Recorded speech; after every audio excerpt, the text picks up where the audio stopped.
This is the multi-voice text-to-speech podfic reading of Chained to the Moon by MsAlexWP, composed by Burning Aurora. Chapter 1. Part 1. Sometimes it is a trifle to tell a bedtime story, a trick to lull young ones to sleep. Sometimes it is a warning, a reminder of the terrifying things that exist in the shadows, that lurk in darkness, and prowl at night. Mothers spin tales with children at their feet to remind them to stay close. To beware the sneaking elves, the crone of the forest, the mischievous hobgoblin. To not be hoodwinked by the glowing will-o'-the-wisp or the lantern man who wishes to lure you to your doom or, perhaps worse, take you as a changeling. Mothers murmur in their children's ears to beware the screech owl, the 6 crows perched above the house, the bees swarming the dead and decaying tree. But these are all shades, mysteries spoken of in whispers and suspicion. The werewolf has no such luxury. Werewolves are not granted hushed voices. To speak of werewolves is to shout and cry. They're monsters, rippers of flesh, boilers of blood, shredders of bone. They deserve screams and brandished weapons, bolted doors and silver bullets. No, when mothers tell of werewolves they hold their children close and speak in fearful tones that no child can mistake. They are the devil, these vile creatures, and hold no mercy in their hearts. Remus Lupin had a mother once, who held him close and rocked him in her arms. Whose words were a healing balm and whose kisses meant safety and warmth. When she told bedtime stories they were always sweet and ended with happily ever afters and wishes come true. They were imbued with delicate magic and life-changing love. They were summoned from the stars and the flowers, spun in her fingers like silk and gold. Perhaps that is why, then, the werewolf found them so easily. Hope Lupin was a child of the moon, of the mother goddess, and when the moon was full, she collected early morning dew with her son to teach him the ways of her ancient magic. She went outside when the moon was still full-bellied in the sky before dawn. They left their shoes at home to connect with the earth and held hands as they walked through the meadow on silent feet. Remus loved these hushed mornings with his mother, whose skin glowed pearlescent in the moonlight, and never feared anything with Hope's quiet magic glowing around them. But as we know, werewolves do not do with quiet. Hope dipped her hand into the damp blades of grass, and summoned the powers of nature, but her magic was no match for the monster's brute evil. Neither was Silver. That part, at least, was myth. Remus lived, but barely. It was their dog who found them in the field and alerted Lyle. Remus's father collapsed in agony over their bodies, and nearly died of a broken heart himself. But he gathered his wits and his stomach, and set his wife's body afloat on a raft in the river, as was the way of her people, and tended to Remus until he was healthy again. Healthy, but not whole. Never whole. Remus never heard another bedtime story. Instead, he became one. It was the great irony of Remus's life that he would grow up so sheltered. His father feared the people who feared him, and with good reason. Hope's true manner of death was kept secret, and Remus stayed home with Lyle, learning at his feet now, never venturing out at night and barely during the day. But Remus's education was rich and deep, and the boy sank into worlds that were not his own, desperate for adventure and escape. He rode magnificent camel caravans across the desert, and dove to the bottom of the sea. He flew to the heavens and ventured into the wild jungle. He longed for more than his tiny cottage and their too friendly and too nosy village who knew that the Lupin boy was sweet but sick. The full moon still called to him, but in a different way, now. Not with his mother's gentle magic, but with a force that pulls tides and capsizes ships.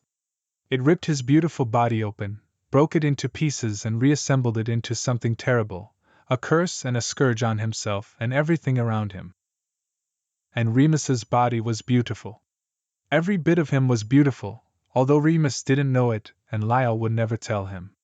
No, the world destroyed beautiful things, reveled in their destruction, and Lyle knew firsthand how dangerous the world was for a beauty like his Remus's. Like Hope's. Better that Remus didn't know, that no one knew how beautiful his son was. Lyle did not want to keep his son locked away from the world. But he did. He especially kept him locked away during his monthly transformation, in a magically sealed room that Remus thrashed in and destroyed, lonely and vicious and violent against himself. His father traded in uniques and oddities and had a shop in the village. Remus apprenticed and studied alongside his father, and soon, his knowledge grew greater than Lyle's. He learned the stories of found treasures and had a sixth sense about people and things. Soon, Lyle was taking Remus on buying trips through the country and onto the continent, venturing out for days and weeks at a time. Yet they always returned in time for the full moon. Remus came alive during those voyages. They met all kinds of folk, rich and poor, clever and foolish, kind and cruel, but most were good, honest people who were all too happy to talk about their treasures and maybe trade them for a bit of gold. Most people, Remus found, lived quiet interior lives, much like he did, and it didn't take much prodding to get them to talk. A few caring questions and he was in their confidence. He wasn't a swindler, although he could have been, and someone with a darker heart who lived in his body might have taken that path. But Remus's beauty, like his mother's, lived inside him, as well as outside, and he made an honest living and many friends along the way. Yet for all his success, Lyle kept him on a short leash. A leash tethered to Lyle's wrist and to the moon. When Remus came of age, Lyle allowed him to work at the shop, and even take short buying trips on his own. But he was tied to their home by a powerful blood magic, and had no hope of staying away for longer than even a few days. Remus knew that one day, his father would be gone. When that day came, he would no longer keep himself locked away. He wouldn't act rashly. But he wouldn't be treated like a hothouse flower either. He wasn't foolish enough to wish for things that would always be out of his reach. There could be no marital love, no romance, no comfort of another body in his bed. No children, no promises to another. Still, though, his life would be his own. Lyle's illness came on abruptly in the autumn of Remus's 25th year, when the skeletal trees stood stark against a slate-gray sky. His buying trips stopped abruptly, and when Remus wasn't alone in the shop, he was alone with Lyle, who grew exhausted walking even from his bed to the kitchen each morning. "Let me, father," Remus would say gently, bringing Lyle his slippers and a bowl of soup, and his father kissed his boy on the head, and thanked the gods that Remus's pure heart remained untouched by his curse. One afternoon, when the rain lashed against the shop window panes, Remus found himself alone, yet again. How cruel that someone who craved people so much should be fated to be lonely. His father was only an hour away, should he need anything, and Remus settled into the back workshop with a newly acquired object for their store. Remus waved his wand, conjuring a bright orb of light that illuminated the gold medallion on the workshop's scrubbed wood table. He ran a finger over the lion head crest, put on his wire-rimmed glasses, and dictated to a quill that stood poised over a piece of parchment. "Gold mined in Mexico, approximately 100 AD, he said, and the quill copied down the words as he spoke. "Ruby eyes, half a carat each." A bell tinkled from another room. Remus put the medallion back in its enchanted lockbox, stood from his wooden stool, and walked into the shop. "Welcome to Lupin Antiques and Curiosities, can I help you?" Remus's voice trailed off and his mouth went dry. In the doorway stood the most beautiful man he had ever seen. He was tall and broad-shouldered with thick black hair that was slightly gray at the temples and curled at the ends around his ears, blue-gray eyes, and alabaster-pale skin. He wore a dark plum velvet waistcoat that was exquisitely tailored to his V-shaped torso, tight black trousers, and tall, highly polished, black leather riding boots. "Find anything?" Remus finished in a strangled voice. The man's eyes dragged up and down Remus's body, and he smiled at him slowly as he pulled each finger out of his black leather gloves one by one. "I think I've found exactly what I'm looking for," the man said, tucking the gloves into his pocket, and the tobacco smoke husk of his voice made Remus's insides shiver. "Oh," Remus said. "Can I wrap it up for you then?" The man huffed out a laugh. "Actually, I was talking about you," he said. "I was hoping to find someone who could tell me more about this." He pulled an ornate silver and emerald ring from his pocket and held it in his palm, but otherwise didn't move. Instead, he extended his arm toward Remus, beckoning him to take it from his outstretched hand. Remus stepped toward him and reached for the ring, curled his fingertips around it, and felt a shock of tingling warmth coil through his body as their skin touched. He looked up in surprise to find the man already watching him. Their eyes locked and the man's fingers curved upward, brushing his knuckles gently against Remus's hand before he pulled away. Remus took a step back but didn't break his gaze, and he had the strangest feeling of something more than the ring passing between them as he held the warm metal in his hand. "I'll just, fetch some parchment," Remus said. "So I can begin the initial appraisal." Wonderful. The man said, watching Remus, who still hadn't moved. Thank you. "It shouldn't take long," Remus assured him, his voice trembling slightly, but the man only inclined his head politely. I have all the time in the world for you, my boy. Remus nodded, then hurried away to find parchment and his quill. When he returned, he found the man perusing the shelves, leaning with his hands clasped behind his back to inspect a pocket watch that sat on a velvet cushion. This piece is lovely, the man said to Remus, pointing to the watch. "You have good taste," Remus said. "That belonged to a French baron who enchanted it to count not only the seconds, minutes, and hours, but also the moon phases and the movement of the planets. See." Remus passed a slender hand over the watch, and its face dissolved from a clock to a tiny celestial map of the moving heavens. He waved his hand again, and the clock face returned. The man smiled at the watch and then at Remus, looking him up and down curiously again, as though he was trying to figure something out. "Shall we begin the appraisal?" Remus asked, unsure of the weight of the man's stare. Certainly. The man nodded, and Remus gestured for him to follow him back into his workshop. "Would you like a cup of tea?" Remus asked. Please. The man said, as Remus waved his hand and summoned a shabby little tea service from a cupboard. He filled the teapot with wordless magic and snapped his fingers to make the water boil. Do you always do wandless magic? The man asked, watching him with interest. "Usually," Remus admitted, feeling his cheeks flush a little. He'd been told that was unusual, but he often couldn't be bothered to fetch his wand every single time he wanted to perform a simple bit of magic. Did you study at Hogwarts? The man asked, frowning at him through a bemused smile. "No, sir," Remus said. "I was taught at home." I see. And what's your name then? "Lupin, Remus Lupin." It's very nice to meet you, Remus Lupin. The man said, holding out a polite hand for Remus to shake.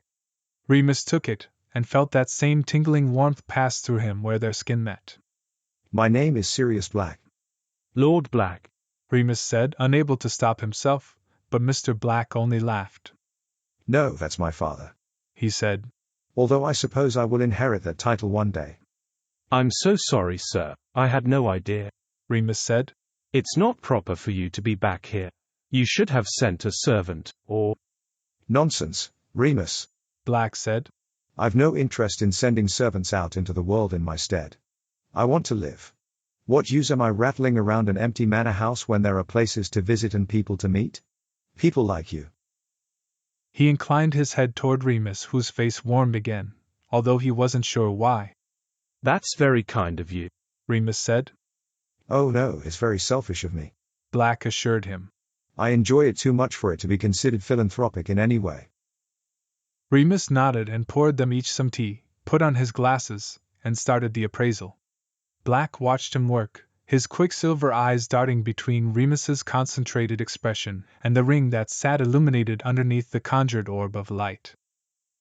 "This ring," Remus said once he'd finished, "seems to date from about the year 1000. I'd place its origins in the Scottish Highlands. Perhaps further north than Inverness. It was surely forged there, although its materials are from elsewhere. The silver was likely mined in Cornwall, while the emeralds are from Egypt. It's also got a number of enchantments placed upon it, including one to reveal deception that's many centuries old. A useful spell during an appraisal, certainly. I'd value it at about 15,000 galleons. Is it something you wanted to sell?" Oh gods no. Black said. I'm simply interested in its provenance. There are many stories surrounding the Black family relics, as you might imagine, and I'm interested in learning more about them. Well, I can certainly do a more in-depth appraisal, Mr. Black. Remus replied. Objects carry stories inside them, as I'm sure you know. I'd have to get underneath the enchantments that it carries, and it would take a few days. Maybe longer with an item like this. But it can be done. I can see that you're a very talented young man, Remus. Black said. I do not doubt your abilities. Is this your shop, then? No, it's my father's shop, Remus told him, and his voice betrayed a bit of bitterness that he hadn't realized had been lingering in the back of his throat. Ah. Black said. And do you enjoy your work? I enjoy meeting people. I enjoy history and stories, Remus said, running his finger back and forth along the cracked leather spine of a book sitting next to him on his desk. But I'd much rather be in the field, hunting for treasure. However, my father's been unwell, and I'd love to show you some more of the items in my home, Remus. Black said, sipping his tea. I thought you didn't want to sell, Mr. Black, Remus said. Oh, I have no intention of selling anything, Black said, a devilishly handsome smile curling his lips and his silvery blue eyes twinkling with a mischief that made Remus's stomach swoop. I simply thought you'd be interested from an academic perspective. As someone who appreciates history and who's feeling frustrated within the confines of this shop. Their eyes met across the workbench and Remus's skin prickled. Black held his gaze, waiting. I think I'd like that very much, Mr. Black. Wonderful, Black said. I'll leave the ring with you and be back in a few days. Then we'll arrange a visit. Remus walked him back into the front of the shop. Black took Remus's hand and kissed it gently, letting his lips linger on his skin for a moment. Until next time, my boy, Black said with the tip of his head, and he walked back into the pounding rain, leaving only the tinkling bell above the door and Remus holding his breath behind him. Chapter 2. Remus never defied his father's wishes until the day he met Sirius Black. Black's ring in his hand and the promise of the man's return set Remus's mind alight, and Remus found himself consumed by a strange desire to please him. The moment Black left the shop, Remus got to work, and only when his stomach rumbled with hunger much later that evening did he realize it was well past nightfall. Remus, where have you been? Even in his ill and weakened state, Lyle's sharp worry cut through his words like a dagger when Remus arrived home. He sat just where Remus had left him that morning, in a wooden rocking chair with a heavy quilt draped across his legs and a book in his hand. Only the placement of his bookmark had changed. I'm sorry, Father, I lost track of time, Remus said, hurrying to warm a bowl of soup and a crust of bread for Lyle, who surely hadn't eaten much, if anything, since Remus left that morning. We had the most interesting object arrive into the shop today and Whatever it is, it's not going anywhere. Lyle cut in abruptly. I've told you enough times that you're not to wander the village at night, especially now, with the full moon this week. Yes, Father, Remus said, and the subject was closed. But the ring had gone somewhere. It had gone home with Remus. In fact, it sat snugly in his pocket as he ladled Lyle's soup into a bowl, as he helped Lyle into his dressing gown, and as he kissed Lyle on the forehead and left his dark bedchamber for the night. Lyle strictly forbade Remus from bringing items home from the shop, which had specialized wards to protect it from any curses or enchantments attached to their wares. Yet Remus could not bear to leave the ring, such was his desire to complete the task that Black set him. Remus had long ago outmatched his father's expertise in their trade, and knew he'd successfully removed any of the ring's dangerous enchantments. So he wrapped it in a piece of white silk and smuggled it home. For 3 tedious days, as the full moon grew closer and Black's absence grew longer, Remus's stomach swooped any time the bell on the shop door tinkled, and for 3 sleepless nights, he learned all he could of the ring's secrets. He wasn't sure why he was so eager for Black's return. But eager he was, and a strange sensation rippled up Remus's thighs whenever he remembered Black's broad shoulders and the feeling of his large hand enclosing Remus's smaller one. Finally, when the bell sounded on the 4th day, the morning of the full moon, Remus knew, without looking, who was at the door. Still, the sight of Sirius Black's dashing figure standing tall and imposing in his little shop made Remus's breath catch in his chest. Remus quickly pocketed his dusting cloth and hastened to smooth his roughly spun shirt, which looked poor and plain next to Black's fine clothing. They looked at each other across the shop for a heartbeat before Black flashed that devilishly handsome grin of his and closed the space between them in 2 powerful strides. "Hello, Remus," he said, and Remus's heartbeat quickened as Black's smooth, deep voice rolled across his skin like rich, dark velvet. "It's wonderful to see you." "Hello, Mr. Black," Remus replied, more quietly than he'd intended, as he looked up into Black's beautiful face. "Have you been well?" "Quite well, thank you," Black said, once again taking Remus's hand and drawing it to his lips for a kiss. "And even better now. I trust you have some news for me?" Remus nodded. "Yes," he said, the excitement creeping into his voice despite his efforts to keep it steady and calm. "Your ring is fascinating." "I can't wait for you to tell me its stories." Black said, a hint of amusement dancing across his face. "Perhaps over tea again?" "Of course," Remus said. He flicked his wrist to turn the open sign on the shop door to close so they wouldn't be disturbed, then motioned for Black to follow him into the back room, where he once again prepared tea with only a few snaps of his fingers. Black watched him, delighted, as he sat down next to Remus at his workbench. "You and your wandless magic, you clever thing," Black said, shaking his head in awe. "You're a wonder, Remus." Remus did not know what to say to this, so he said nothing, only smiled politely and placed the ring on a black satin cushion between them. Black sipped his tea and listened intently while Remus described his discoveries. The top layers of spells, which guarded against thievery and deception, were easy to remove. But the second and third layers were trickier. There was an eye for an eye curse that issued a 7-fold retribution upon anyone who committed a crime against a member of the Black family, and a hex to turn fingers to stone for wearing the ring without explicit permission. There was a sleep deprivation spell for lazy house elves, and an enchantment to summon shades of the dead for rituals so dark they made Remus's skin crawl to describe them. "And then there's the ring itself," Remus gushed. It carried within it the dark energy of all its previous owners, like Arcturus Black, who led witch hunts during the Middle Ages to eliminate his enemies, Hesper Black, who exploded the heart of her unfaithful husband, who was also her cousin, and Phineas Nigellus Black, who encouraged corporal punishment for Muggle-born students during his tenure as Hogwarts headmaster. "Remarkable," Black said, as Remus handed the ring back to him. Black held it up to the light and spun it between his fingers. "Amazing how much history and magic can be crammed into a single object." "And those are only the most powerful stories," Remus added. "There are countless more that we'll never know. Centuries worth." "Your passion is inspiring, Remus." Black said, sitting back in his chair and gazing at Remus appreciatively. "And your skills are absolutely unmatched. Tell me, how much do I owe you for your ingenious work?" Normally, a simple appraisal costs only a few sickles, but this one was far from simple and required advanced spell work, so Remus squared his shoulders and told Black the price he'd settled on that morning. He hoped that Black would realize the fee was quite fair and wouldn't haggle for a lesser number. Remus wasn't sure he'd be able to refuse him if he did. 1 galleon, sir," Remus said as firmly as he could. Black frowned at him, but did not try to haggle. "That doesn't seem nearly enough," Black said, reaching into his purse for a handful of gold and stacking it neatly on the table. Remus's eyes widened at what must have been at least 20 galleons there in front of him.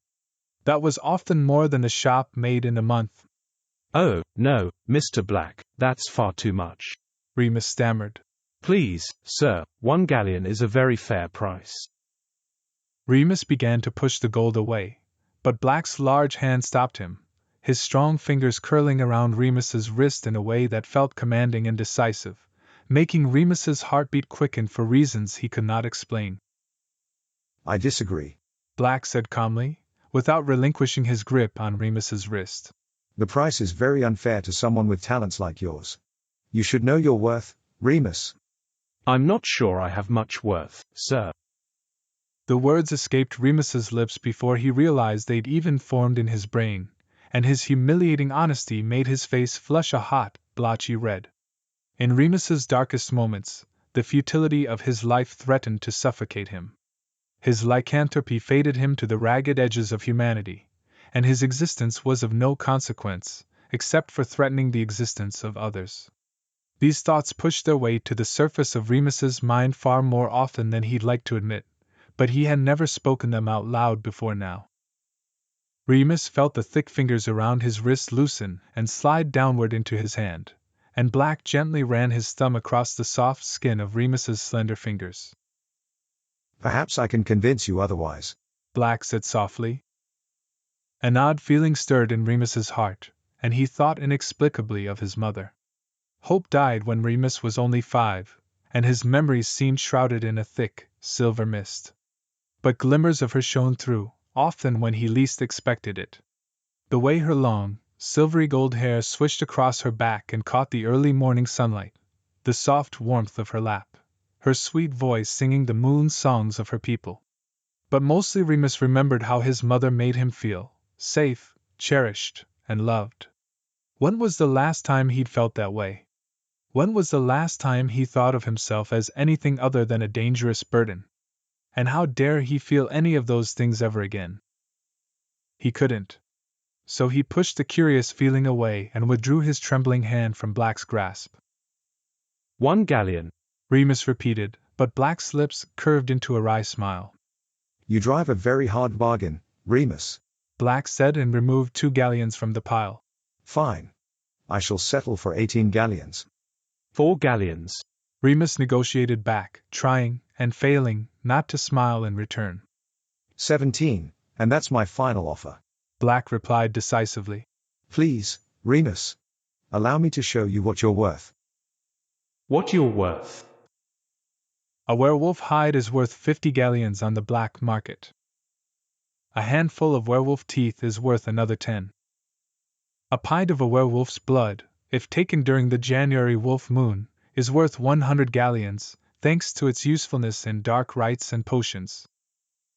Remus's body transformed, dead, and disassembled would bring a handsome price on the black market. What you're worth? Black watched him, waiting for an answer. Remus swallowed hard as the edges of his vision blurred. Thank you, sir, he choked out. There was nothing more to say. He needed to get out of that room. He needed to get outside. To see the sky. He needed to feel small and forgotten and insignificant again. He stood up quickly and felt the blood rush from his head. The room faded in and out of focus and he gripped the edge of the table, but his sweat-slick hand slipped, and he swayed and stumbled and everything went dark.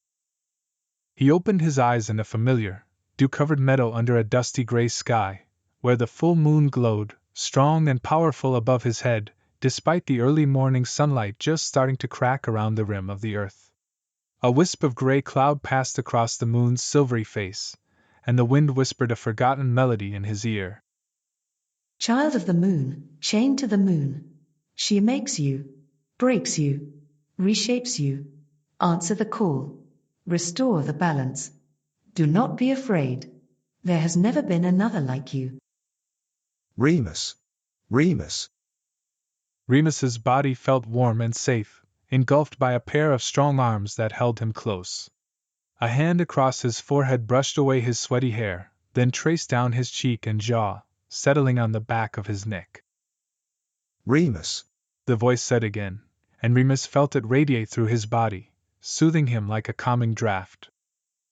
Remus's eyes fluttered open, and Sirius Black's face swam into view. Oh no! Remus groaned, trying to sit up, but Black's large hand on the back of his neck stilled him with a gentle squeeze. Black knelt on the floor, cradling Remus in his arms.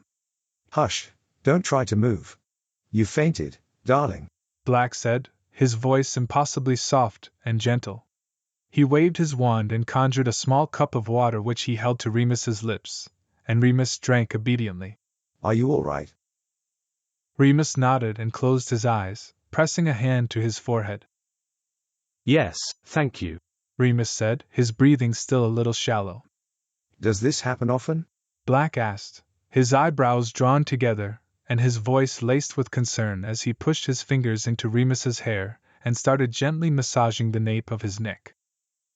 Remus's eyes fluttered shut for a moment, and a gentle sigh whispered out of him before he answered. No, sir. I mean, sometimes. I sometimes feel ill, he said lamely. But I'm fine, really. Please. How could he explain his illness to Mr. Black? No one, apart from his father, knew about his affliction, and no one ever could. Moreover, it was impossible to predict how each full moon would make him feel, only that it would make him feel something. Something that crept under his skin and swam through his blood to remind him that his body was not fully his own. Sometimes he felt weak and exhausted, as though he could sleep for a fortnight. Other times, he was irrationally irritated and unbalanced, accidentally breaking things just by looking at them. And still other times, his earthly passions growled awake in his chest, and he retreated to his room to wrap a hand around himself and relieve the burning heat and want that blazed inside him. He never fainted before, though. Never had a vision before. He didn't know what to think. All he knew was that he felt far too comfortable here, tucked between Black's knees and nestled to his chest. He had to sit up. He tried to move, but once again, Black's arms tightened around him, holding him still. Remus, he chided softly. Give yourself a minute. You're still very pale. I'm afraid you'll faint again if you stand up. Now, tell me. Who takes care of you when you feel like this? It was such an odd question that Remus wasn't sure, at first, how to respond. He supposed the logical answer might be his father, who built the magically sealed room in the woods behind their cottage where Remus completed his monthly transformations. But his father long ago stopped meeting him at sunup when he awoke the morning after the moon, leaving Remus alone to tend to his injuries himself. And whether Lyle noticed how his son's moods and demeanor shifted like the tides with each lunar cycle, Remus did not know. I take care of myself, Remus said, a touch defiantly, and Black's face darkened with worry. That will not do, Black muttered to himself, staring at the floor, before looking back at Remus. What if you had been here alone? Then what would have happened? I would have stumbled, and perhaps fallen, and gotten back up using my own strength, Remus replied, finally finding his voice. That's what life is all about. You can't count on someone to be there to cushion your falls all the time. If I waited for that, I would never do anything. And I want to do things I'm tired of. Remus stopped himself, feeling hot tears welling in his eyes. I want to live, he finished. You can live wildly and passionately and be cared for at the same time, Remus, Black said, now moving his fingers in gentle circles against the soft hollows of Remus's throat. It felt lovely, Black's words and his fingers, and it awoke strange feelings in his stomach and between his legs. And that, finally, spurred Remus to pull away and stand up. This was a path he could never tread. He stumbled backwards a little, trying to put space between them. With all due respect, sir, Remus replied breathlessly, looking at his feet. I don't think I believe you. Black slowly got to his feet, too, and took a step toward him. He pressed one large hand to the small of Remus's back, nearly covering it completely, then gripped Remus's chin with his thumb and forefinger, tilting it upward so they looked each other in the face. Remus's knees weakened under him. Perhaps someday you will. Far away, in craggy sea caves and soft beds of heather, in misty meadows and ancient, creaking forests, the Moon Mother called to her children, who'd been waiting these 25 long years. They blinked open their pretty eyes, stretched their willowy limbs, and shook out their long, silvery gold hair. He had awoken.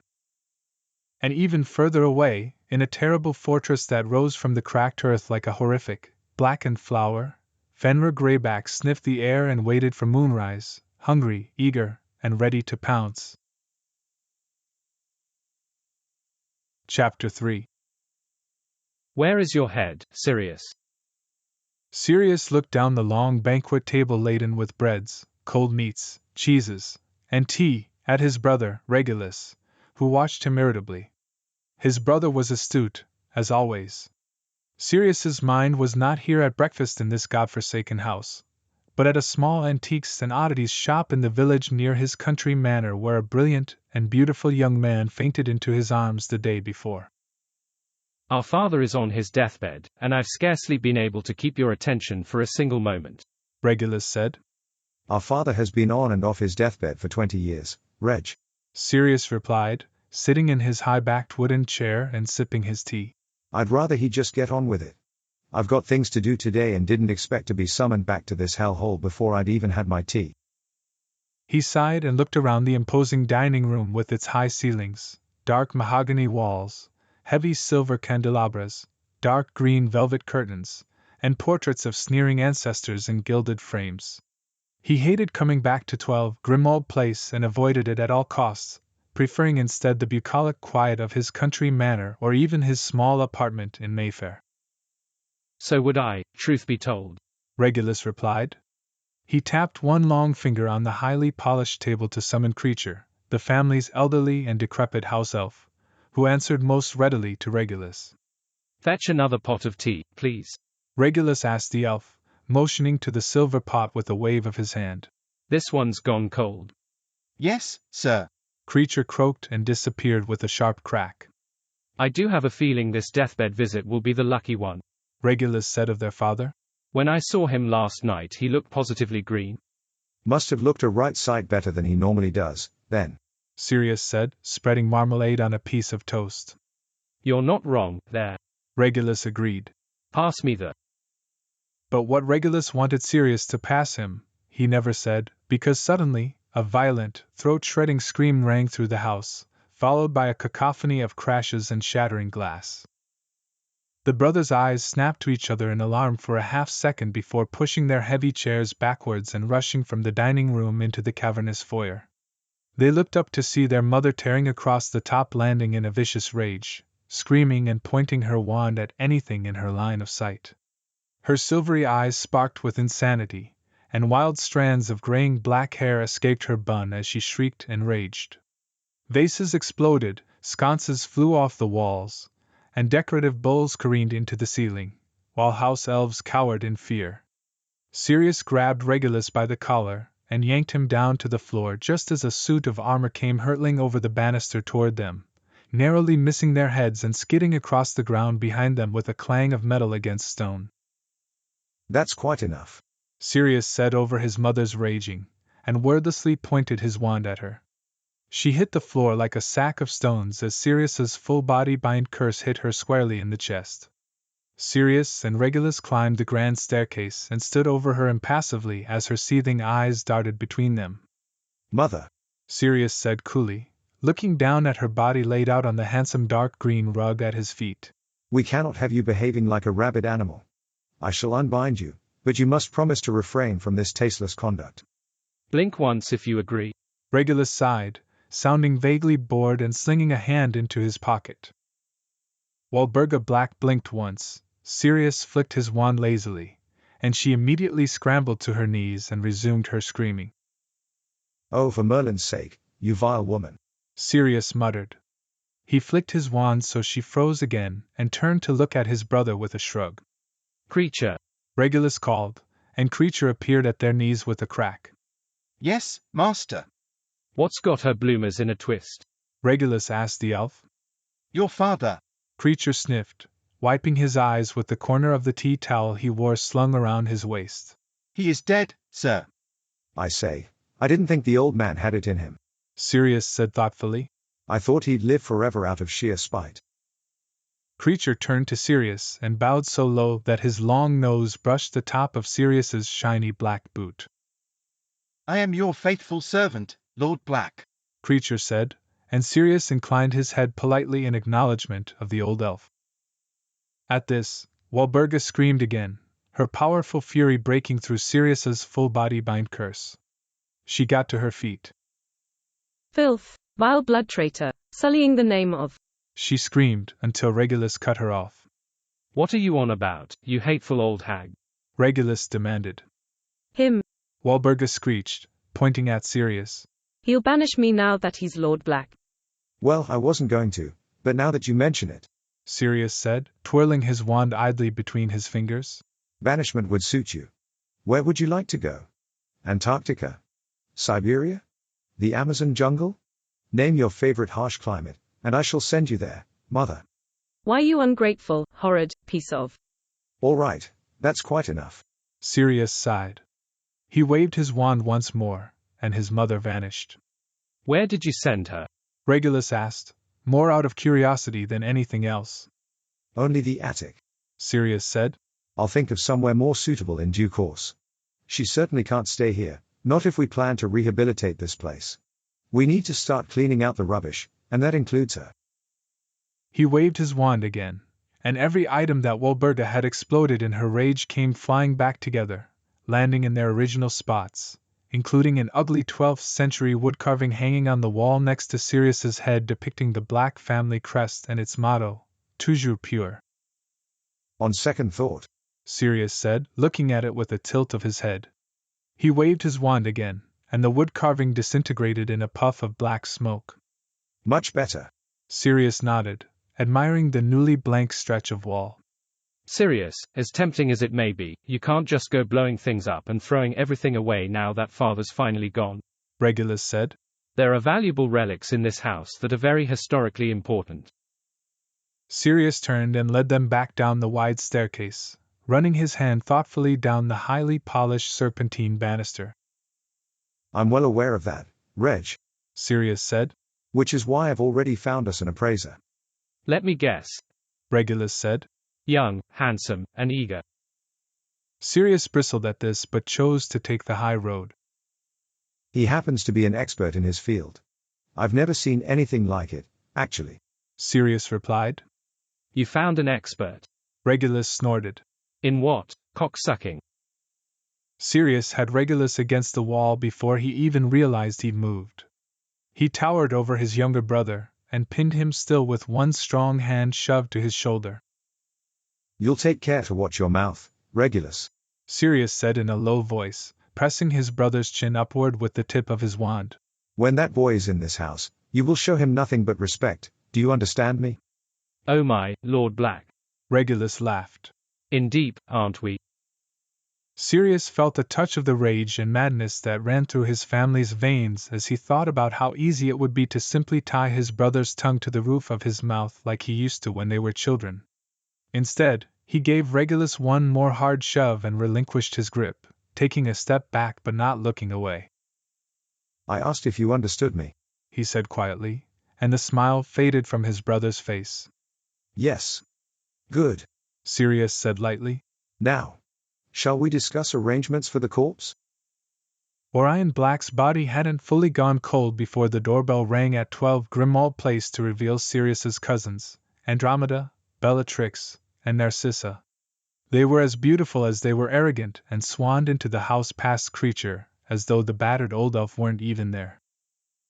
Good news travels fast, I see, Sirius said as they walked in, adjusting his reading glasses without looking up from the estate's legal and financial papers he was reviewing in the drawing room. The Weird Sisters have arrived. You should be grateful this isn't really a Shakespearean play, cousin, Bellatrix said, flinging her long black curls over her shoulder haughtily. Otherwise, I'd be plotting to marry Regulus, murder you, and take my rightful place as Lady Black. You say that as though you haven't already suggested it. Regulus said, coming in from the dining room with a bottle of brandy and 5 crystal glasses levitating through the air in front of him. He swished his wand and they landed neatly onto the parlor table. Creature swooped in, filled them, and handed one to each of the Black cousins. Regulus had to goad Sirius out of his seat, but eventually he stood and took a glass of brandy, too. To the new Lord Black, Regulus said, lifting his glass toward his brother. Long may he live. Sirius looked over at Bellatrix, who rolled her eyes, but made a great show out of toasting Sirius's name anyhow. Are we finished? Sirius said, downing the last of his brandy in one swallow and sitting back down with his papers. Well, my lord, Narcissa said with as much irony as she could muster. I do have a suggestion for your first order of business. Oh, and what's that? Sirius muttered, frowning at the chaotic state of his father's bank ledgers. Someone needs to face the werewolf problem head on. Narcissa said. Werewolf problem. Sirius said absently. What do you mean? Haven't you heard? Andromeda asked. There was another attack last night. A terrible one. A mother was killed and her little girl was bitten, too. Of the three sisters, only Andromeda had anything resembling a heart or a conscience, and her soft voice rang with sorrow and pity. It was horrific, Sirius. Andromeda said. That poor little girl. She's only 5. Not much older than Nymphadora. She's at St. Mungo's. She'll live, but... Someone should put the little brat out of her misery. Bellatrix spat, lounging back on the chaise and staring up at the ceiling with one elegant arm flung carelessly over her head. She let her shoes drop off of her feet and snapped her fingers, holding out her glass for a refill from Creature. Bella, Andromeda said. it's a child. Not anymore. Bellatrix sniffed. It's a monster. They're evil and spread evil. Why are they bothering to save its life? Why not snuff it out now while they can? Werewolves are not inherently evil. Sirius said. Evil requires malintent. When werewolves are transformed, they're simply operating on instinct, like any other creature. But when they're human, which is most of the time, they're good, evil, and everything in between, just like everyone else. Ah, you're going to be a terrible Lord Black. Bellatrix scoffed. The people want action, Sirius. Narcissa agreed. This is the 3rd attack in as many moons. What are you suggesting? Sirius asked. Torches and pitchforks? We should round them up. Bellatrix said in a low voice that had a little too much relish in it for Sirius's liking. And exterminate them. You sound deranged. Sirius snapped. Enough of this. I know why you're here. Just go. Thank you, cousin. Bellatrix exclaimed, jumping up and kissing Sirius on the cheek. He winced as she flounced away. And when I wear grandmother's diadem, I shall think of you and not fantasize at all about killing you.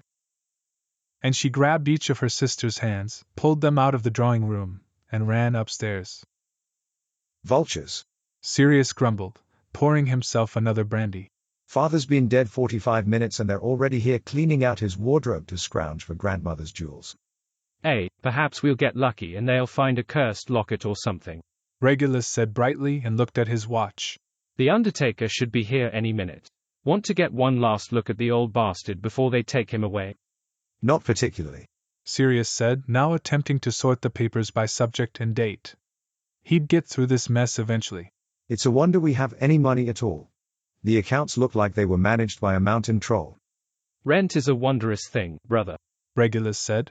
It keeps idiotic nobles afloat. By that afternoon, their father's corpse was on its way to the Black family vault, while Burga Black was still raging in the magically sealed attic, and Sirius had gotten the majority of his father's papers and accounts in some order. He was exhausted, but still thinking about Remus and wondering if he was all right, so he stopped in the village on his way home from London to check on him.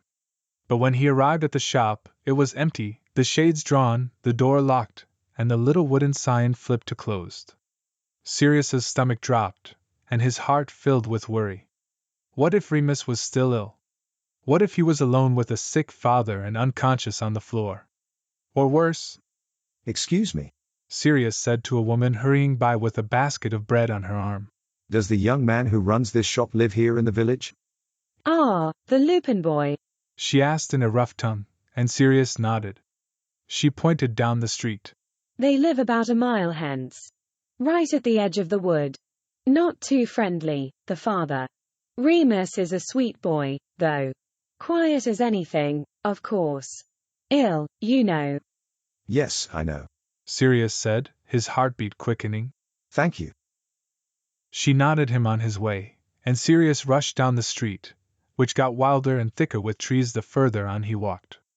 Finally, he arrived at a neat little cottage with a wooden rail fence and a riot of colorful wildflowers blooming all around it. They were redolent with sweet smells and buzzed and fluttered with fat honeybees, butterflies, and hummingbirds, despite the mid-autumn chill and falling leaves elsewhere. But Sirius barely spared a thought to wonder at this. Instead, he hurried to the wooden door and knocked 3 times with his heart in his throat. It took nearly a full minute, but finally the door swung slowly open to reveal the most beautiful person Sirius had ever seen. It was now the third time he'd laid eyes on Remus, and yet the effect was the same as the first, incredulous wonder that a human being could be so ethereal. It radiated out of him like moonlight made into human flesh. But this time, Remus looked impossibly tired and sick, too, as though each of his limbs and even his eyelids were as heavy as lead. And even worse, he had a terrible gash across the top of his left collarbone, exposed by the too big dressing gown that slipped down his lovely, slender shoulder. Remus, Sirius breathed. Mr. Black, Remus croaked, clearly confused. He gripped the door frame with white knuckles and his knees shook. what are you doing here? I came to check on you. Sirius said. I wanted to make sure you were all right after you fainted yesterday, but your shop was empty, so I asked someone in the village where you lived. Sirius leaned his head to one side to look past Remus into his little cottage, but there was no one else there. Even the fireplace was empty and cold. Are you all by yourself? Sirius asked, unable to hide his concern. My father. Remus said weakly. My father is here, but he's very. Remus broke down crying, and Sirius felt his heart cleave in two at the sight of his sweet face and so much pain. He's very sick, Remus finished, as though he, too, wasn't very sick. And so are you, Sirius said softly, putting a hand to Remus's cheek. I'm fine, Remus said, shaking his head and looking at the floor, but the tears still shone on his cheeks in the dying afternoon sunlight. Remus, may I please come in? Sirius asked. Why? Remus lifted his head slowly, frowning up at Sirius. So I can help you. I don't need your help, Remus said fiercely, his voice shaking as tears continued to streak down his pretty cheeks. Sirius took a step forward and took Remus's face in his hands, wiping away the tears with his thumbs and tilting Remus's head up to look at him. I didn't say you needed it, darling, Sirius said, gently but firmly. Sometimes it's simply nice to have. Remus drew in a shaking breath, and Sirius wanted nothing more than to draw him to his chest, scoop him into his arms, and carry him straight home, away from this lonely place and into Sirius's own warm bed, where he could hold him all night, protect him, and dote on him properly. But that would have to wait. Right now, Remus needed him here. Why? Remus asked again, searching Sirius's face, and that question alone sent Sirius's heart ricocheting around his chest. Because you deserve it. And because I want to. Please, Sirius said, sliding his large hands so they cradled the back of Remus's neck. Let me take care of you. Remus's amber eyes blinked slowly shut as he leaned his head back into Sirius's hands, and he nodded twice before opening his eyes again, his full, pink lips parted slightly. Merlin, he was beautiful. All right, Remus finally agreed. That's a good lad, Sirius said, brushing his hair out of his face. Come along, then. He fit Remus's small hand into his and led him back into the chilly house. He found Remus's bedroom and settled him into bed, pulling the covers up around him snugly. He lit a fire in the grate in the sitting room and conjured another fireplace in Remus's bedroom to warm him there, too. He made tea and encouraged Remus to drink, then found a stack of rough linen cloths and transfigured them into fluffy, soft cotton ones. He wet one of them with water from his wand, charmed it to stay cool, and folded it onto Remus's feverish forehead as he dozed. Then, he called for Creature, who appeared at the foot of Remus's bed with a crack. Yes, Lord Black. Creature said, bowing low. Bring me the heartiest soup you can find. And bread, ale, pheasant, and cheese. And dried fruit. Plenty of it. Sirius asked. Bring it all back here, please. Creature nodded, bowed again, then disapparated. Lord. Remus was sitting up in bed and frowning at Sirius. Yes, Sirius said. I suppose so. So that means, your father. Remus said, his face crumpling in concern. Sirius nodded. This morning, he said. Oh, I'm so sorry, Lord. Lord Black. Remus stammered. Please, Remus, call me Sirius. But Remus shook his head, making his silvery gold curls bounce around his tired face. That doesn't feel proper, Remus said, his cheeks turning pink. Neither does being called Lord Black after a lifetime of hearing people address my father as such. Sirius said. Please. All right, Remus replied quietly. A small smile formed on his face, and Sirius's heart soared to see it. I'm very sorry for your loss, Sirius. Thank you, Sirius said, not feeling very sorry himself, but touched by the sentiment all the same. It was time. A blessing, then, Remus said sweetly. You could say that. Sirius sighed. Remus's dressing gown had slipped down over his shoulder again as he sat up in bed, and Sirius's eyes traveled from Remus's face to the gash there. May I heal that? Remus pulled the bedclothes around him more tightly and adjusted the collar of his dressing gown. He hesitated for a heartbeat, but nodded shyly. Sirius sat on the edge of his bed, took the roughly spun cloth of the dressing gown in his hand, and pulled it aside to reveal the cut, which was deep and angry, and looked so violently wrong against Remus's glowing skin. He was so beautiful that Sirius couldn't help himself. He ran the tips of his fingers gently down the delicate curve of Remus's neck and across his shoulder, and Remus inhaled sharply at his touch. Sirius briefly worried that he was in pain until their eyes met.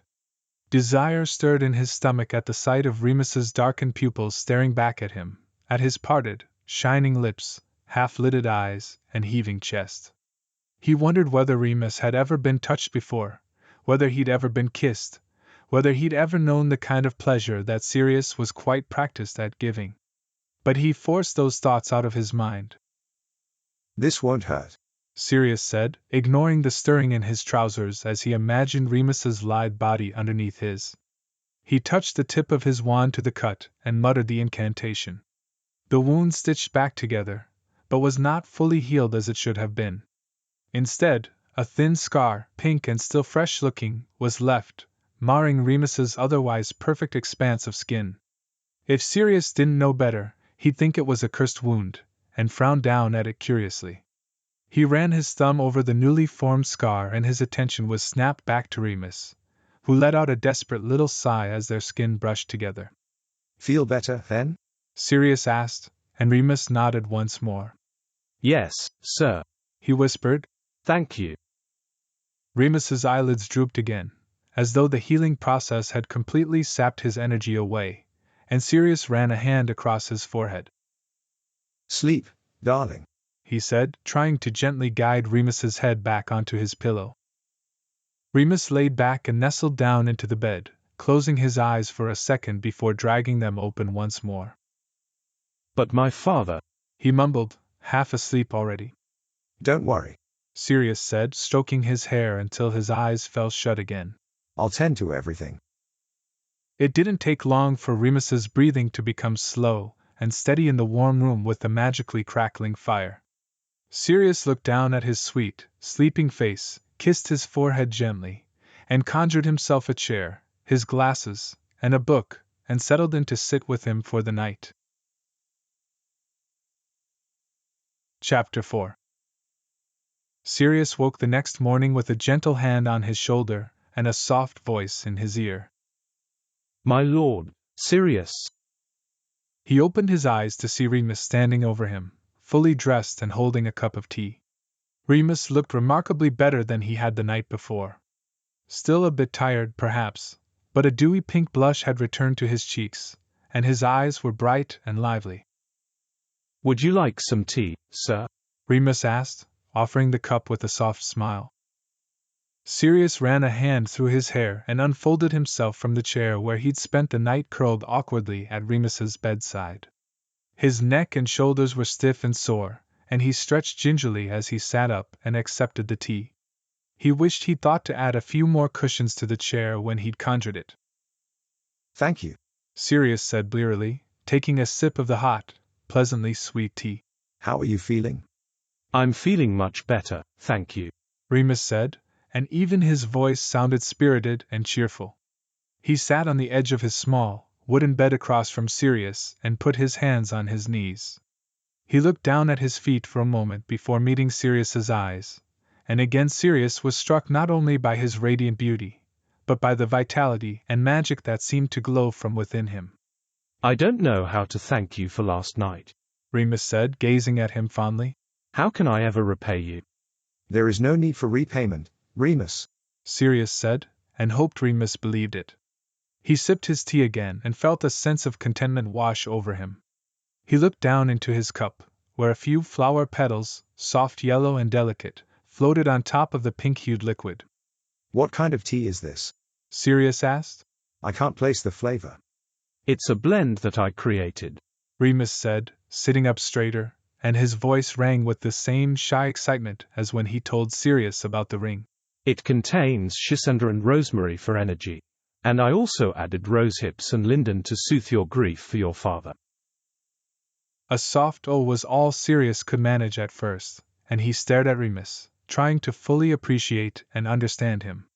Sirius was not typically struck speechless, but found himself overwhelmed by Remus's loving consideration of Orion's death and his curious, empathic magic, which seemed to come more from instinct than any formal instruction. Is it all right? Remus asked nervously, his eyes wide. Oh, yes. Sirius assured him. The tea is wonderful. It's simply that you amaze me, Remus. Your magic is unlike anything I've ever seen.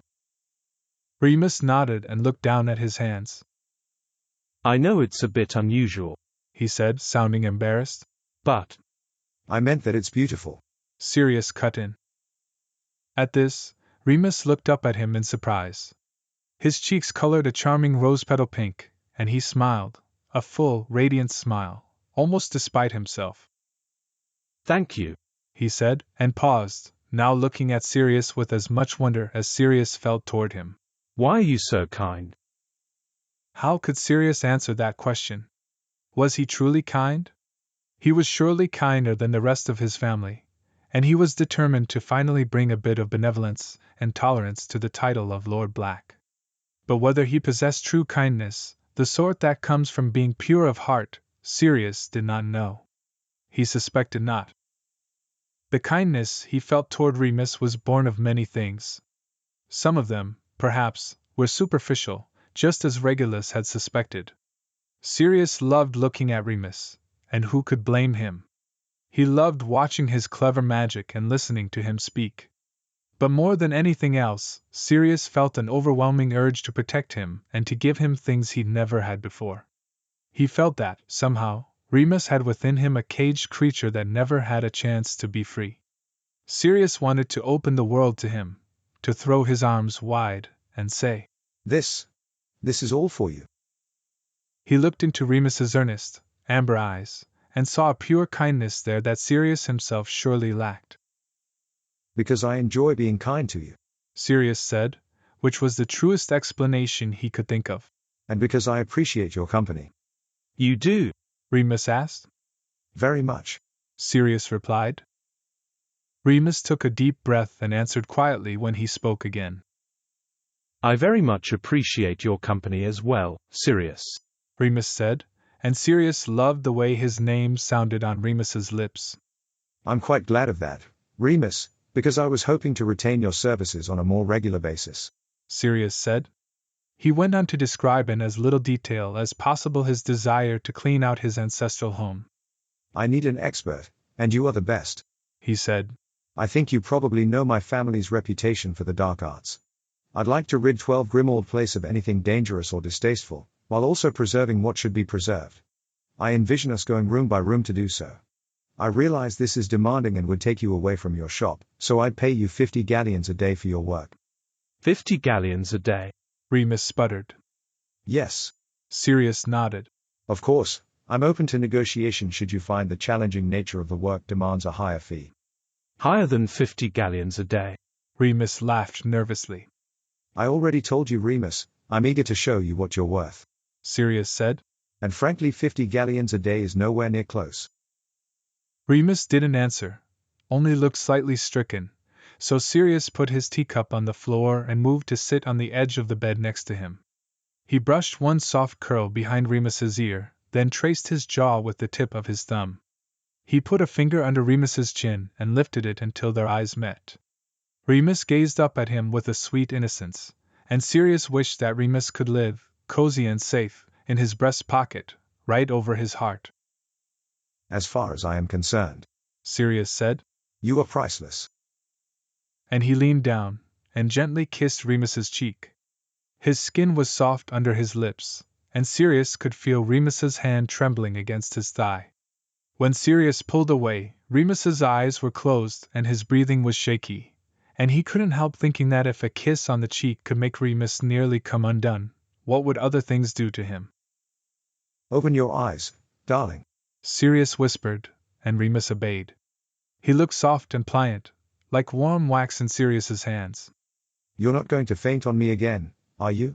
Sirius asked with a teasing smile, and ran a finger along the underside of Remus's chin. No, Remus replied with a tremulous smile of his own. That's a relief, Sirius said. I'm not sure my heart could handle it if you did. I nearly took you home with me that day, truth be told.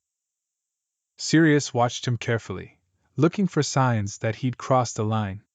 Sirius knew Remus was intensely proud and longed for independence, and wondered if he'd balk at the idea of being whisked away. But to Sirius's surprise, he felt Remus's muscles relax, as though his body was melting into Sirius's, and he sighed, a sweet, dreamy little thing. That's very kind of you, Remus said. You should be safe, and happy, and cared for. Sirius replied. All the time. I thought I should, perhaps, do it myself. He wanted to say more. He wanted to draw Remus into his lap, fold him into his arms, and kiss every worry from his heart. But he wasn't sure Remus wanted that. So instead, Sirius took his hand and let the words hang between them like an offering that Remus could take any time he liked. Remus clung to Sirius's hand, but frowned at him, disbelieving. You say it like it's such a simple thing, Remus said sadly. It could be a simple thing if you let it, Sirius said, but Remus only shook his head. No, he said, and there was a resigned definitiveness in his voice that broke Sirius's heart to hear. I don't think so. There are things you don't understand. Things that will always stand in the way.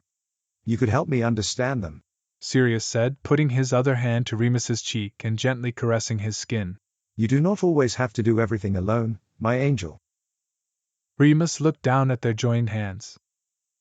There are some things I have to do alone, Remus said, and let out a harsh little laugh. And I am no angel. Sirius drew their hands to his lips and pressed a slow kiss to the tender skin on the inside of Remus's wrist. Maybe it was only his imagination, but Sirius thought Remus's skin tasted like sweet, wildflower honey, gathered under the warm sun on a summer's day. You are in good company, then, Sirius said with a cheeky smile. For I am no angel, either. If you told me otherwise, I would believe you, Remus said softly, his eyelids heavy as he looked at Sirius. You feel like an angel to me. If anyone could make me into one, it would be you, my darling, Sirius replied, rubbing soft circles against Remus's palm and running each of Remus's fingers between his own. They stared at each other, the energy between them heavy and intense, and Sirius could feel a million unsaid things swirling around them. Remus tightened his grip on their joined fingers, and Sirius imagined how their clasped hands would feel sliding against the sheets in Sirius's bed. Crack! Lord Black, sir. Creature croaked, bowing low at Sirius's feet. Remus's father is awake. Thank you, creature, Sirius said. You are dismissed. I shall see you at 12 Grimmauld Place soon. Creature bowed again and disapparated with a sharp crack. Remus looked at Sirius questioningly. Our house elf, creature, monitored your father last night while under a disillusionment charm. Sirius told him. I wanted you to get a good night's rest, and I promised you I would tend to everything. Oh, Sirius, Remus whispered, a single tear falling down his cheek. Thank you. It was truly my pleasure, Sirius replied, brushing the tear away. In truth, he'd like nothing more than to tend to everything for Remus, and the fact that Remus kept him at arm's length, despite his obvious desires, made Sirius want him even more. Sirius had known more than his fair share of lovers, and each of them seemed to have some kind of ulterior motive, whether it was money, land, access to ancient dark magic, or simply the cash of having bagged the handsome and well-endowed Sirius Black, whose carnal skills and reputation preceded him. Normally, Sirius did not particularly care what drew someone into his bed, because he never let them stay very long anyhow. But now, he was determined to show Remus what it meant to be cherished, and eventually, he hoped, what it meant for Sirius to take him apart, piece by piece. Remus. Lyle's weak voice rang across the hall, and Remus turned his body toward the rough wooden door to answer him. Coming, father, he called in reply. I should go to him, Remus said reluctantly, turning back to Sirius. How can I ever thank you? Countless answers ran through Sirius's mind, each more improper than the last. Seeing you well looked after is thanks enough, Sirius said, cupping Remus's cheek. Although if you'd consent to work for me, I'd be delighted. Remus looked conflicted as his amber eyes darted between Sirius's gray ones. My father does not like me spending time away, he said, speaking more to himself than to Sirius. But he can hardly protest 50 galleons a day, and he does not monitor my whereabouts when he believes me to be in the shop. Let it be our secret, then, Sirius offered. For now. And once he's seen that you are safe with me and continuing to provide for him, he may welcome the change. Remus's brow furrowed, and his eyes went unfocused as he became lost in thought. Finally, he nodded and looked at Sirius decisively. Yes, Sirius, I would be honored to work for you and the noble and most ancient House of Black, he said, and Sirius laughed without meaning to. We are noble in title only, Sirius said, shaking his head. We're scoundrels, Remus, the lot of us. Surely not you, Remus said, wide-eyed, and Sirius laughed again. Me worst of all, I assure you, Sirius said. I don't believe that for a second, Remus replied, raising his chin defiantly, and Sirius smiled at him indulgently. All right, darling, if you'd like me to be noble, then I will be for the rest of my days, Sirius promised, and Remus beamed at him.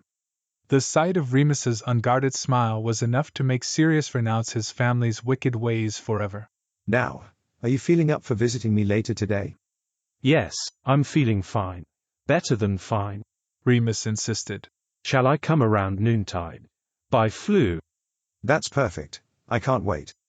He kissed Remus's hand, bid him goodbye, and started out the door of the little cottage when Remus stopped him. Sirius, wait, he said, rushing up behind him. Here. Remus handed him a small glass jar filled with a thick, green, gelatinous substance flecked with little bits of red. Sirius looked at it curiously. It's a healing salve, Remus told him. I noticed that your neck seemed sore when you woke this morning. And did you make this, too, my sweet, clever boy? Sirius asked, and Remus nodded. It will work wonders, I promise, Remus said. It contains cayenne pepper and bee venom, among other things. Thank you, Sirius said, and he felt the gratitude deep in his bones. It was something true, and pure, and real. And unlike everyone else, Remus asked for nothing in return, which made Sirius long to give him everything. Sirius left the house, closing the little wooden door behind him, and was just about to apparate away when Remus's front garden caught his eye. Like yesterday, the garden was filled with summertime blooms, when everything around it was wilted and sleeping as it should be in autumn. And there were even more brightly colored flowers, hummingbirds and butterflies. Sirius stared at it with wonder, and considered knocking on the door again to ask Remus about it. But he knew Remus was tending to his father, so he shrugged and apparated back to 12 Grimmauld Place to eagerly wait for Remus's arrival. I'm going to eat him for breakfast, lunch, dinner, and pudding, cousin. Bellatrix's eyes followed Remus hungrily as he walked around the library at 12 Grimmauld Place with a piece of parchment, and his quill enchanted to take notes, as he took inventory of the large, mahogany-walled room with its floor-to-ceiling bookshelves filled with wicked trinkets, and tome after tome dedicated to the darkest of arts. Over my dead body, Bella, Sirius hissed at her. He grabbed her by the wrist and gave her a little shake. I'll take him against the wall right after I step over your dead body. She laughed, and pointed her wand at Sirius, shooting a fiery hot spark to his ankle and making him jump in pain. Aw fuck, Bellatrix. He swore at her through gritted teeth as her curse continued to sting his skin. Why the hell are you here? My sisters and I decided that you're not to be trusted with our family relics. She sniffed. So I thought I'd keep an eye on you and your little rent boy. Little did I know I'd encounter such a delicious-looking man, who would someday leave me twice widowed. She gazed at Remus with a sigh of undisguised longing. Unless you want me to banish you to the attic with your dear Auntie Wally, you'll get the hell out of this house now, Bella. Sirius warned. Bellatrix just gave him an evil smile and bit her lower lip with wicked relish. Oh, Remus, darling, She called, her voice so honeyed that Sirius fought the urge to be sick on her leather shoes. Yes, Mrs. Lestrange. Remus asked, turning his head away from a blood-stained copy of Magic Most Evil to look at Bellatrix expectantly. Call me Bella, please. She purred, and Sirius's stomach turned as he wondered whether he himself had sounded this sickening when he asked Remus to call him Sirius. My husband is tragically dead, and calling me Mrs. Lestrange wounds my poor heart. Remus's eyes softened, and he looked at Bellatrix with great pity. Sirius wanted to curse her into next week. Of course, Bella, Remus said. I'm sorry for your loss. Oh, you know. She said airily. Death is a part of life. No harm done. I wanted to ask you. And she wrapped an arm around Remus's waist to lean in close to speak to him. Don't you think we should host a ball? To honor the new Lord Black? She asked into his ear, giving Sirius a twisted grin. Remus looked across the room at Sirius questioningly while Sirius tried not to lunge at Bella and strangle her with a cursed tapestry. We do not need a ball, Sirius growled. Don't you love a party? Bellatrix simpered at Remus, ignoring Sirius and hanging on Remus's arm.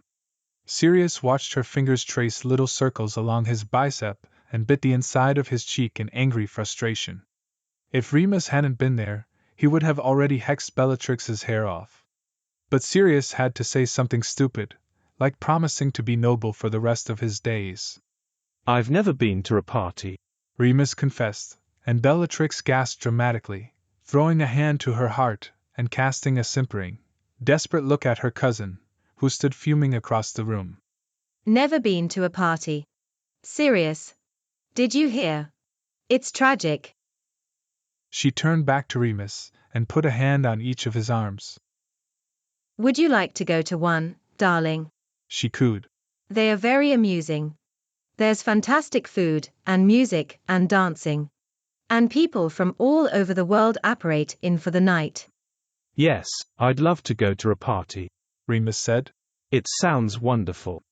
It's settled then, she said. We shall host a ball Saturday next. And since I insist upon always having the most handsome escort, you can be mine. Ah? Sirius couldn't take it anymore and sent a stinging jinx right to the side of Bellatrix's neck, making it swell unpleasantly as she shrieked in pain. She slapped a hand to the angry red mark that bloomed on her skin. You stupid, fucking. Bellatrix snarled, lunging toward Sirius with her wand clutched in her fist like a dagger. But Sirius only flicked his own wand languidly and sent Bellatrix skidding on her heels out the front door, which slammed shut and locked behind her.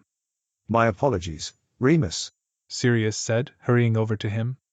Remus looked slightly shell-shocked, and Sirius put a calming hand on his wrist. She's a terrible person, and I'm almost certain she murdered her first husband.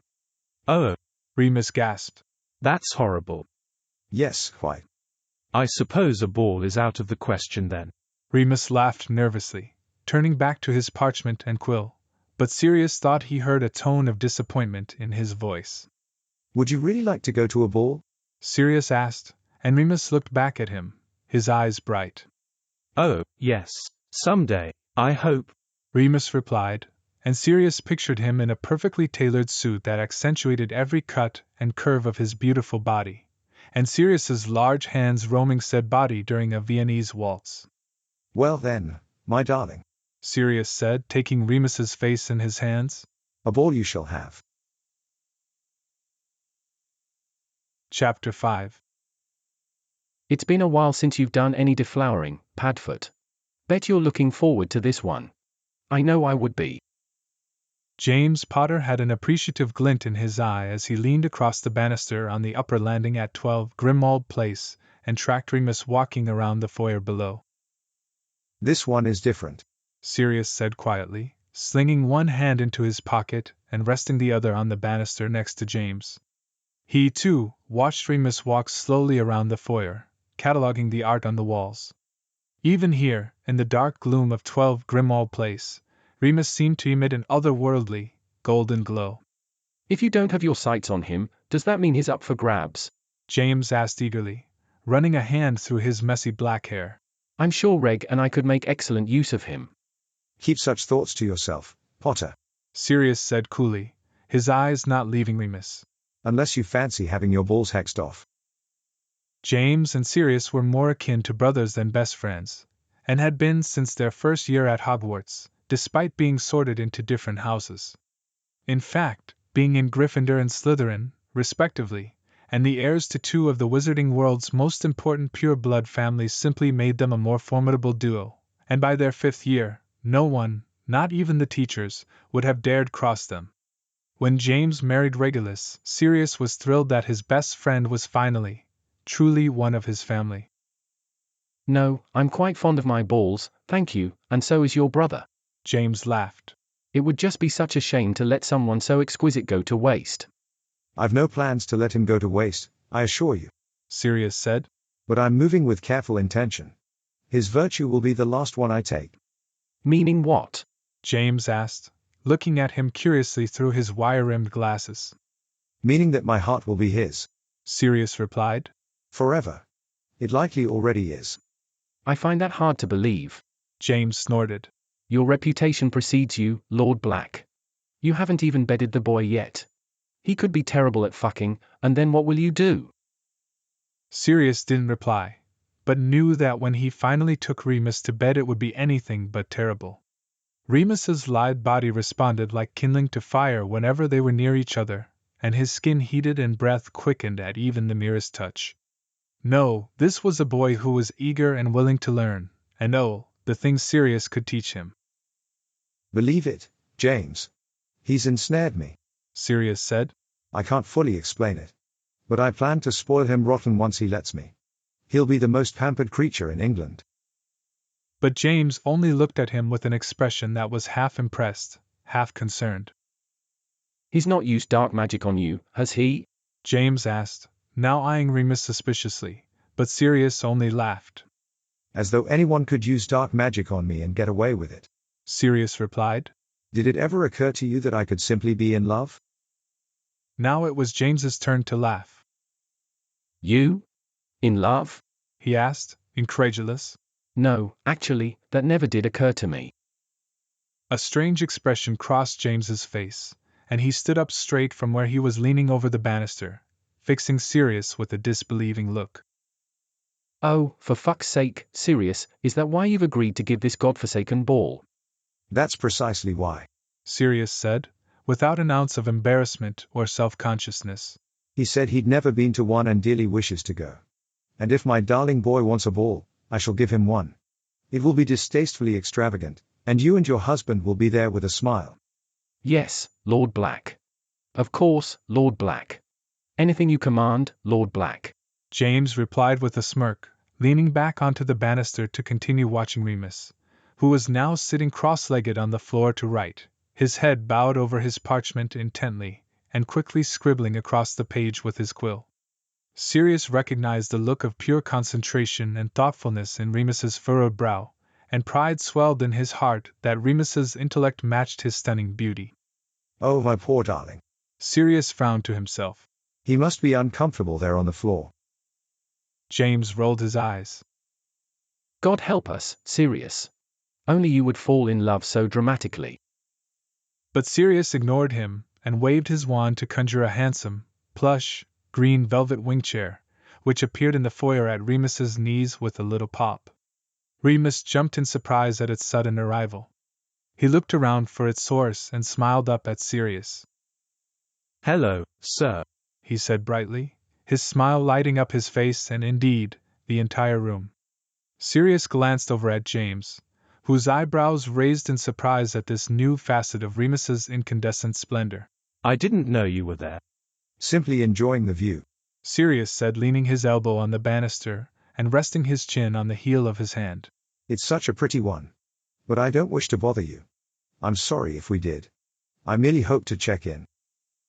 Remus's cheeks flushed a lovely shade of coral pink at this praise, and he smiled softly to himself as he looked down at his parchment. It was a gesture that Sirius would normally interpret as manipulative coquettishness designed to entrap a powerful man. Sirius had no patience for trembling swains and viewed them with distrust. He'd much prefer honest enthusiasm, as tawdry as that may be, over false coyness. But from Remus, he knew the reaction was genuine. You could never bother me, Remus replied, looking back up at Sirius. It's I who should worry about bothering you. I hope I'm not taking you away from your work by being here. Work? James said, letting out a delighted laugh. Oh yes, Lord Black's diary is full of important engagements. Why just today he had to confront the emergency of being fitted for a new top hat. I don't know how he copes with the stress. Sirius and James walked down the stairs and reached the bottom landing as Remus stood up to face them. James put out his hand in greeting, and Remus shook it. James Potter, he said with a jovial grin. The brother Sirius never had. Remus looked bemusedly between Sirius and James. Remus had, in fact, met Regulus that very morning. It's very nice to meet you, Mr. Potter, Remus replied. Mr. Potter? Oh no, please don't tell me this wanker makes you call him Lord Black. James guffawed, throwing a heavy arm over Sirius's shoulder and attempting to pull him into a headlock. You must forgive James, Sirius grunted, trying to wrestle James off him while maintaining a shred of dignity. Insanity runs in his family. You mean the family I married into? James laughed. Sirius threw James off with an elbow to the ribs and shoved him into the newly conjured wing chair. It skidded backwards and collided with the wall, sending a lit candle toppling off a heavy silver sconce and straight toward James's head. Before Sirius or James even realized what happened, Remus flicked his hand and transfigured the candle into a shower of yellow flower petals, which fell harmlessly onto James's shoulders and lap. That was some trick, mate, James said, wide-eyed. Well, Remus said with an easy shrug. I couldn't let you get covered in hot wax. Not during the day, anyway, James said with a wicked grin and a wink, and Sirius groaned internally, while Remus simply looked confused. Sirius took Remus gently by the elbow and drew him close, tucking him into his side and threading an arm around his waist.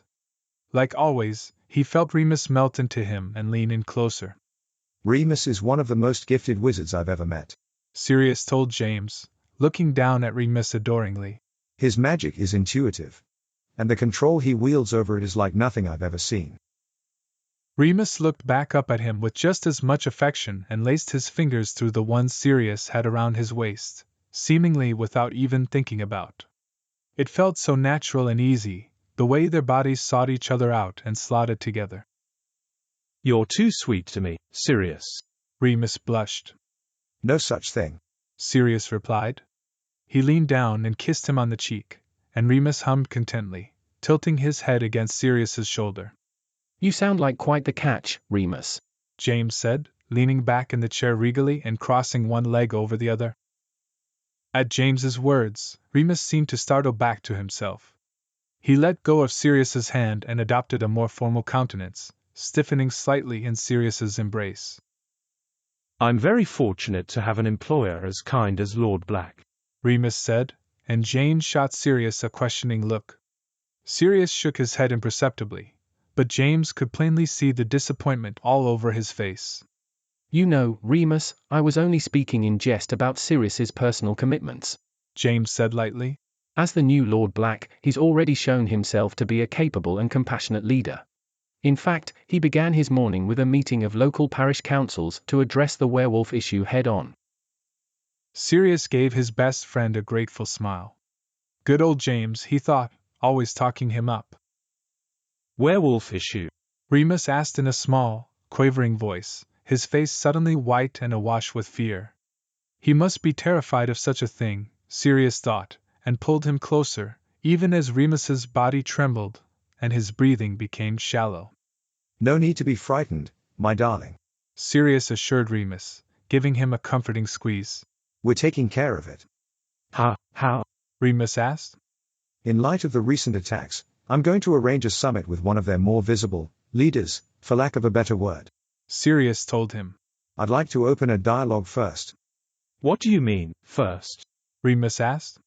Well, Sirius said thoughtfully, I, unlike some of my family, don't believe that werewolves are any different than you or I. They simply suffer from a condition over which they have no control. I envision establishing safe rooms of the ministry, as well as nature preserves that are carefully warded and designated especially for full moons. But, if talks were to break down... He paused, trying to think of how to phrase Bellatrix's distasteful round them up suggestion in a way that wouldn't sound barbaric, but stopped himself when he saw the look of horror on Remus's face. I suppose we'll cross that bridge when we come to it. Sirius finished, trying to sound reassuring. No need to talk about it now. Oh, Remus mumbled, and looked at the floor. Sirius grasped his chin with his thumb and forefinger, and lifted it so he and Remus looked into each other's faces. You've nothing to fear about werewolves or anything else, Sirius said. I'd never let any harm come to you. Remus nodded, but appeared unconvinced. Why don't we talk about something more pleasant? James piped up. How are plans coming for the ball? I've no idea. Sirius admitted. I trust my staff to handle that. Will the ball be here at Grimmauld Place? Remus asked, his voice stronger now, but still a bit tremulous. No. Sirius replied. It will be at the manor. In the countryside. Just outside your village, actually. Yes, I know where Black Manor is, Remus said. Everyone in the village does. Naturally, Sirius thought, annoyed with himself. Half of the villagers have worked on the manor's grounds, in one way or another. He really needed to stop putting his foot in it if he had any chance of Remus not shying away from him all the time. I should get back to work, Remus said shortly, crouching down to pick up his parchment and quill. I need to be home soon, and I want to start on the drawing room before I leave. Oh. Sirius said, a bit surprised by Remus's sudden shift in mood. Yes, please, don't let us keep you from your work. Say goodbye before you go? Of course, sir, Remus replied tightly. He looked at James. It was very nice to meet you, Mr. Potter. It was nice meeting you too, Remus, James said, standing up, and his confused expression mirrored how Sirius felt. I look forward to seeing you at the ball. Yes, sir, me too. Remus nodded, and quickly strode from the room. Sirius and James watched him walk out of the foyer and round the corner, listening as his footsteps faded away.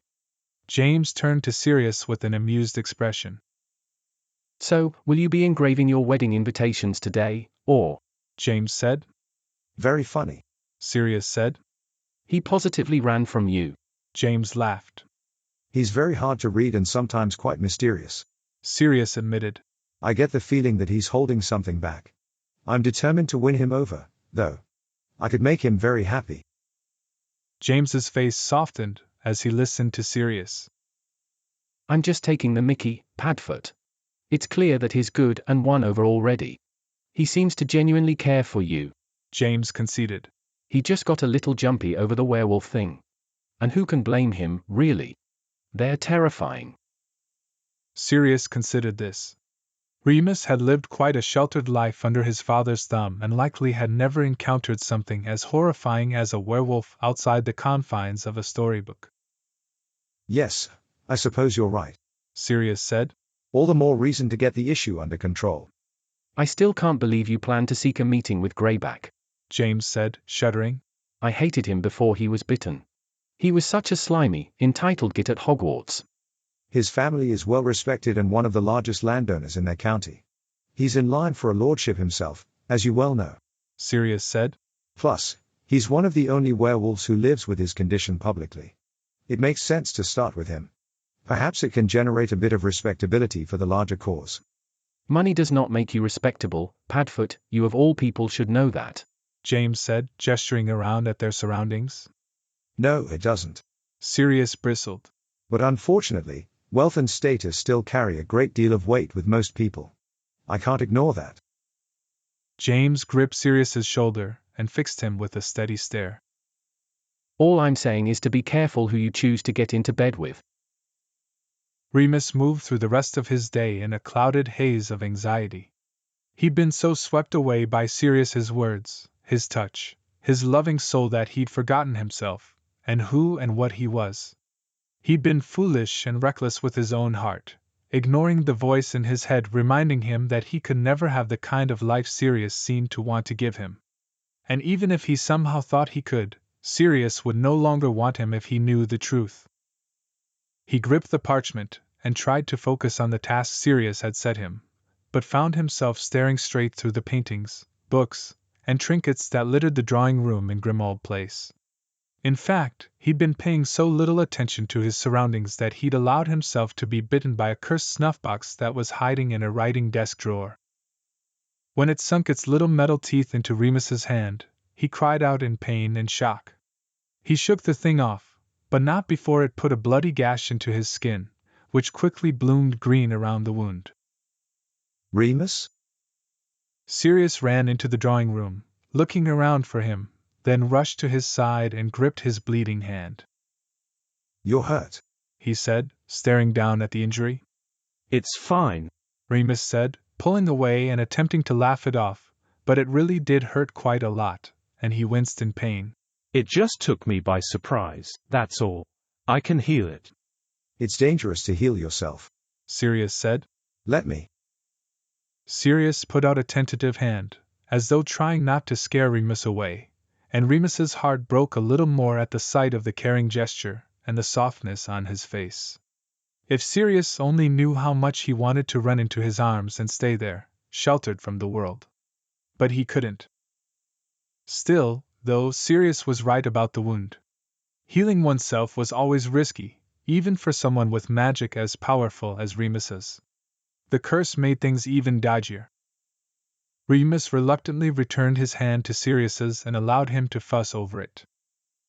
There's a curse on it, too, Remus told him. So it'll need more than the usual wound-knitting spells. Try anti-anathema, or if that doesn't work, prohibir devotio. Sirius nodded and got to work. Remus watched him gently grip his wrist while he expertly healed the wound and easily removed the curse. Again, he felt himself falling into Sirius. Good as new, Sirius said, kissing the spot where the wound had been only seconds before. I'm so sorry about that. I hate this damn house. You don't need to apologize, Sirius. We knew there would be dangerous objects hidden here, and it won't be the last one I find. It's my own fault, my mind was elsewhere. It was with you. He wanted to add, but of course, held his tongue. Still, perhaps you shouldn't be alone while you work. Sirius fretted, but Remus only laughed. He lived his entire life alone. Sirius could scarcely imagine the things he regularly dealt with by himself. I'm perfectly capable of working without a chaperone, Sirius, he said. You're more than capable, Sirius said, surprised. But why do things alone if you don't have to? This knocked Remus back on his heels, perhaps more than anything else Sirius had yet said to him. He supposed Sirius was right, in theory. Just because you could do something alone, it doesn't mean help wouldn't be welcome occasionally.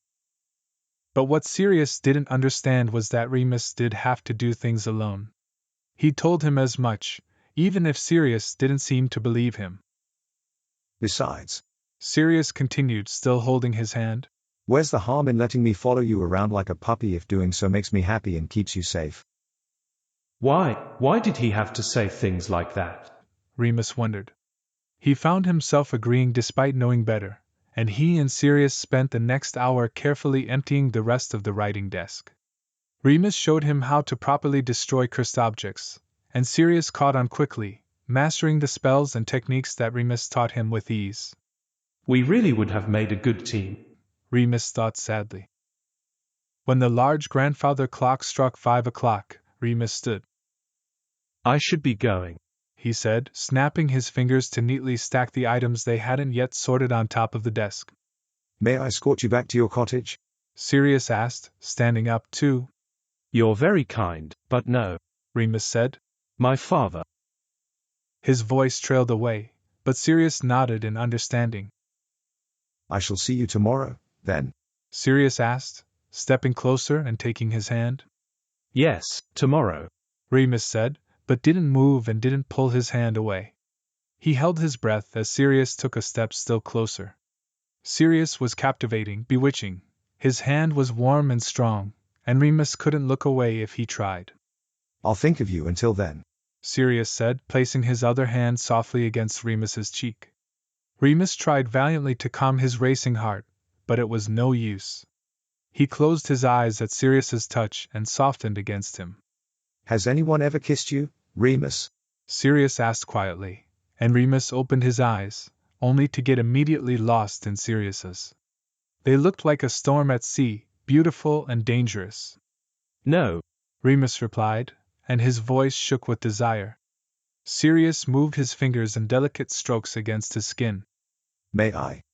And against his better judgment, Remus whispered his reply. Yes. Chapter 6. There had been another boy. Once.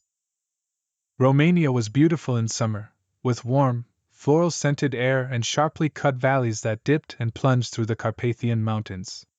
Remus was 19 when he and Lyle stayed for 2 weeks in a magical village outside Bran, where the lively inn had a brightly painted blue door, freely flowing Fidiasca Negra wine, and musicians playing the violin, panpipe, and accordion in the inn's downstairs tavern all night long. Remus was used to people watching him wherever he went. His father said it was because his hair was an unusual shade of golden silvery brown, and Remus didn't question that explanation until many years later. But the boy who watched him on this night was different. His eyes found Remus, but Remus's eyes found him, too. He was handsome, in his way, with black hair and nearly black eyes, and a smile that curved up a little to the right, showing a mouthful of charmingly crooked teeth. Their eyes met across the room in the inn's tavern, and they did not stop glancing at each other all night. Each time Remus met the boy's gaze, his stomach swooped in a way that felt strange, but not unpleasant, and he found himself wishing they could speak to one another. We must get to bed, Remus, his father said on that first night, and Remus reluctantly left that tavern, looking over his shoulder at the boy as they climbed the stairs to their room. The boy waved and smiled, and Remus felt his neck flush as he waved and smiled back. They saw each other again the next night, and the night after that, too. The boy, it seemed, worked in the tavern with a woman who may have been his mother. He brought their food and drinks, lingering at the edge of the table to give Remus a little grin or say a cute hello in thick, heavily accented English. Lyle looked suspiciously between them, but said nothing, only dragged Remus to bed each night before he and the boy had a chance to say more than good evening or good night to each other. Finally, on the 4th night, Lyle became ill after lunch and retreated to their room early to rest, leaving Remus alone in the tavern. Dragos was 22 and dreamed of starting a sanctuary for dragon rescue, rehabilitation, and study. He talked with his hands, all big gestures and passionate movements, and his voice was enchanting, the way it lilted up when he was excited about something. He laughed loudly and easily. Remus thought he could listen to him speak all day and night about anything and everything. He called Remus Remus with a richly rolling R, and asked him all about his life in England and what it was like to work in the shop with such unusual objects. He asked question after question and really listened to the answers, tilting his head in interest or nodding in passionate understanding as Remus spoke. Remus told him of his wish to see the whole world and meet everyone there was to meet. Dragos said he believed that Remus would surely live such a life one day. It was wonderful to be in his company. Remus found reasons to slip away from his father often over the next several days, escaping with Dragos to the place in the forest where he wanted to open his dragon sanctuary, to Bran Castle with its imposing Gothic turrets, and even to a lonely stretch of beach on the Black Sea. Remus was smitten, and so, too, was Dragos, even shyly holding Remus's hand as they walked through the village together one afternoon just before the sun dipped below the craggy mountains. It felt like a dream. A week later, sitting on a blanket in a meadow thick with wildflowers behind the inn, Dragos took Remus's hand and kissed it. Perhaps, he asked, his black eyes eager and sweet. you stay. The word yes, hopeful and joyous, tried to bubble up out of Remus's throat. But he and Lyle had a port key to catch in the morning, and the full moon was only 3 nights away. Remus thought of all the things that Dragos wanted, all the dreams he had, and how none of them could come true if Remus stayed in his life. He was just about to fabricate a story about why he had to leave, when Lyle's voice, sharp and angry, rang through the air. Remus, what the hell are you doing? He demanded, storming through the field toward them and crushing the delicate flowers under his feet. I'm talking with a friend, Remus said, quickly dropping Dragos's hand. Don't worry, I've finished all my work for the day, and some of yours for tomorrow, too. You know full well I'm not talking about work, Lyle said, wrapping a strong hand tightly around Remus's forearm and yanking him roughly to his feet. Dragos stood, too, looking outraged. Do not touch him that way, he said, stepping closer to Lyle, but Lyle pulled out his wand and pointed it at Dragos's chest. You stay away from him, Lyle said. Remus, get inside. We're leaving today. But father... Now. Remus couldn't help the tears that fell, both from the bruises his father left on his arm and from the broken-hearted and bewildered expression on Dragos's face. Lyle dragged Remus across the meadow, but he managed to turn to look at Dragos one last time before his father jerked him by the arm and his eyes fell to the ground. Remus didn't see the wildflowers shooting up out of the grass to delicately tendril around Dragos's fingers or the butterflies landing on his shoulders to offer soft comfort. He didn't hear the bees buzzing a strange, soft melody or Dragos's shocked gasp at the mysteries blooming all around him. Instead, Remus saw his things being thrown into a suitcase and heard his father's angry, terrified warnings about trusting strangers. Your mother trusted everyone, he said, pointing his shaking wand at his own sock and turning it into an illegal port key that glowed around the edges in his hand. And look where it got us. Remus felt a jerk behind his navel, and the next second, they were home. Back in their tiny village, their tiny cottage, their tiny world.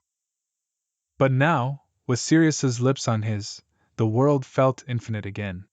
It was everything and nothing like Remus expected a kiss to be. Sirius kept one hand on Remus's cheek, and the other, touched lightly against his lower back. He moved slowly and gently, barely brushing their lips together at first. Remus's heart thudded wildly against his ribs. He leaned closer, as though by instinct, and allowed his lips to part against Sirius's. They slid together, soft and silky, and Remus let out a little whimper when Sirius's tongue grazed against his mouth. Sirius pulled him nearer, with a strong hand closing around his waist, and Remus let his own tongue brush Sirius's. The sensation of their tongues touching sent little embers of warmth cascading across his skin, and he wrapped his arms around Sirius's neck. Sirius deepened the kiss, and Remus gasped as their hips rubbed together, and he felt Sirius's substantial hardness pushing through his trousers. It pressed against his own and felt so good Remus thought he would faint. His body reacted faster than his mind could stop him, and he obeyed his strange urge to take Sirius's plush lower lip between his teeth. Now it was Sirius's turn to moan in surprise. Remus, he breathed against his cheek. Are you sure you've never done this before? Remus didn't answer, just pulled Sirius down into another kiss. They stood in the drawing room, moving desperately against each other, until the grandfather clock struck a single chime to mark the quarter hour. Remus pulled away, breathless and less drunk. His mind felt fuzzy as he tilted his head back and looked into Sirius's darkened eyes.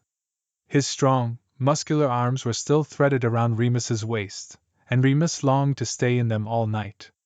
He never felt safer or more alive than he had right then. I have to go, Remus panted. Sirius nodded, but dipped down to kiss him once more, and Remus allowed himself to sink into him again. Sirius was so easy to get lost in. They kissed for another minute until this time, it was Sirius who pulled away. Go, my darling, he said, peppering Remus's neck with kisses. And return to me tomorrow.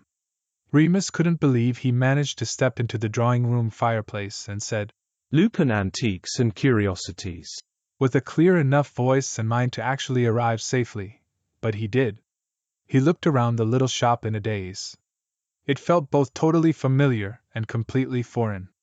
How could everything look exactly as it always had when Remus's whole world had shifted and flipped upside down? He took a moment to steady himself, resting his hand against one of the shelves. His lips were kiss-bitten and swollen, and his pulse raced. He closed his eyes and could still feel Sirius's fingers pressing into his hips, and the mere memory of it made his softening erection begin to stiffen again. He needed to get control of himself before he went home, so he filled a basin with cool water to splash on his face. When his breathing and heart rate finally slowed, Remus left the shop and started his walk home. But when he arrived there, what he saw in the garden took his breath away. It was filled with new plants and blooms, just starting to grow orchids, pomegranate, tuberose, and quince, and, for the first time, he felt grateful that his father was housebound. He stepped into their quiet cottage where his father sat reading in the rocking chair with a blanket across his lap. Hello, Father, Remus said, his voice sounding strange to his own ears. He was so sure that Lyle would take one look at him and recognize that his son was profoundly different than when he left that morning. But Lyle merely glanced at him and smiled, put out a gnarled hand for Remus to grasp, and asked how the day went. Oh, fine, Remus said. I sold the obsidian cameo brooch this morning. Finally, Lyle replied. Did you need to lower the price because of the hiccuping? No, Remus told him. I was able to remove the jinx. Really? Lyle frowned in surprise. But I'd been trying to remove the jinx for months. I had to ask her first, Remus told him. Ask who? The woman in the cameo carving, Remus said, as though this was the most logical answer in the world. She'd put up a very strong shield charm around herself. I assured her that all I wanted to do was help her stop hiccuping, so she lowered it while I removed the jinx. I also promised that I wouldn't sell her to anyone who would keep her locked away in a box all the time. She wants to be worn, and I don't blame her. Lyle listened to him in amazement, nodding along slowly as Remus explained what he considered to be a very simple and straightforward jinx removal. Can I get you anything, Father? Remus asked. Sirius had filled their larder without him knowing it the day after the full moon, and Remus was still finding things that creature had put there. Just the night before he discovered a sweet wrapped in brown paper called chocolate that he never had, but loved the moment it melted on his tongue. Would you mind making me a cup of tea, please? Lyle asked. Of course, Remus answered. Do you need me to add the white willow bark tonight? If you don't mind, Lyle said. My joints are aching badly.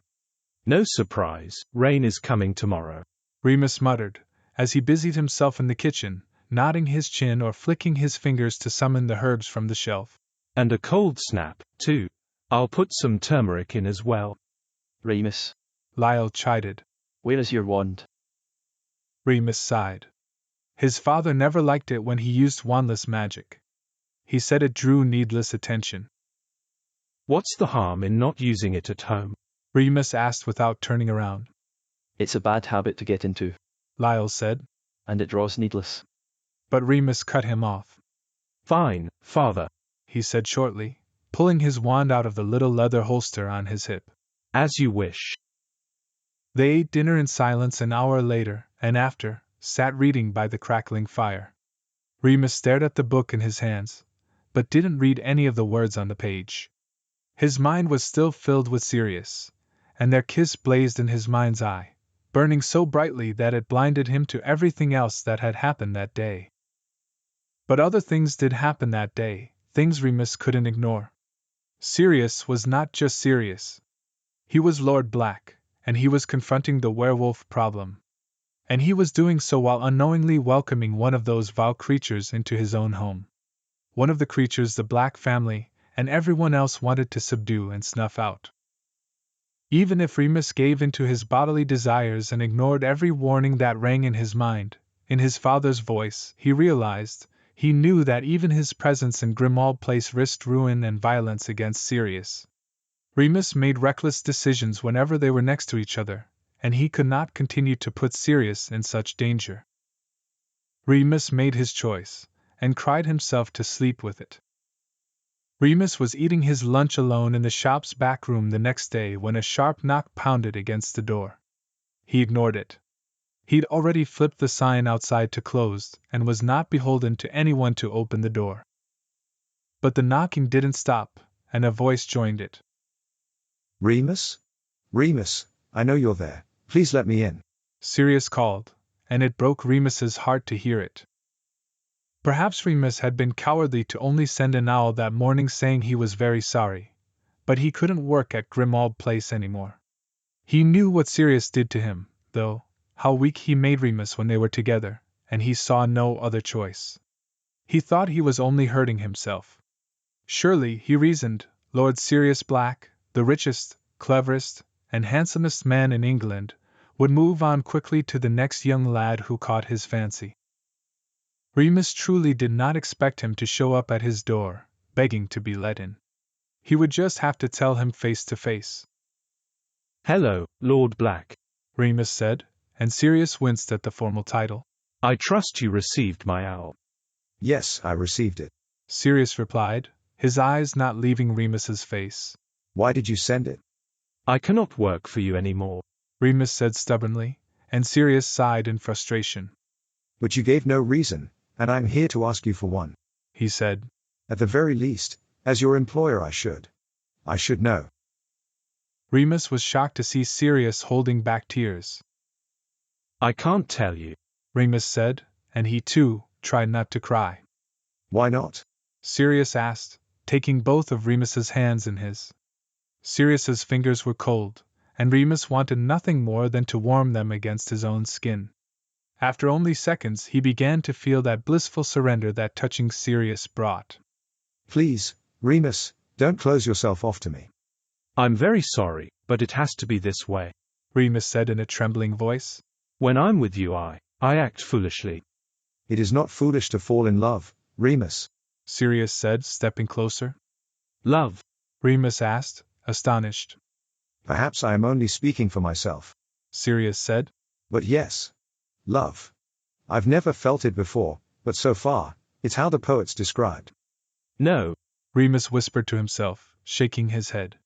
He had never considered that Sirius might love him, and that made all of this a million times worse. Love blinds you to threats, seduces you into ignoring warnings. Makes you believe that you and your little boy will be safe in the loving moonlight. I can't risk you, Remus said in a panic. It's too dangerous. Sirius's expression turned stormy. Is there someone who wishes to hurt you? He asked urgently, and Remus let out a bitter laugh. In a manner of speaking, Remus mumbled. He could never explain that it was he who sought to hurt himself. Whoever it is, I will end them, Sirius said in a low and dangerous voice that brought Remus back to himself.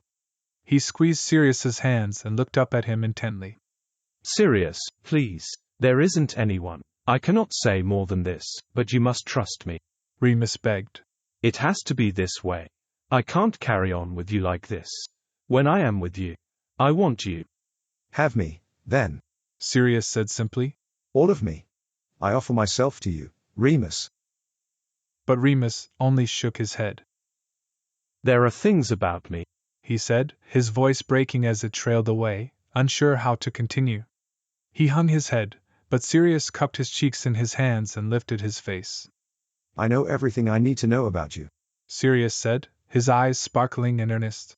I know your beautiful mind, and your kind heart, and your pure, powerful magic. All of those things say more about you and your good soul than you realize, Remus. And I know that there is nothing you can tell me that will make me not want to be with you. But if I am not what you really want, I shall not force myself upon you. Please do not allow my feelings for you to drive you from my employ. If you consent to keep working for me, then I shall stay away. I promise. Remus stared at the silver buttons on Sirius's topcoat as he considered this. He loved his work at Grimmauld Place. It was exciting, interesting, and dangerous. Sirius's family was funny and more than a little frightening, and Remus loved watching them and listening to their treacherous banter. And then there was the matter of 50 galleons a day. Remus swallowed and stared up at Sirius for a long moment before finally nodding his assent.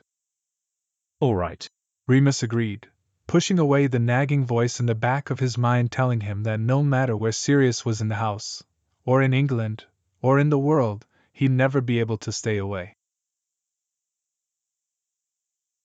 Chapter 7. Ridiculous, ridiculous, ridic. Boggarts were simple. Laughably simple. But this one was not. Remus heard it rattling around in an ornately carved ebony highboy in a study at 12 Grimmauld Place, where he'd been sorting through a large cache of Egyptian canopic jars, most of which still contained the mummified organs of the dead whose tombs they'd been raided from. He'd actually spent the early afternoon in this room with Regulus, who, unlike his brother, had a deep affinity for many of the objects in the house and sat with Remus for more than an hour telling him about their great-grandfather, Antares Black, who traveled to Egypt ahead of Napoleon's army to investigate the tombs of ancient Egyptian wizards. Instead of sticking to that task, though, he came home with a trunk full of relics and the ghost of an angry priest who haunted him until his dying day. Your great-grandfather sounds fascinating, Remus said, and Regulus nodded. He was, Regulus agreed. fascinating, evil, and infuriating in equal measure. And he certainly deserved to be haunted. Remus laughed, and began magically marking each of the canopic jars with the coordinates of the tomb to which they should be returned. Regulus watched him with interest. You're very good at this, he said. Thank you, Remus replied. I've had many years of study. You know, when my brother said he was bringing home an expert appraiser, I was quite skeptical. Regulus said, eyeing Remus closely. But he spoke very highly of you, and he was correct about your skills and knowledge. I'm happy to have been proven wrong. Remus simply nodded politely and kept his head down, trying to look as though his only concern were the hieroglyphs carved onto the sides of the jars. My husband was quite taken with you as well, Regulus continued. I enjoyed making Mr. Potter's acquaintance, Remus said, still not looking up from his work. Now that the conversation had switched to Sirius, however distantly, he was finding it harder to focus. He'd already lost track of which jars contained which organs and had to start his inventory again. James even said you saved him from being hurt, Regulus continued. My spell was merely the first to reach him, Remus said. I'm sure Lord Black would have acted quickly had I not been there. Of course, Regulus said. Sirius loves James very much. My brother does not love often or easily, but when he does love, he loves fiercely. To this, Remus had no reply.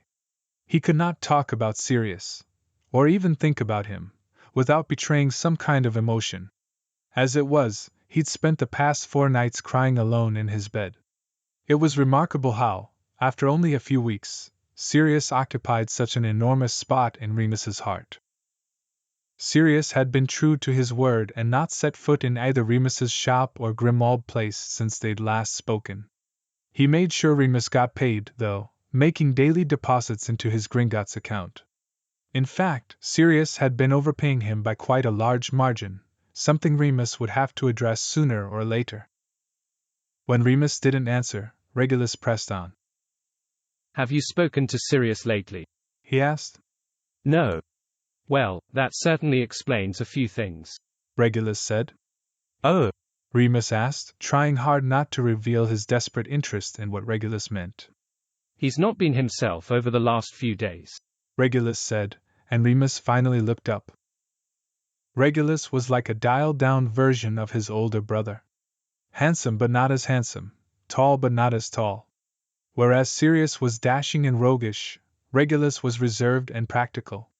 Yet they were equally clever and observant, and Regulus was especially good at reading people. Is he all right? Remus asked, his heart pounding in his throat.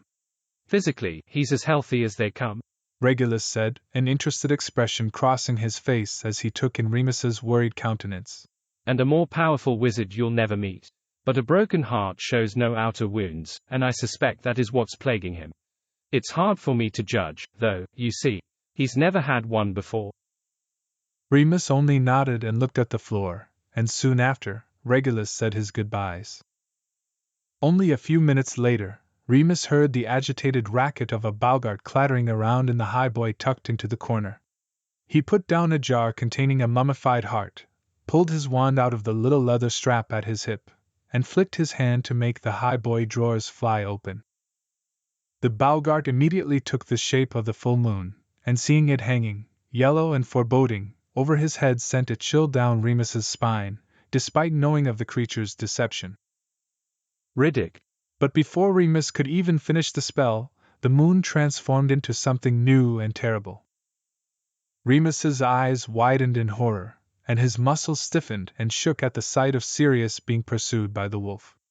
Remus was frozen to the spot as Sirius ran as fast as he could, sweat dripping down his terror-stricken face, but he was no match for the beast, who overcame him with a violent tearing of claws upon flesh. Ridiculous, ridiculous, Riddick. It was no use. Sirius hit the floor with a sickening smash, and the werewolf lunged upon him, clamping its jaws around his throat. A choked cry escaped Remus as the monster tore Sirius apart until he lay, dead and mutilated, at Remus's feet. No! Remus wailed. He fell to his knees and watched in horror as the wolf reared back, his ugly yellow teeth bloodied and bared, and howled in triumph at the full moon, which glowed like a menacing beacon in the dark sky. Sirius, no! Ridiculous! A strong voice behind Remus boomed the spell into the room, and the scene dissolved as the Bogart vanished. Remus! Regulus rushed over to where Remus was curled on the floor. Sirius, Sirius, I'm so sorry. Remus sobbed. Hush, it's all right, Regulus said. Remus felt a hesitant hand on his shoulder, and seconds later Regulus pulled him into a hug. I killed him, Remus cried. I killed him. It was only a Bogart, Regulus whispered, softly rubbing Remus's back. It took several minutes for him to stop crying. He let out a few shuddering gasps as Regulus pulled away and looked at him closely. Sirius is not here, Regulus said. He is safe, that wasn't real. Remus buried his face in his hands. I know, of course, I know, he breathed, his chest still heaving. He took another moment to calm himself, then looked at Regulus. Remus's face was red and blotchy from crying, and he felt racked with fear and shame. He shook his head in disgust with himself. You must think I'm so stupid, Remus chided. Falling apart over a silly Bogart. No, Regulus replied, shaking his head while keeping a comforting hand on Remus's shoulder. I think my brother is a very lucky man to be cared for so deeply that seeing him hurt is your greatest fear. Remus looked up at him, and Regulus gave him a small smile. Regulus hesitated a moment before speaking again. And I believe you have greatly underestimated him, he said gently. And the kind of man he is. And with that, Regulus left Remus to his work and to his thoughts. The next several days passed in a flurry of activity. Although the ball was being held at Black Manor in the country, people passed in and out of 12 Grimmauld Place regularly as they prepared for the party, including Bellatrix, Narcissa, and Andromeda, who apparently had not raided enough of the family's jewels the day Orion died and came back to search for more baubles to wear to the ball. Remus, you must show me the most expensive piece we own, Bellatrix informed him the afternoon before the ball. She linked arms with him as she guided them into Walburga's dressing room. Now that Sirius had banished his mother to the worst place he could think of, the swamps of Florida in America, the Black sisters considered her entire wardrobe up for grabs. I want to be an absolute showstopper at the ball. I'm not sure how much you'll like the most expensive piece you own, Remus said, but Bellatrix only laughed. Let me be the judge of that, you delectable thing, she replied, giving his arse a painful squeeze that made him jump as he opened the jewelry cabinet. When he turned around with the piece in his hands, though, she gasped in horror. Remus held a heavy gold chain with a huge, hideous gold pendant the size of his fist. It was shaped like an ugly human head, with black pearl eyes and a grotesquely open mouth. A long, emerald-encrusted snake with ruby eyes and a forked, diamond-covered tongue protruded from between its lips. It was technically a necklace, but must have weighed about 20 pounds. It's dreadful, Bellatrix cried. It's an ancient ceremonial piece, Remus explained. It's really not meant to be worn except during ritualistic human sacrifices. Ah, perfect for a black family ball then. A voice laughed behind them. Remus and Bellatrix turned around to see James leaning in the doorway watching them with his hands in his pockets. Remus couldn't help but smile at the sight of James, with his affable, impish grin, messy black hair, and warm brown eyes that gazed merrily from behind wire-rimmed glasses. Like Sirius and Regulus, James was also impossibly handsome, although his attractiveness veered more toward boyishness than the other two. What are you doing here? Bellatrix spat, a look of pure distaste further marring her already sour expression. Nothing to do with you, you harpy, James told Bellatrix, striding into the room and slinging an arm over Remus's shoulder. I'm here to fetch this handsome fellow, he said, gazing fondly down at Remus. Remus, I have come to whisk you away to get fitted for your suit for the ball. My suit? Remus asked in surprise. He wasn't even sure if he was still invited to the ball, and if he was, he planned to wear his own, simple, yet clean and pressed, shirt and trousers that he saved for buying trips. James just ruffled his hair. You really are adorable, aren't you? James laughed. Come along. James steered Remus out of the room, but not before pointing his wand at the jewelry cabinet and snapping it shut. Arg! You caught my fingers, you piece of shit. Bellatrix screeched at him. That'll teach you to keep your grubby, greedy fingers where they belong, James called over his shoulder. James led Remus into another dressing room across the hall, where a wispy old house elf stood with a tape measure slung around his neck. The room was lined with mirrors on one wall. A small platform stood in the middle of the room next to a tufted footstool, and facing the platform sat two dark green velvet chairs. Master James? The elf bowed as they entered the room. Hello, Habby, James said. This is Remus. A pleasure, sir. The elf bowed toward Remus, and Remus nodded hello. James strode over to a suit-clad mannequin and waved his wand. Instantly, the mannequin was bare, and the suit hung on a hanger in James's hand. He gave it to Remus, and gestured toward a black velvet curtain that hid a dressing stall. How about you try it on? He said. There are shoes in there, too. James sat on one of the velvet chairs, smoking a pipe with one ankle resting on his knee. He immediately sat up and gave Remus an appreciative once-over when he emerged a few minutes later. Remus pulled self-consciously at the frock coat. There were more buttons on this single garment than Remus had ever buttoned in his life.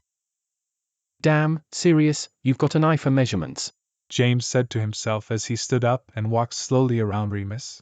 Here, step up. Remus took James's offered hand and stepped onto the small platform. James sat back down to let Habby do his work. The little elf measured Remus all over, then snapped his fingers. Immediately, Remus felt the slightly too long sleeves and trousers shorten and the waistcoat nip in around his middle.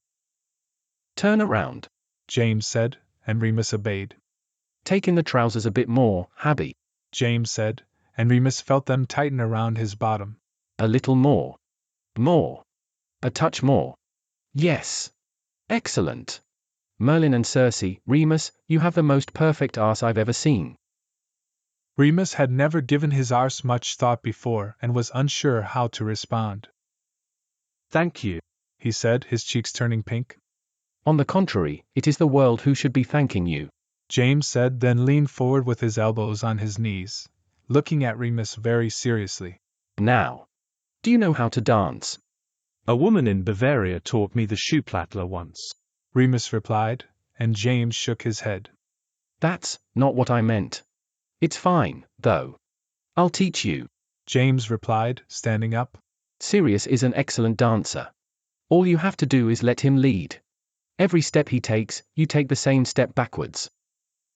But Remus shook his head. I cannot dance with Sirius, he said, but James stood and gripped Remus's arms with a manic look on his face. Yes, you can. You have to, James said in a frantic voice. He's driving me mad. He's being very brooding and Lord Blackish over you. It's as though he's a character in some Shakespearean tragedy. You must put a stop to it. Remus considered James's near panic and Regulus's words about him underestimating Sirius. Remus had been half expecting Regulus to turn him out of the house all week, ever since he saw Remus's Boggart. But Regulus hadn't turned him out, and he apparently hadn't breathed a word of what he saw to either Sirius or his own husband. Remus's mind also wandered back to Sirius defending werewolves, calling them no different than anyone else. Perhaps Regulus was right. Perhaps Remus had underestimated Sirius. He took a deep breath and smiled cautiously at James. How do I learn to dance? Remus asked. A huge grin broke across James's face. He let go of Remus's arms and slapped him across the back in happiness, making Remus stumble forward and trip off the platform. Oh, for fuck's sake. Sirius would kill me if I broke you, James said, catching Remus before he tumbled to the floor. Are you all right? Remus nodded. James laughed nervously and pushed his messy hair out of his eyes before waving his wand. The furniture disappeared, replaced by a shiny wooden dance floor. Another wand wave conjured a symphony's worth of miniature instruments on a bookshelf. A third wave commanded them to play, and the small room filled with the sound of the Viennese waltz. James stood in front of Remus, took his right hand in his own, and raised it into the air next to them. Then, he put his other hand on Remus's waist. Put your left hand on the back of my shoulder, James instructed. That's right. Now, listen to the music. 1, 2, 3, 1, 2, 3. Do you hear the rhythm? Remus nodded. Good. We're going to take steps and move in circles to that rhythm, James said. Remember, just follow me. If I step backward, you step forward. If I step forward, you step back. Easy, right? Remus nodded, but didn't really think it sounded very easy at all. Excellent, James said. Ready? 1, 2, 3, 1, 2, 3. Habby jumped aside as they turned about the little dressing room. It felt awkward at first, and Remus tripped more than a few times, treading on James's toes, but James never seemed to mind. He simply kept saying, That's all right, just keep dancing, in his happy, easygoing voice. So Remus did, and soon, he stopped needing to count the steps. It became simple and fun as he let James spin him around the room. You're a natural, James said after their fourth dance. I dare say, Lord Black will scarcely know what hit him. At this Remus took a step back and looked down at his hands. James, Remus began hesitantly. Do you really think? Yes, James said, and Remus laughed. You didn't even let me finish, Remus said. That's because whatever you're worried about, the answer is yes, James said simply. Does Sirius really love you? Yes. Does he really want to be with you? Yes. Is he making me want to slowly drip fire whiskey into my own eyes because of his incessant moping that you won't see him? Yes. Very much. Yes. I could have been about to ask whether you wanted to snog a centaur, Remus teased. And the answer would have also been yes. James shrugged. Have you seen centaurs? They're quite fit. Remus laughed again. It was very hard to be worried about anything with James around. But still, doubt plagued him. James took a step toward him and put a steadying hand on his shoulder. Remus, Sirius is like a brother to me, and I know him better than he knows himself, James said. I've never seen him like this before. He deserves better than me, Remus said, finally giving voice to the thing he'd been thinking all along. I am poor and plain and not what he believes me to be. James put his large hands upon each of Remus's shoulders and spun him around so they were facing the mirror, then hooked his chin over Remus's shoulder. Look at yourself, James said, and Remus did. It had been a very long time since Remus had looked at himself properly. He and his father did not have mirrors in their house. Lyle believed they were a distraction from what was truly important in life, and Remus had gotten used to not seeing his own reflection unless it was something distorted and blurred in a piece of metal or rippling antique glass. Sirius believes you're the most beautiful creature he's ever laid eyes on, James said, speaking to Remus's reflection. But that is not why he loves you. He loves your mind, and your heart, and your wit. How long must I make you stare at yourself before you start to see what he does? Remus barely recognized the person in the elegant, tailored suit who stared back at him with wide, hopeful eyes. Both him and the man in the mirror were crying silent tears, though.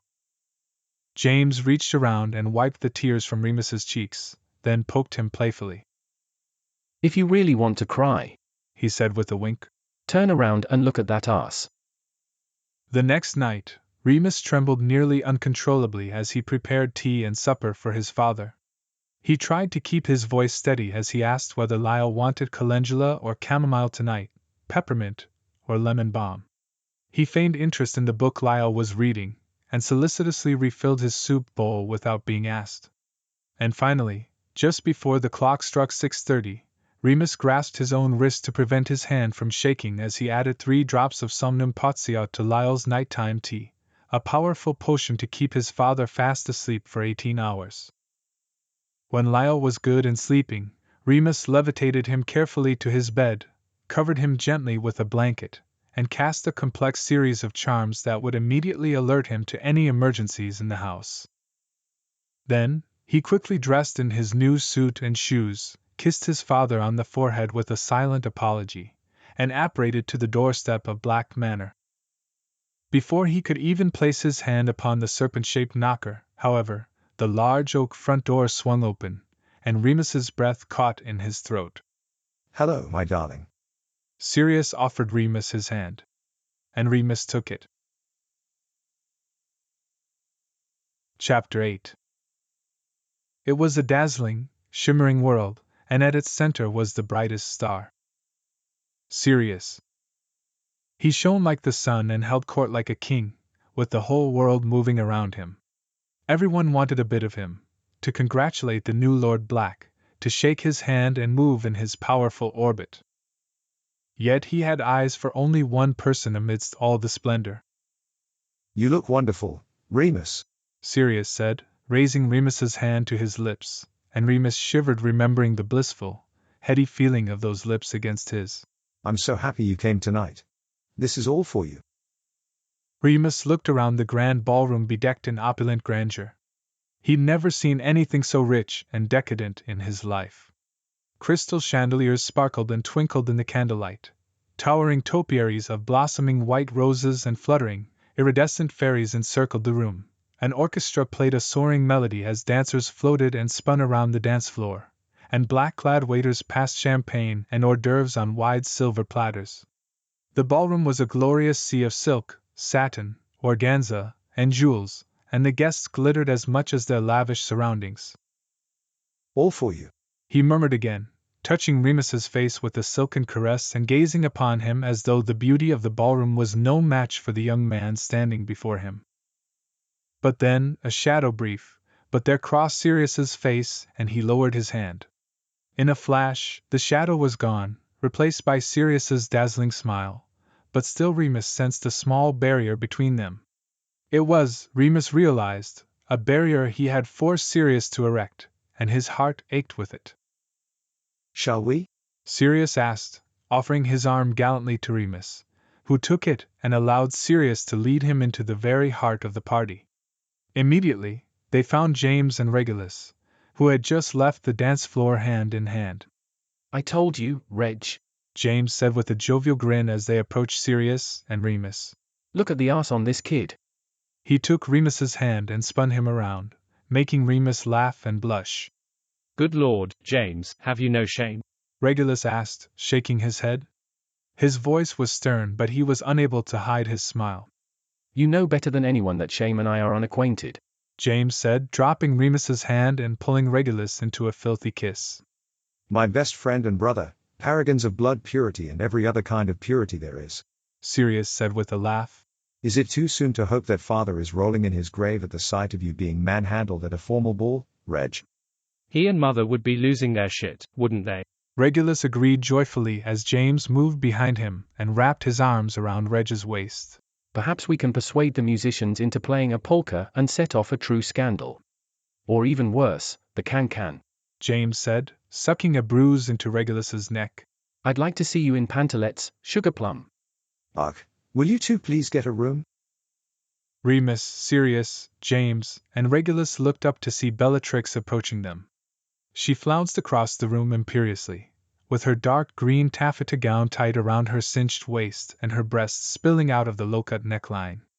Remus recognized Walburga's diamond and emerald diadem perched atop her head, surrounded by a cascade of black curls. She looked beautiful and frightening, and dragged a man behind her who looked even younger than Remus and positively terrified to find himself the object of Bellatrix's affections. You're scaring Alcyonius. Bellatrix scolded James and Regulus, yanking the young man toward her and wrapping herself around his arm. Alcyonius is Lucius's cousin. He's visiting from Copenhagen. Isn't he just the dreamiest? He's been hanging on my every word all evening. I take it he doesn't speak English, then? James snorted, and Regulus and Sirius dissolved into laughter. I'd tell you to go fuck yourself, Potter, but my cousin fucks you enough already, you horny ratbag. Bellatrix spat before her eyes found Remus. Hello, you. She purred at Remus, looking him up and down greedily. If the esteemed Lord Black fails to satisfy you. That's enough, Bella. Sirius cut her off, pointing his wand at the diadem, and sending an electric shock to her head. She squawked in pain, but quickly laughed it off. Remus found that Bella's laughter did not make her more likable, however. On the contrary, the hairs on the back of his neck rose at the sound of it. I'll leave you to your depravity, you fiends, she said, pulling Alcyonius roughly by the wrist, but not before leaning close to Remus and taking his earlobe between her teeth. I can do things to you that he never dreamed of, she hissed, and strutted away. James and Regulus roared with laughter, but Sirius looked murderous, watching her walk away with his jaw clenched. Oh, relax, Padfoot, James said, slapping a hand on Sirius's shoulder. Remus has better taste than that, don't you, old boy? She scares the ever-loving shit out of me, Remus assured them, and this time, Sirius joined James and Regulus in their laughter. You'll fit in well around here, James said, slinging an appreciative arm around Remus's shoulders before looking at his husband. Come on, Reg, James said. I'm starving. Let's see if we can get the house elves to make us sandwiches. Sandwiches, Sirius exclaimed. but the chefs had been slaving for days. James and Regulus only ignored him and walked off arm in arm. I swear my family will be the death of me, Sirius said, turning to Remus with a laugh. Remus stared up at him, transfixed. Sirius had never looked handsomer, in a trimly tailored dark gray suit that set off the gray blue of his eyes, and his shiny black hair framing his face. He was a head taller than nearly everyone else in the room and carried himself with a powerful, regal elegance that commanded the attention of each person who walked past. He looked every inch the lord of the manor, and Remus shivered with desire at the thought of it. Sirius hesitated for a moment, watching Remus watch him, before speaking again. Would you like to dance? He asked, and his low voice made Remus want to melt against him. I would love to, Remus answered. Sirius took his hand and led Remus to the center of the dance floor, where Sirius wrapped an arm around his waist and spun him into a waltz. It was nothing like dancing with James, who taught him the steps, but not the soul of the dance. In Sirius's arms, Remus felt like he was floating as they orbited effortlessly around each other like the moon and stars. They carried on like this for a long time, lost in each other, their bodies in perfect harmony.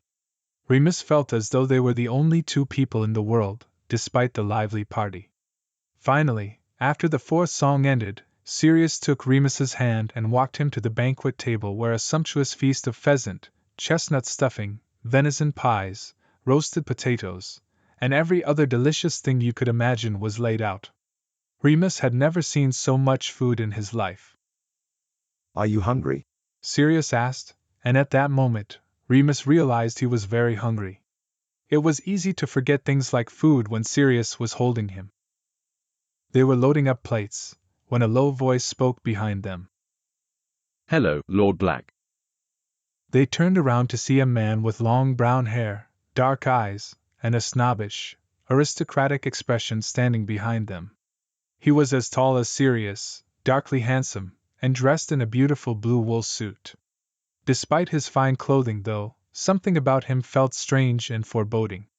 Like Bellatrix, he had a very pale young man on his arm, but instead of wearing Alcyonius's confused and nervous expression, this young man looked vacant and almost dead-eyed.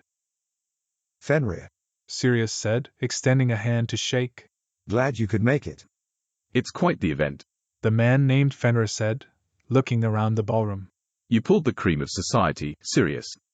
The one thing the name Black is good for, Sirius said with a hollow laugh. Who's your friend? Fenrir leered at Remus, who felt an unpleasant crawling across his skin at the predatory look the man gave him. This is Remus Lupin, Sirius said, placing a reassuring hand to the small of Remus's back. He's an expert in wizarding artifacts and has consented to lend his skill to our work cataloging the collection at Grimmauld Place. Remus, Fenrir Greyback is a very prominent member of Wizarding Society and a werewolf.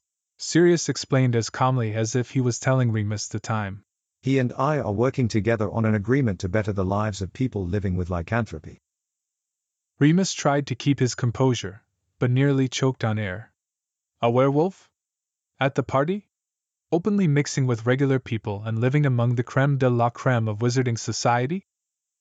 It's a pleasure, Remus managed to say as Fenrir shook his hand with a too firm grip. The pleasure is certainly mine, Fenrir replied with a nod of his head.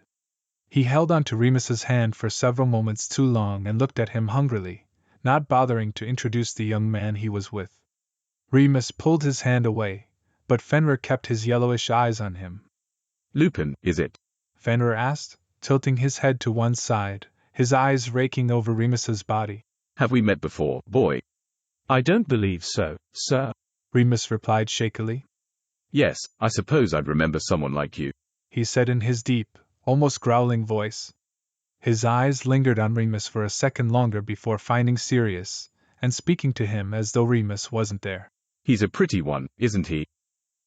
A dark look crossed Sirius's face, and he pulled Remus closer, as though by instinct. In an instant, though, Sirius's face had regained its placid expression. Tell me, Fenrir, Sirius said, ignoring his question about Remus being pretty.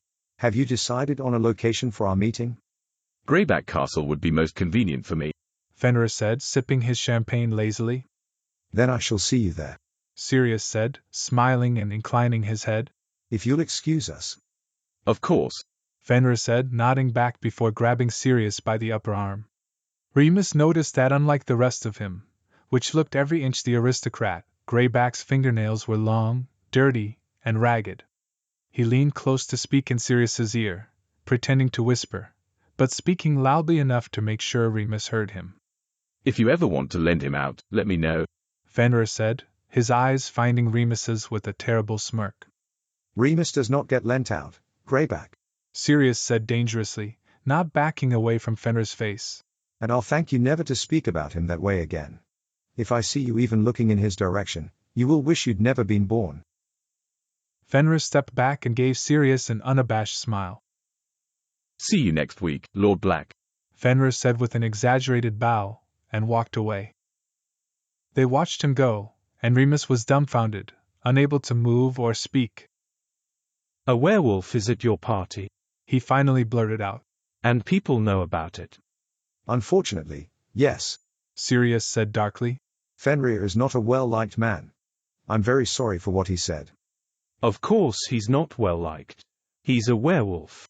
Remus exclaimed, but Sirius only frowned at him. He is a werewolf, but that's not why he's disliked. Sirius said. He's a pretentious bully and a snob. No one in this room could give a rat's ass that he's a werewolf. In fact, I'd take 100 sweet werewolves over one of him without lycanthropy. You would? Remus asked, amazed. He stared up at Sirius as though he'd never seen anything like him before. He was talking about lycanthropy as though it was a head cold. A werewolf was openly mingling with guests at the ball. Remus's eyes found Fenrir's tall figure as he moved through the party, chatting with people who did not rear back in horror at the sight of him. On the contrary, people seemed to seek him out and enjoy his company. Remus felt as though his whole existence had been turned on its head. For as long as Remus could remember, Lyle kept him hidden away, kept his entire life a shameful secret. But now, I'm not hungry anymore, Remus said abruptly, looking up at Sirius with his heart in his throat. I'd like to dance again. Anything you wish, Remus, Sirius said easily, and took his hand. They waltzed until Remus's feet ached.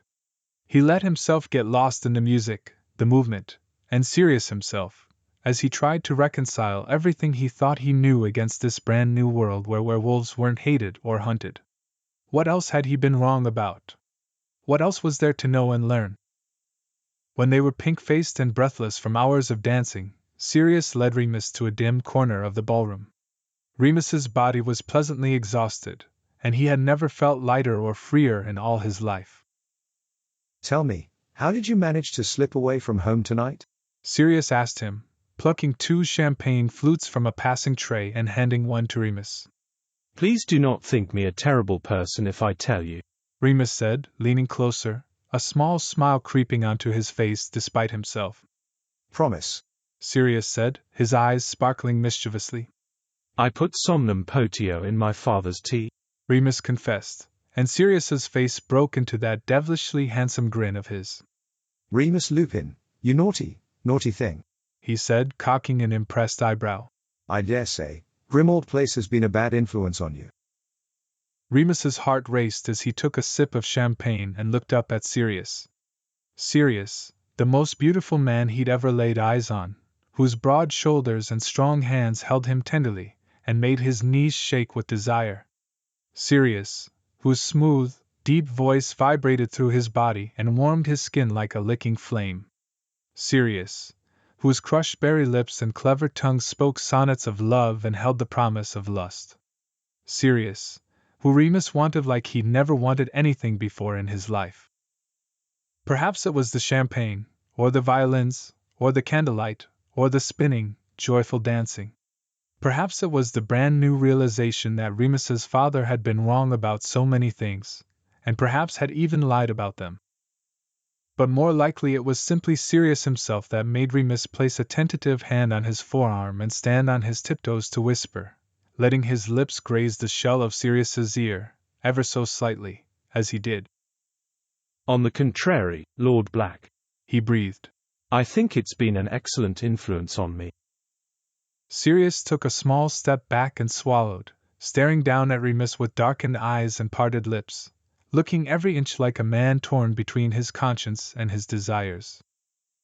Is that so? He asked, his voice husky and strained, and Remus stepped closer again, letting his trembling fingers close around Sirius's wrist. He drew Sirius's hand upward, turned it over, and slowly pressed his lips against his palm. Sirius's eyes dropped closed as he did. Very much so, Remus replied, dragging his lips up his hand and speaking against the soft skin on Sirius's inner wrist. Their eyes found each other once more, and understanding dawned across Sirius's face. He wound an arm around Remus's waist and drew him close, so their hips were flush. He ran his fingers delicately across Remus's jaw and down his neck. How I've missed you, my darling, he said. Remus felt something unlock deep within him. He threw his arms around Sirius's neck and held him tightly, pressing his cheek against Sirius's firm chest. He smelled intoxicating, like spicy tobacco, rich vetiver, and the sharp, electric scent of powerful magic, and there, safe in his arms, Remus felt an overwhelming sense of having finally arrived home. Sirius wound his fingers into Remus's hair, making him sigh with pleasure. They embraced for a long time until Sirius pulled away, placing a hand beneath Remus's chin and gazing down at him intently. I want there to be no misunderstandings between us, Sirius said. What is it that you want, Remus? I want you, Remus replied instantly, the answer bubbling out of him as though it had been there all along. And only you. Then I am yours, Sirius said easily, stroking the pad of his thumb over Remus's throat where his pulse pounded under the soft skin. It's that simple, then? Remus asked, his body already slackening under Sirius's touch. Yes. It always has been, Sirius answered. You need only ask, Remus, and I shall give you the world. There is something else, Remus whispered, and his mind began to go hazy at the mere thought of it. Anything, Sirius promised, running his wide palm across Remus's shoulder blades. I want. Remus began, his voice shaking. He should say it. He should say exactly what he wants. His father was a liar, and Sirius, beautiful Sirius, loved him. Yes. Sirius asked again, waiting. I want you to take me to bed, Sirius. Remus felt Sirius's strong fingers flex against his back and a low moan rumble through his chest, pulsating against his body. Is that what you truly want? Sirius asked hoarsely, and Remus nodded feverishly, his yearning pricking at his skin. I have never known another's touch. Remus continued, pressing his hands to Sirius's back. And I long for yours. Sirius stared at Remus for a heartbeat longer, then pulled him into a fevered kiss that was very different than the one they shared the week before. This was no gentle brush of lips or hesitant swipe of tongue.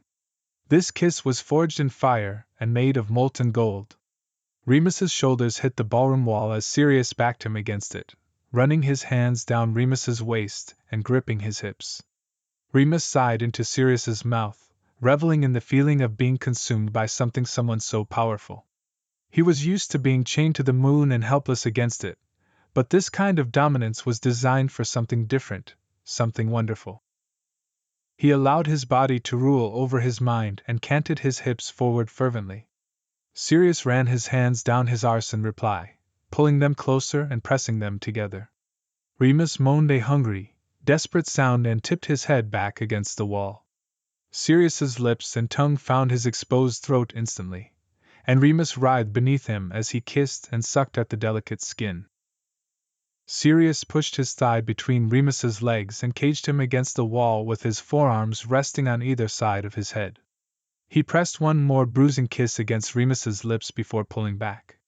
Remus whined at the loss and chased another kiss until Sirius spoke into his ear. Come to my bed before I take you right here, he said. My brother will make our excuses. Remus nodded, then dove in for another breathless kiss. He hadn't realized he was starving until he got a taste. Sirius snapped his fingers as Remus licked into his mouth, and a sharp crack sounded at their feet. Yes, my lord. Tell Regulus that he is the bull's host for the rest of the night. Sirius told Creature as Remus struggled to regain his breath underneath him. And that I shall see him in the morning. Of course, my lord. The elf replied with a bow, and disapparated away with another crack. Sirius kissed down Remus's neck, groaning with frustration when he reached the frockcoat's stiff collar, then took Remus's hand and pulled him out of the ballroom. They'd barely made it to the staircase before Sirius was pulling Remus into another kiss, roving his hands all over his body. Remus walked backwards up the stairs between kisses, and Sirius pushed him against the banister, as though every second they weren't touching was a mortal sin. Remus clutched the polished wood behind him, and Sirius brought a firm hand to his lower back, making him arch upward, breathless and desperate. By the time they reached the top landing, Remus was so delirious with want, he could barely take another step. Sirius consumed every one of his senses, and Remus clutched at his collar, pulling him down and kissing him hungrily. Remus gasped as Sirius picked him up as though he weighed nothing, pressing his strong fingers into the muscles under Remus's thighs. He wrapped his legs around Sirius's waist, draped his arms over his shoulders, and buried his face in his neck, inhaling his heady scent and kissing behind his ear. Sirius kicked a half-shut door open and walked into an enormous bedchamber, which was the size of Remus's entire cottage. Remus barely took in his sumptuous surroundings, so consumed he was by Sirius, who sat him at the edge of a wide four-poster bed and dropped to his knees between Remus's thighs.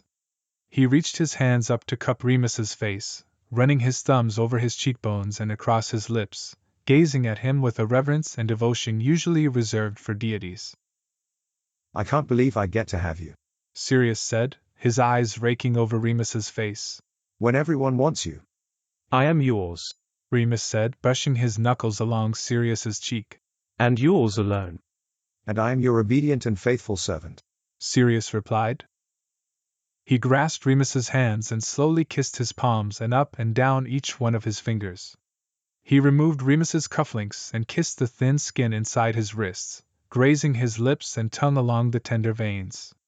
He raised himself higher on his knees, unbuttoned Remus's frock coat, pulled it off him, and tossed it aside, then untied the bow tie around his neck and dropped it onto the floor.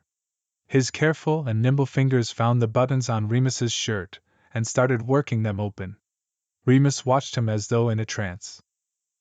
Sirius opened the first button, and gently kissed the newly revealed skin at Remus's throat.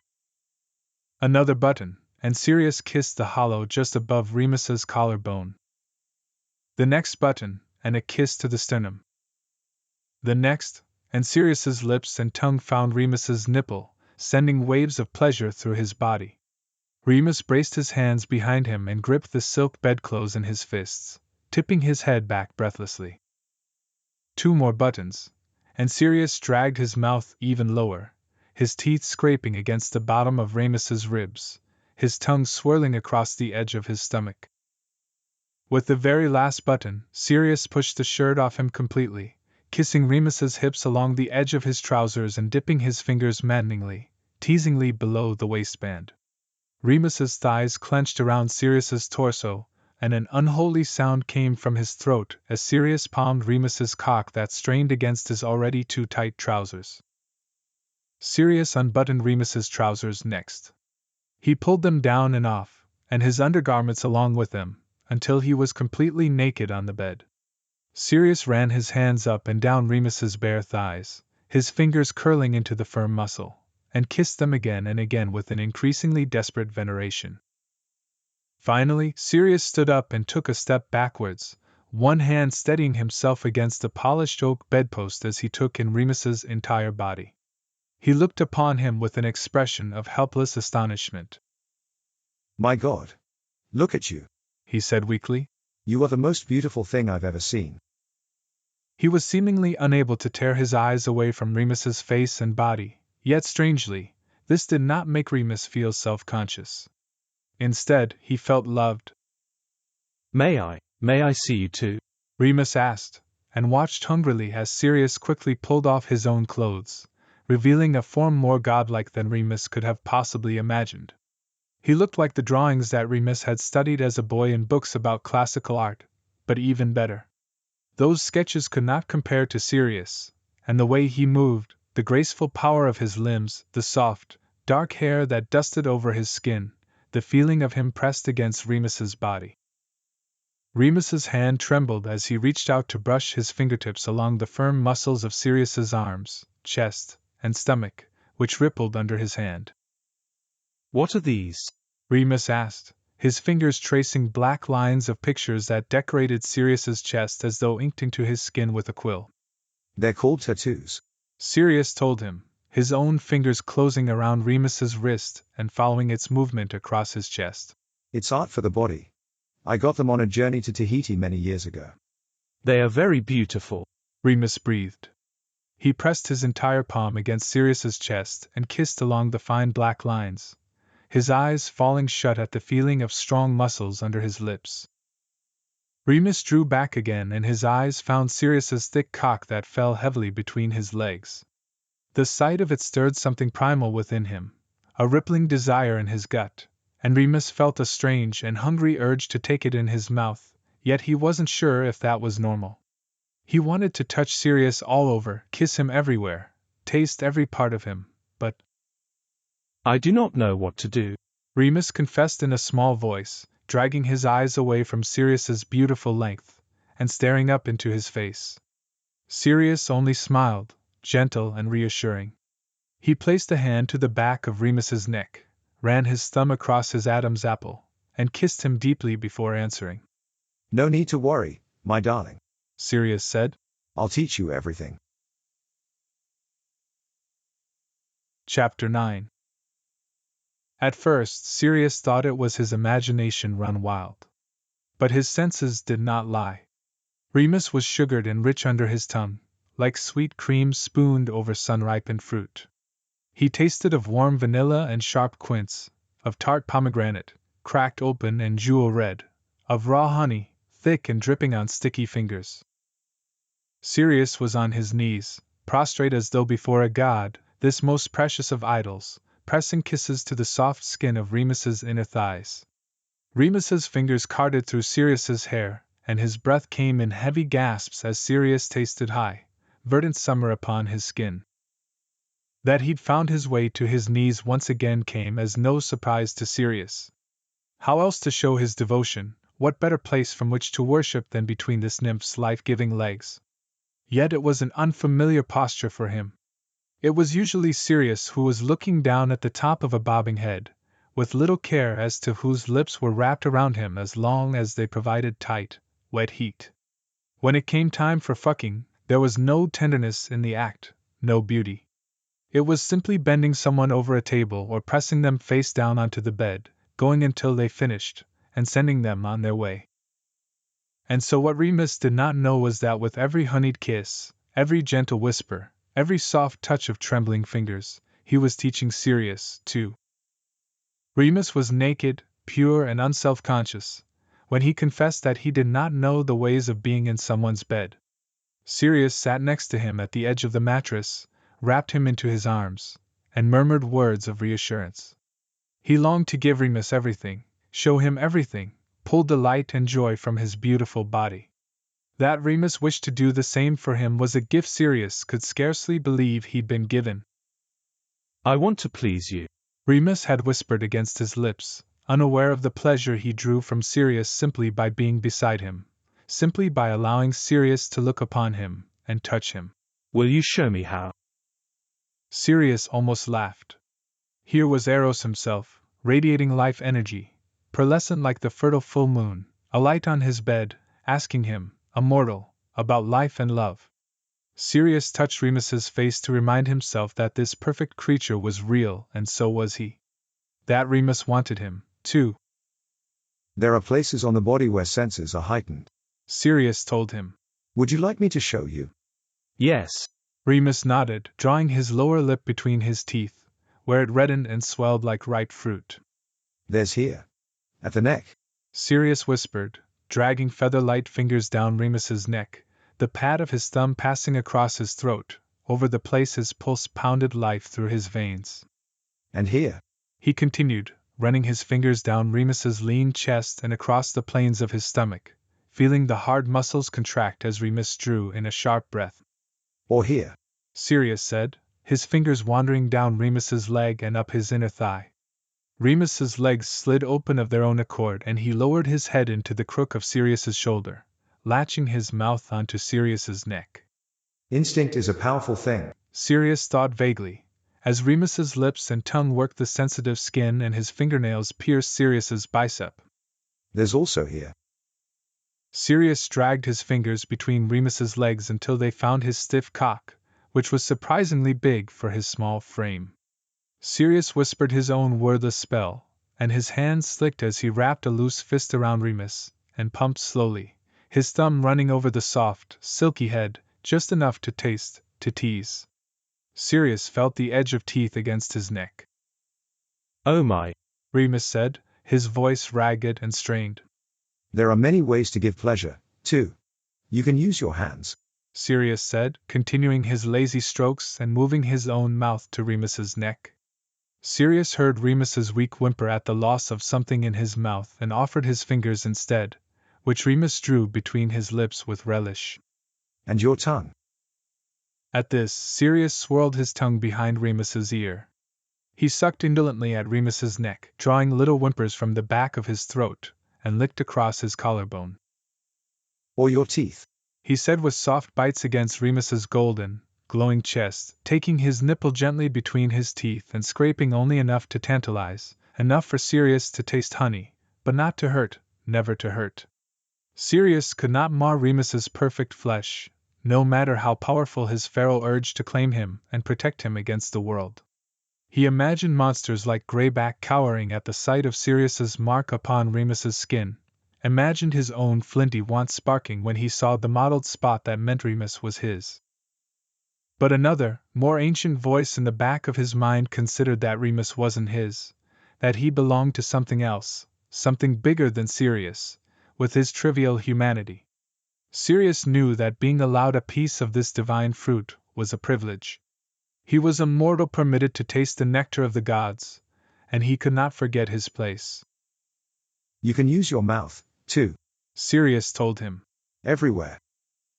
He dropped to his knees on the floor between Remus's thighs, kissing the tender skin, then licked up the side of Remus's length and plunged it into his mouth, squeezing his lips tightly around the head and down the shaft as he did.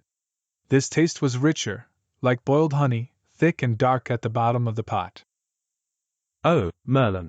Remus cried, his thighs clenching under Sirius's palms. He could feel that Remus was close to spilling down his throat already, and Sirius pulled away after just a few plunges of his mouth. He kissed between Remus's thighs, licked across the skin and tasted more of that ecstatic sweetness bursting out of him. Sirius glanced up, and the look on Remus's face stole the breath from his lungs.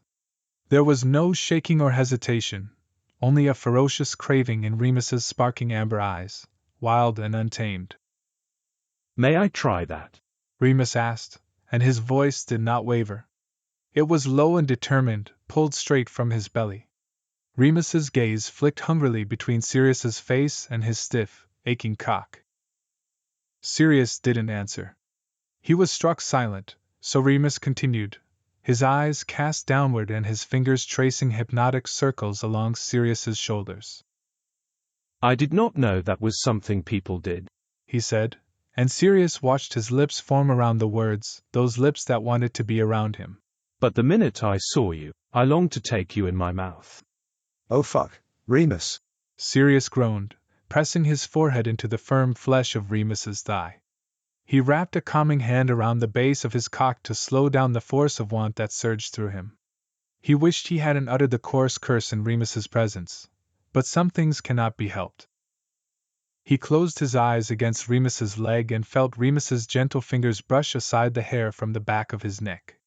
Then lips, plush and pillowy slick, slid across his skin. Please, Remus said, need straining his vocal cords. I want to taste you everywhere, now that I know I can. Sirius allowed himself to stay lost in the feeling of Remus's lips on the back of his neck for a moment longer before answering. He lifted his head and cupped his hands around Remus's face. He looked like moonlight given shape, burst into vivid, rosy life. You can have anything, darling, Sirius said. Simply listen to your desires and speak them aloud. I shall do the same. If we are in agreement in our wants, we'll obey them together. Remus nodded, licked his lips, and pulled Sirius off his knees, his eyes as bright as the newly risen moon glowing across the sea. Sirius lay on his back on the bed and Remus crawled on top of him eagerly, moving lightly and settling astride his hips. He ran his hands reverently down Sirius's chest and dipped down to kiss him once, their lips meeting hard and, before kissing down his neck and rolling their hips together. I'll just, Remus breathed in his ear. I'll just do everything you did to me. Remus looked up at him at this question, as though waiting for permission, his eyes wide and wondering, and his innocent, open beauty was too much for Sirius's heart to take. Sirius pulled him into another deep kiss, which Remus answered readily. Sirius wrapped his arms around Remus's body and held him close. As ever, he felt Remus soften in his arms and melt against his skin. Remus hummed happily as their lips slid together, then laughed against Sirius's lips. How do you do that? Remus asked, peppering Sirius's lips with little kisses. Do what? Make me forget things when you kiss me and hold me, he said, burying his face in the crook of Sirius's neck and tightening his knees around Sirius's hips, clutching his arms, clinging to him, pressing their hard lengths together. I feel like I cannot get close enough to you. Like I want you everywhere. It's as though I wish you were inside of me. Is that strange? Is that why I want to take you in my mouth? Sirius slid his fingers into Remus's soft, shimmering curls and stroked at his scalp, in awe of his body and his mind and his strong, precise need. There is another way that two people can come together. Do you know of it? He asked. He watched Remus's expression carefully as he looked up at him. I know how a woman becomes with child, Remus replied, his cheeks coloring sweetly at the words. It's like that, Sirius said gently. but we can do it differently. I would enter you here. and he slid his hand down the gentle slope of Remus's back, over the supple swell of his arse, and between his cheeks, touching his entrance with the lightest graze of his finger. Remus gasped, and his eyes widened at the touch, and Sirius felt his cock twitch against his own. Remus shivered and pressed their bodies closer together. Sirius could feel the thrill of anticipation zapping through Remus's body. Will you do that again? Remus breathed, rolling his hips and biting into Sirius's neck again. Sirius's back arched in surprise at Remus's sharp teeth and sharper eagerness, and he thought he might explode with desire. This is a cleaning spell and one to make things slippery, he said, and whispered both incantations. Remus whined a little at the sensations, and again when Sirius ran his finger along the outside of him, tracing and probing gently, but not pushing in. Remus keened and sucked at Sirius's throat, his body writhing atop Sirius's. Sirius used his other hand to feel Remus's firm body all over as it moved and flexed under his palm. When I'm inside of you, it will ignite you from within, Sirius promised. Now? Remus asked, his voice cracked with a jagged craving. No, darling, not now, Sirius said, his hands continuing to stroke. It will have to wait. Why? I want you now. Remus moaned, and his sparking pleas almost made Sirius forget himself. How he wished to push inside Remus's perfect, taut body and feel him from the inside. If it was someone else doing the begging, he may have given in. But not with Remus. Because it will hurt you, my darling, Sirius replied. We will. I promise. But slowly. Remus hovered over him with darkened eyes and parted lips as Sirius continued to touch him, but only for a moment more. Remus slid down Sirius's body, taking his cock in his hand, and plunging it into his mouth like he was starving. A satisfied moan vibrated up Remus's throat and around Sirius's length as he licked and sucked the sensitive head. Sirius had the vague thought to warn Remus to be careful with his teeth, but there didn't seem to be a need.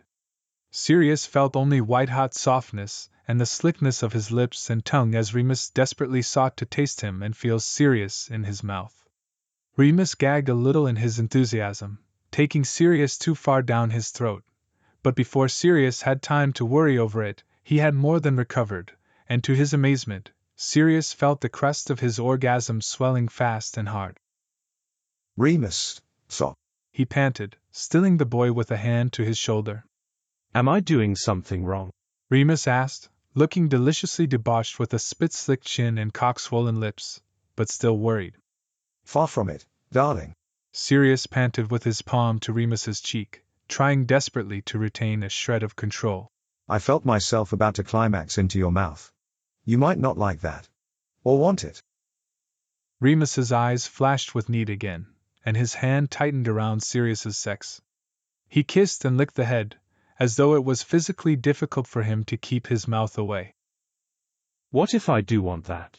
He asked quietly, licking the words against Sirius's cock before looking up at Sirius through thick, dark eyelashes. He laid on his stomach between Sirius's legs, looking as though he'd finally arrived somewhere he'd always wanted to be. What if I want it very badly? Sirius stared at him, amazed. He was a god of love, one who fell from the sky and forgot his true nature until now. I already told you, Sirius breathed, gripping the bedclothes like a virgin himself. I'll give you anything. Remus smiled, sweetly satisfied, and continued his devoted work, and when Sirius spilled into him it was with a sharp cry and pinpricks of celestial light behind his eyelids and Remus's name on his lips. Remus swallowed it down messily and licked him clean, kissing his thighs, stomach, hips, everywhere he could reach. Sirius shuddered under him, pressed his hands over his eyes, and laughed a little to himself. He was supposed to be teaching Remus the ways of sex, and instead, Remus took him apart within minutes, simply by being himself. What is it? Remus asked, pausing in his worship of Sirius's body with a small, unsure smile playing on his lips. You, Sirius said weakly, pulling Remus's curls hazily between his fingers. You're a miracle. Remus crawled up his body, pausing to drop kisses along the way, and when their lips met, Sirius tasted himself on Remus's tongue. There was none of the sharp bitterness that sometimes accompanied the taste, only a light sweetness that Sirius guessed came from the boy himself. Remus's still hard cock was stiffer than ever, and in a single motion, Sirius flipped him onto his back and laved kisses along his stomach and hips. He took him into his mouth, and Remus's hips jerked upward as a low moan vibrated through his chest. Sirius pressed one finger against Remus's entrance as he pumped his lips, wrapping a slippery hand around him, too. Then he licked straight down, not stopping until his tongue reached Remus's entrance. "Oh, Sirius!" Remus cried out as Sirius stroked and licked, pressing his tongue and swirling it around the tightly furrowed muscle, and it took only a few more pulls before Remus was spilling over Sirius's hand, hot and slick and wet. Remus's body arched and tensed, and he reached behind himself to clutch at the headboard as though trying to stay tethered to this world. His release pulsed over his stomach as his body shuddered its ecstatic finish. Sirius tasted a burst of sweetness on his tongue, as real and intense as taking a bite out of a just-picked strawberry, and heard breaking glass behind him. They both sat up sharply and looked to the window, where a snaking vine had broken through, sending delicate green tendrils twisting into life, wrapping around the curtain rod, clinging to the windowpane, and exploding forth with blooming jasmine and orange blossoms, filling the bedchamber with the scent of flowers and gusts of chilly night air. Remus gasped at the sight, and Sirius turned around in time to see a silvery glow, opaline and heavenly, shimmering off of Remus's skin like early morning mist upon the water. Their eyes met, and Remus worried his lip between his teeth and stared at him, unblinking, as though afraid Sirius would scold him for this uncontrolled burst of magic from his body. "Oh, my sweet, darling miracle," Sirius said instead, pulling Remus into his arms and holding him tightly against his chest. Remus let out a relieved breath and curled into him, wrapping his arms around Sirius's waist and pulling his knees to his stomach. He pressed his face into Sirius's chest and let himself relax as Sirius gently stroked his hair and neck. "I'm sorry about your window," Remus mumbled into Sirius's shoulder. "I can fix it." Remus sat up, about to perform a spell with a wave of his hand, but Sirius stilled his arm with a soft touch to his wrist. "No. Leave it. I love it," Sirius said, running a thumb across Remus's cheek. "It's beautiful. And it's you." "Will you at least let me put up a charm to keep the cold air out?" Remus asked, his cheeks turning pink at the praise as he smiled.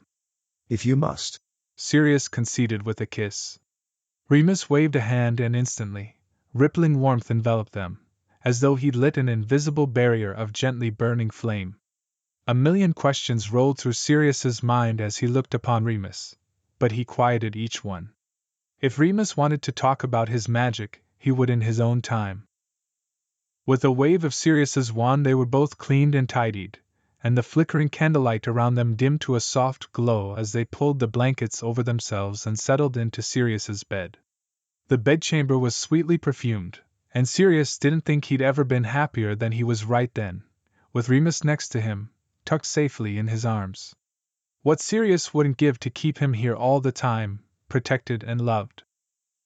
He pulled Remus's small body closer so they were pressed together, and Remus nestled his head against Sirius's chest with a contented sigh.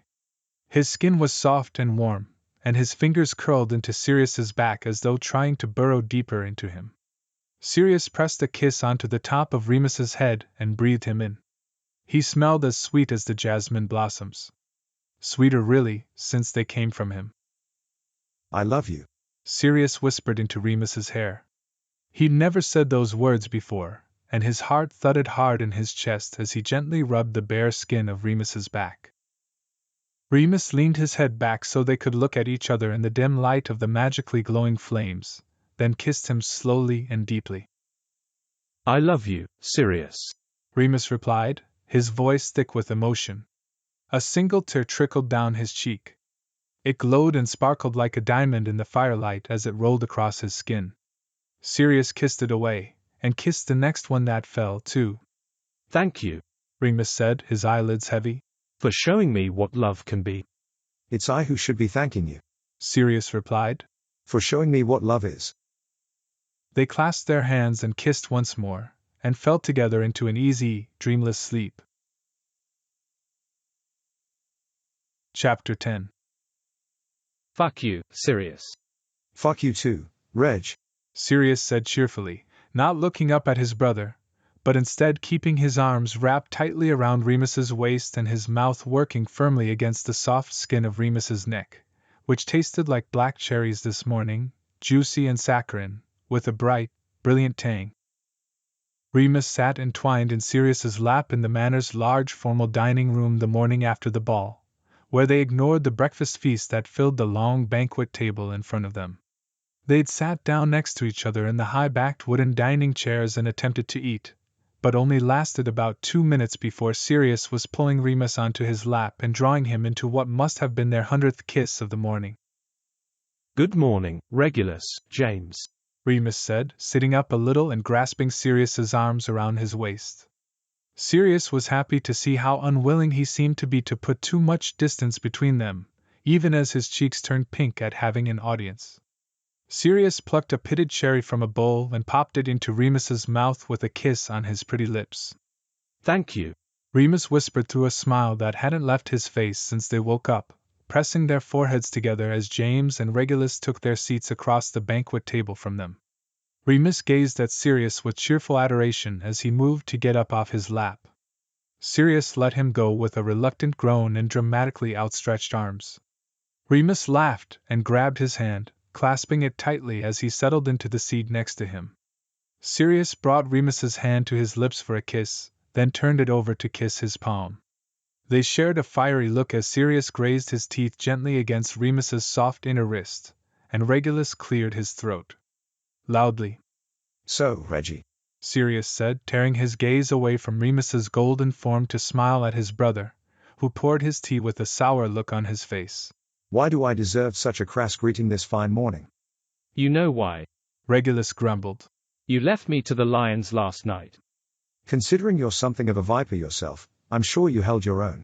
Sirius laughed, lifting his fork to Remus's mouth and putting a finger under his chin to feed him a bite of sausage. Of course I did, that's not the point. Regulus replied, but Sirius wasn't really listening. He was twirling one of Remus's russet curls idly between his fingers with one hand, and running the pad of his thumb across Remus's lower lip with the other. The point is, Regulus continued loudly, clattering his spoon between the sugar bowl and his teacup with an unnecessary vigor that made both Sirius and Remus look up. everyone was asking for the new Lord Black, and I had to think of a reason why you would have disappeared from your own ball. And what did you come up with, dear brother? Sirius asked, although he really couldn't have cared less. Instead, he scooped a bit of whipped cream out of a silver bowl with the tip of his finger, and dabbed it onto Remus's lip for the sole purpose of kissing it off. I told them your spatagroid was acting up again. Regulus replied coolly, and James snorted a laugh. You didn't, Sirius said, and Remus bent his head against Sirius's shoulder to laugh, too. It would have served you right if I did. Regulus snapped. I had to endure Abraxas Malfoy's dragon breath and 20 minutes of his ludicrous conspiracy theories. Did you know he believes there's pro-Muggle propaganda hidden in the tales of Beedle the Bard? That sounds about right. Sirius laughed. We caught Bella about to put the Imperious curse on Alcyonius. Horace Slughorn tried to weasel his way into a meeting with you about loosening regulations for trading acromantula eggs, and don't even get me started on that awful greyback. Regulus continued. At this, Sirius's expression hardened and his head snapped toward his brother. What about Greyback? He asked. Regulus appeared annoyed with himself, as though he hadn't meant to let slip that last bit about Greyback. He traded an uncomfortable look with James, who turned to Sirius with a bracing expression. It's nothing, Padfoot. James assured him with a shake of his head, but Sirius didn't relent. I swear to Merlin, Potter. He asked after Remus a few times, mate. James told him quietly, his eyes flicking once to Remus as he told Sirius this. And what exactly did he ask? Sirius demanded through a clenched jaw, feeling the gory tinge of madness that he fought so hard to resist clawing at the edges of his psyche. Sirius, don't worry about it, James started, but Sirius cut him off. What? He repeated, trying to keep his voice steady as he stared at his best friend. Did he say, James? He asked a few people if Remus lived nearby. And he asked if he only worked for you, or whether. James hesitated again. Whether, Sirius said, looking at James expectantly. Whether you two were fucking. Regulus finished shortly. Sirius gripped Remus's leg reflexively as the chemical burn of adrenaline coursed through his limbs, heating his muscles with a furious rage. I'll kill him, Sirius said in a too quiet voice that fought to tear out of his chest like a rabid animal. Regulus and James both spoke at the same time, trying to reason with him, but it was only Remus's soft voice that broke through the manic din that rang in his mind. Sirius, Remus said quietly, slipping his small hand into his and radiating a comforting warmth into his heart. He placed his other hand on Sirius's cheek, gently turning his face so they were looking at each other, and Sirius felt his breathing slow. Remus gave him a soft smile and a little kiss. I'm fine, Remus said, staring straight into his eyes. I can handle myself against Greyback or anyone else. Trust me. But he's... I know what he is, Remus said in a steely voice, but Sirius gripped his hand even harder. That's not what I was going to say, Sirius said. It doesn't matter a whit that he's a werewolf 12 nights out of the year. What matters is that he's a sadistic fuck every day. Then why are you working with him? Remus asked, his brow furrowing. An excellent question, Remus, James chimed in, giving Sirius a pointed look. Sirius was about to reply, when his brother spoke up instead. Because he has to, Regulus said crisply. He needs to broker a deal, and presenting a united front to the ministry is the only way to achieve any reforms. Sometimes. He broke off, fixing his husband with a quelling stare when James looked like he wanted to protest again. You must align yourself with unsavory sorts for the greater good. Make deals with the devil, you mean? James muttered, but Regulus plowed on, turning back to Sirius. You, of course, cannot kill him, Regulus said, barely suppressing an eye roll. You cannot even react to him. You must act as though nothing has changed. I'm not telling you anything you don't already know, brother, but you seem to need reminding. If he lays a finger on him. Sirius started, but Regulus cut him off. Then by all means, tear him limb from limb. Regulus finished for him. His eyes, the exact shade of gunmetal blue as his brother's, didn't leave Sirius's. And I'll assist you, as you know. An understanding passed between the brothers that even James couldn't fully grasp, and Sirius nodded once. He gripped Remus's hand, bringing it to his lips for a fierce kiss. Over his dead body would Greyback dare touch Remus. The four of them finished their breakfast in relative silence, and soon, James and Regulus excused themselves to return to their London townhouse, leaving Remus and Sirius alone in the too quiet dining room. Are you all right? Remus asked, placing a gentle hand on Sirius's shoulder. Sirius covered Remus's hand with his own, then pulled Remus back onto his lap. He wrapped his arms around Remus's waist and held him close, nuzzling into his neck, which still smelled faintly of jasmine and orange blossoms from the night before. I'm all right as long as you are, Sirius said, leaning back to look into Remus's face and brush a few errant curls off his forehead. Of course I am, Remus said, then poked him in the ribs. I'm tougher than I look, you know. He was smiling and clearly teasing, but Sirius did not miss the pride glinting in his eyes, reminding him of that night a few weeks ago when Remus was so ill, yet reluctant to take help from anyone. Remus might be young and sheltered, but Sirius knew that no one should miscalculate the powerful magic and shrewd mind hidden within his small frame. This was no helpless sprite sitting upon Sirius's knee, and that quiet power was one of the many things Sirius loved about him. Believe me, darling, I know that, Sirius replied. And woe betide anyone who dares underestimate you. Yet can you blame me for endeavoring to keep you safe from the likes of Greyback? By gods, the thought of his hands on you. Sirius shivered and drew Remus closer. But what about you? Remus asked, putting a hand on each side of Sirius's face and looking at him somberly. Who'll keep you safe? Sirius stared into Remus's worried, wide-open visage and felt his heart break a little. Sirius knew Remus thought him noble, but he was more intimately acquainted with the dark arts than even he cared to admit. One does not survive the House of Black and rise to be its leader without a generous bit of malevolence in the blood. You need not worry about me, my love, he told Remus, who raised a skeptical eyebrow at him. Merlin, but he was beautifully defiant, and a strange part of Sirius looked forward to the day he'd get to see Remus properly angry. I'll worry about you as much as I please, Remus said tartly. And I don't think you should go to see Greyback alone. Take Reg, or James, or me, anyone, even Bella. Sirius laughed at the thought of Bellatrix in Greyback Castle. Oh yes, Bella and her insane ranting against filthy half-breeds will be very effective at keeping talks peaceful, he replied. You know what I mean. Remus frowned at him. If he's as dangerous as you believe him to be, you should have someone with you. But Sirius only shook his head. We agreed to a one-on-one meeting, Sirius said.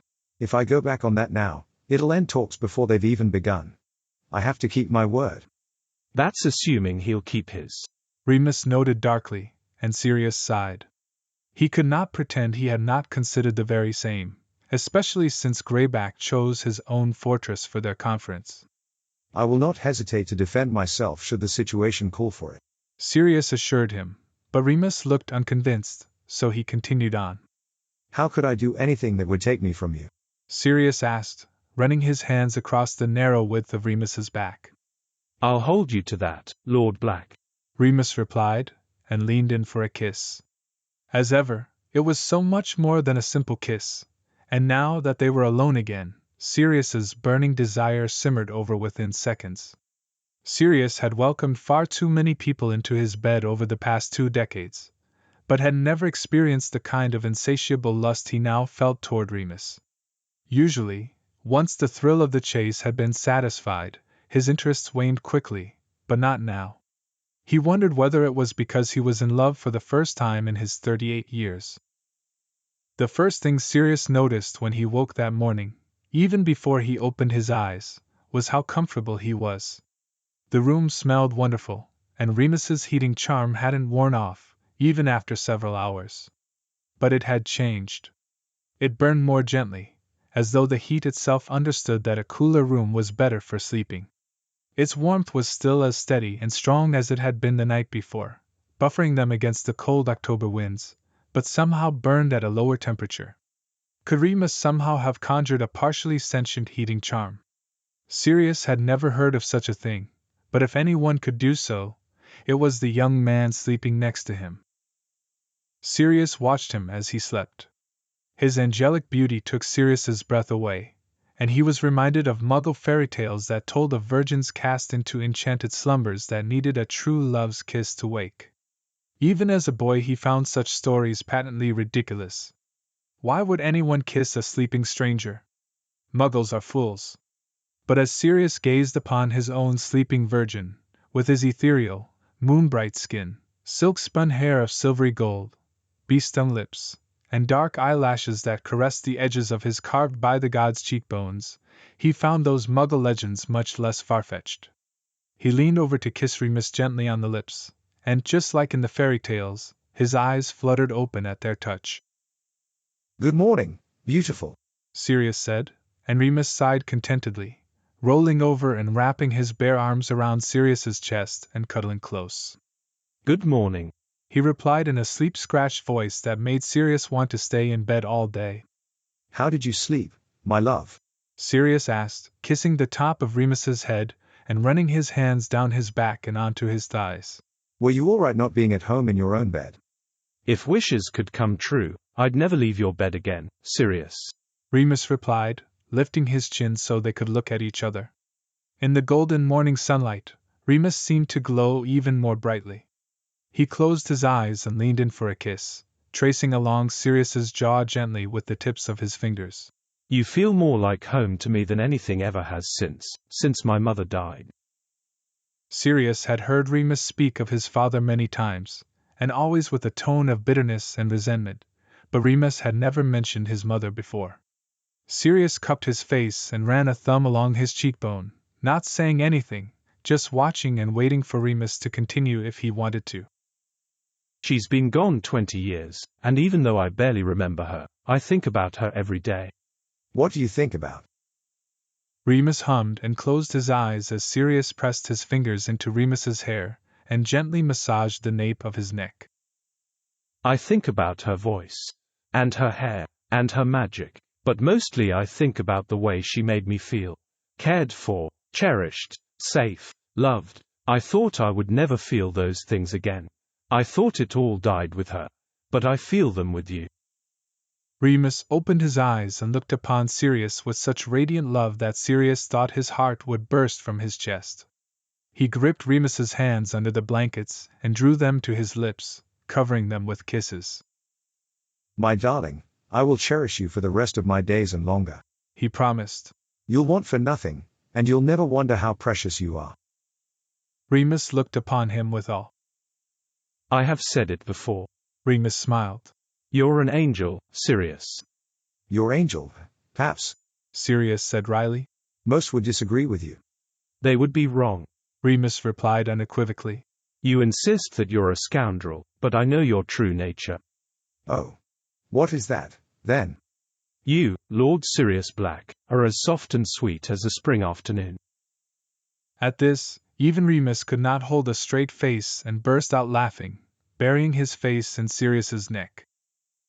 What's so funny, my little nymph? I thought you said I was an angel, Sirius said, rolling Remus onto his back and climbing on top of him, feeling both of their interest in the other growing as their bodies pressed together. I'm offended. Remus wrapped his slender legs around Sirius's powerful thighs and tilted his hips upward keenly. As it turns out, I prefer my angels a little bit naughty, Remus said, pulling Sirius closer and sinking into a messy kiss that soon turned into their hands and tongues everywhere, and ended with them deliriously spilling into each other's mouths. Now, with Remus's supple body on his lap, Sirius realized all he needed was Remus and an empty room for his mind and hands to wander to the point of no return. They kissed feverishly, gripping each other desperately through their clothes. Remus wore his suit from the night before, and Sirius could not ignore how the tightness of his trousers left very little to the imagination. He'd have to send James a honeyduke's hamper for that. I need you closer, Remus whined desperately, biting Sirius's lip. There it was again, Sirius thought, Remus's pure, untamed desire to feel Sirius everywhere, even from the inside. He must fulfill that need sooner than later, he realized, and the thought of giving Remus a proper fucking nearly made him spill right then. Remus must have felt Sirius's surge of want, because in one agile movement, he swung a leg around to straddle Sirius on the high-backed dining room chair, planting his feet on the ground and rolling his hips hard. Sirius gripped Remus's arse and grinded against him, their lips and tongues sliding together perfectly.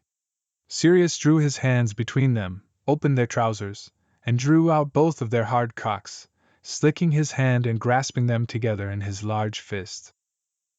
Gods, Sirius, yes, Remus moaned, watching Sirius stroke them both with his lower lip squeezed hard between his teeth, before drawing Sirius's other hand to his mouth and plunging 3 fingers over his tongue and down his throat.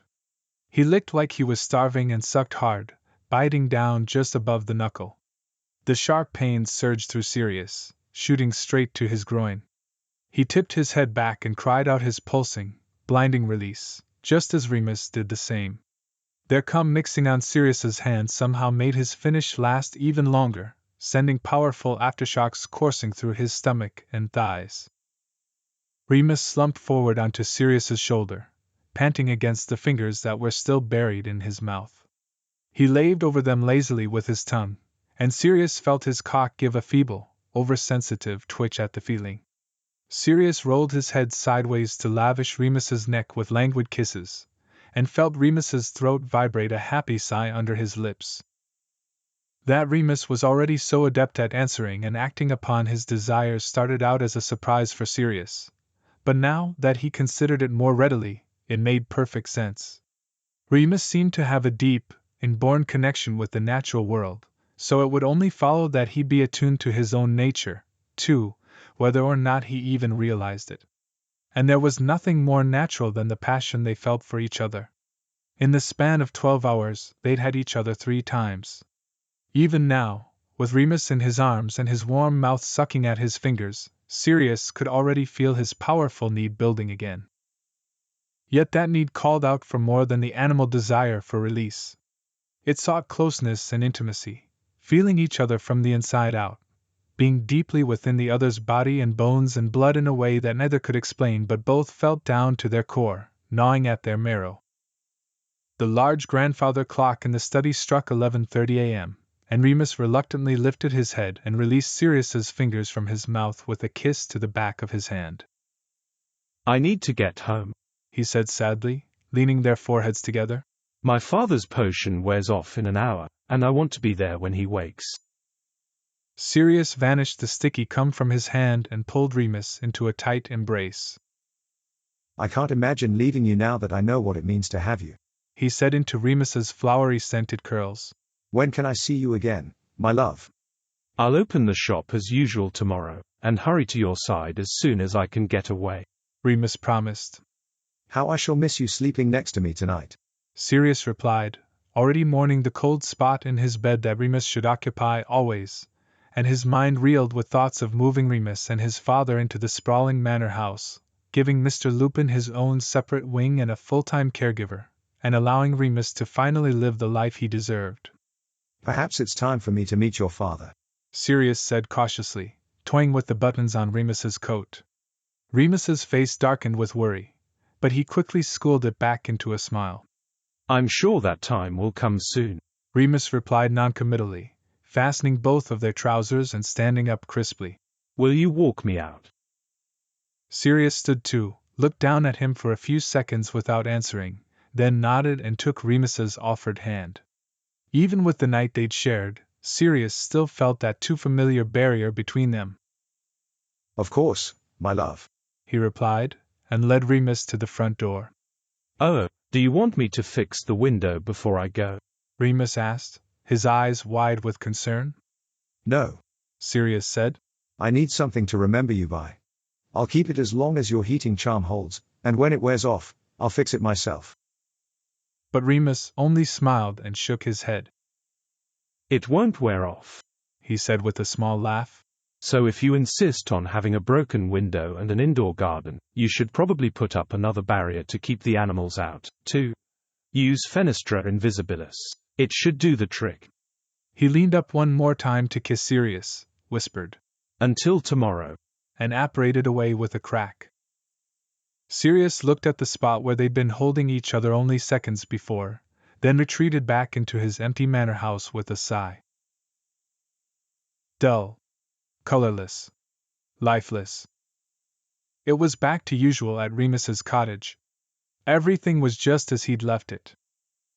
Lyle woke groggily at exactly 12:30, and Remus was at his side within seconds with a cup of tea and a bowl of porridge. You must have needed the rest, father, to have slept half the day away, Remus said. Lyle agreed with him, and that was that. Lyle could not see the lush garden that bloomed outside the cottage, the trees heavy with fat fruit, as though they spilled straight from Earth's fertile womb. Likewise, Lyle could not see the profound change in his son. It was true, of course, that Remus's finely tailored suit and the taste of venison and wine upon his tongue were long gone. Remus wore his usual simple, plain, roughly spun clothing. He bore not a single mark upon his skin. They supped upon their usual soup and rustic bread, and sat in silence by the fire in their two stiff chairs stuffed with itchy horsehair. But if Lyle had bothered to look closer, to search in Remus's eyes and actually see who he was beyond the boy who needed to be hidden away, he would have known his son was a different person than he'd been the day before. Remus felt as though his spirit had been unlocked and set free, and that Sirius not only held the key, but had thrown the key away forever. It was exhilarating and wonderful. Yet, as always, Lyle remained ignorant, steadfastly ignoring and pushing away who his son truly was. But Sirius saw him clearly. At last. The next morning, Remus vibrated with excitement at the thought of seeing Sirius again that afternoon, and he moved through the shop and his tasks as though walking upon a cloud. When the doorbell rang someone's arrival, his heart leapt at the thought that it might be Sirius coming to visit him with a good morning kiss. Hello, my boy. The words were deeply familiar. But the voice was not. It was harsh and rasping, spoken with a wicked and malicious mocking that perverted the word's lovely meaning. A chill ran up Remus's spine as he looked upon the hulking figure standing in the doorway. "Don't you look pretty today?" Fenrir Greyback said. Chapter 11. Part 2. On the surface, Fenrir Greyback and Sirius Black had much in common. They were both tall, broad-shouldered, and classically handsome. They both dressed and carried themselves like the nobles they were. They both had gentile speech, courtly manners, and even an affinity for the dark arts. And they had both arrived, unannounced, in Remus's shop when he was alone. But where Remus's heart immediately recognized Sirius as a beacon of safety and love, it hammered a clear and insistent warning at the sight of Fenrir Greyback. Remus's mind reeled before remembering what Regulus told Sirius. You cannot react to him. Remus took a deep, steadying breath and strode forward. He's any other customer. Hello, Mr. Greyback, he said pleasantly, squaring his shoulders and trying to keep the fear and surprise out of his voice. It's nice to see you again. He offered his hand to shake, and Greyback took it. "It's nice to see you as well," Greyback replied slowly, fixing Remus with a predatory leer. "As I said, so pretty today, Remus." Remus gave him a tight smile. May I assist you with something? Remus asked, and his stomach clenched as he watched Greyback's hand move to his coat pocket, as though for his wand. Remus's own wand was in the back room. Not that he'd need it, but still. It was foolhardy not to have a backup weapon. But Greyback did not draw his wand. "Yes, as a matter of fact, you can," Greyback replied, pulling a small linen bag from his pocket and holding it out between them. He dropped it into Remus's hand, where it landed with a substantial weight. "Lord Black spoke so highly of you and your skills that I thought, perhaps, you could tell me more about this." Remus met Greyback's eyes briefly, and his stomach twisted at their rapacious gleam. Remus hesitated for a moment, then pulled open the bag's drawstrings and tipped it upside down. A heavy pendant on a silver chain slid into his palm. It was a large moonstone, the largest Remus had ever seen. It protruded, fat and round, from a tarnished silver backing like a heavily pregnant belly. Remus drew it up slowly by the chain and held it in front of his face. It spun in the air and caught the light, shining with a rainbow-hued iridescence that left him mesmerized and breathless. It's beautiful, Remus murmured, momentarily forgetting about Greyback as he stared at the pendant. "I hoped you could help me unlock its mysteries," Greyback said softly, watching Remus with a shrewd expression. "I've had it in my possession for 20 years, and I've never quite understood it." Remus seemed to hear him only distantly as he lowered the pendant back into his palm and turned it over. Are those runes? Remus said, nearly to himself, as he squinted at the silver backing. There were carvings there, but they were obscured by the black tarnish. Remus rubbed his thumb over it, but the tarnish was thick and set. "No," Greyback replied. "I thought the same, but they're no runic symbols that I've ever seen. I wondered if you would recognize them." Not off the top of my head, no, Remus said, his eyes not leaving the incredible piece as though entranced. But I'm sure a bit of research and some spell work could yield some information. He turned the pendant over and over in his fingers, where it grew warm under his touch. It seemed to vibrate softly, and even radiated a soft glow that Remus hadn't seen when Greyback first handed it to him. "Fascinating object, isn't it, my boy?" Greyback asked, and Remus startled back to himself. He looked up and saw Greyback watching him hungrily. Yes, Remus agreed. He moved to give the pendant back, but Greyback raised a hand in protest. "If you'll consent to examine it, I could come back for it Friday morning," Greyback said. But that's the day after the full moon, Remus exclaimed before he could stop himself, and Greyback barked out a little laugh. "Indeed it is," Greyback said, with a nod of his head and a mocking smile. "And the same day I plan to welcome Lord Black into my home." But won't you be, I mean, with your condition? Remus sputtered. "What about my condition, boy?" Greyback pushed, and Remus heard the taunting relish in his voice. I've heard that full moons makes lycanthropes ill, Remus said. Have you now? Greyback smirked, showing his teeth. Well, yes, Remus said. He not only had 20 years of lived experience, but heard his father tell countless stories and warnings about how sick the full moon made all werewolves. That Remus was not always unwell at the full moon, Lyle credited to Remus's loving home. Full moons only make ill those who fight what they are, Greyback said, taking a stalking step closer to Remus, and then another. But those of us who have come to accept it, or even take pleasure in it, enjoy good health always and even increased strength. The moon commands us. She wants her children to be strong and hearty. Greyback moved slowly until they were inches away from each other, so close that Remus could smell the stale tobacco on his breath, and something else, too. Something metallic and earthy. It took me several years to come into my power, Greyback said, his voice barely a low rasp now. But come into it I did. I had to learn, to hone myself, and eliminate those who sought to repress my nature. Eliminate? Remus breathed, and Greyback shrugged. You'll forgive the figure of speech, my boy, Greyback said. I only meant that I found my true family. He tilted his head and looked at Remus with a tender expression, then extended his hand and ran a single finger gently along Remus's cheek and down the delicate curve of his neck. It was almost like something Sirius would do. There is power in the things people fear, Greyback said. Remember that, love. The word love landed like a punch to Remus's chest. He took a halting step backwards, and held out the pendant in his fist by the chain. The moonstone swung wildly in front of him as he tried to give it back. I'm sorry, sir, but I don't have time for this project, Remus said, his firm voice belying his terrified soul. My work is very taxing, and I'll pay you double whatever Black pays you. Greyback cut him off. He is your employer, is he not? Remus hesitated, but answered. He is, Remus agreed. Well, then, Greyback said. He does not own you, and there is no harm in freelancing a bit. That is what you do for him after all, isn't it, considering this shop is your primary business? Yes, but unless you do a bit more for him, Greyback purred. Offer other services. Remus's stomach churned as Greyback grinned at him, cruel and wicked. I should have known, he said when Remus didn't answer. Lord Black has certainly earned his reputation as a cad. He's left a long line of broken young men in his wake. Remus knew he was being baited, and when he didn't rise, Greyback continued.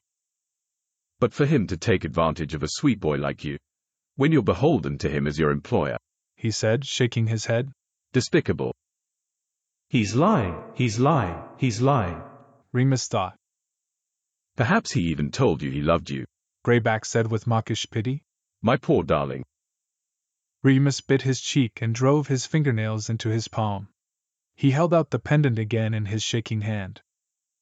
I'm sorry, sir, but I must refuse, Remus said, and Greyback's jaw clenched, making a vein in his forehead throb. Well, now, that's a shame, Greyback said, his tone changing from sympathy to coldness in an instant. I would hate for anything to go wrong with my so-called peace talks with Lord Black. Remus's heart dropped into his stomach. He could not jeopardize Sirius's safety or the peace agreement. What do you want? Remus asked quietly, and Greyback licked across his teeth and smiled triumphantly. I want you to find out what those symbols mean, he said in a voice as quiet as the grave. I want you to tell me what powers that stone holds, and I want you to do it by Friday morning, or your precious Lord Black will pay dearly. It had been naught but 36 hours since Sirius had confessed his love, and already his association with Remus was threatening his life. Remus remembered the Boggart, and the cold grief that ripped at his soul at the sight of Sirius overcome by this evil that lived within both him and the man in front of him. But things were different now. Remus knew what it meant to love and be loved, and he felt buoyed by a strength he did not know he possessed. In choosing to love Sirius, he had also chosen to protect him from everything, including his curse.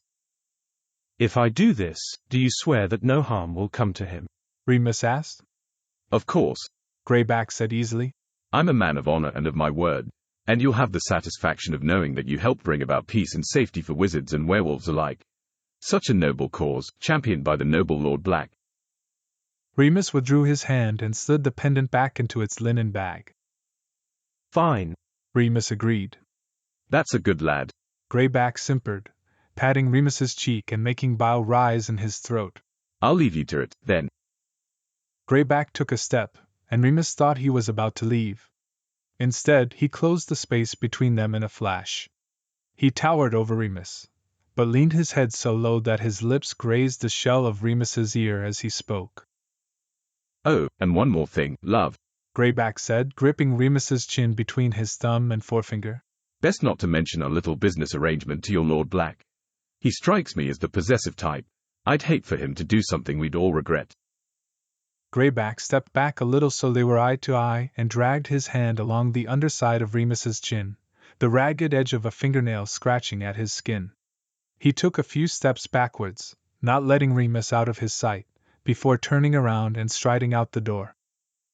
When the door slammed shut, Remus ran to the window, watched Greyback apparate away, and let out a breath he didn't know he'd been holding. He turned around and slumped against the door, the pendant still clutched in his sweaty fist, and closed his eyes. Here was yet another secret he'd need to keep from the man he loved. But if it meant keeping Sirius safe, he'd do it forever. Remus moved through the rest of his day as though in a fog, and when he finally arrived at Grimmauld Place just after lunchtime, he threw himself into Sirius's arms with desperate relief. Sirius pulled him close and let out a little laugh. Darling, what's wrong? He asked. Nothing, Remus lied, burying his face in Sirius's shoulder and breathing in his comforting scent. I just missed you.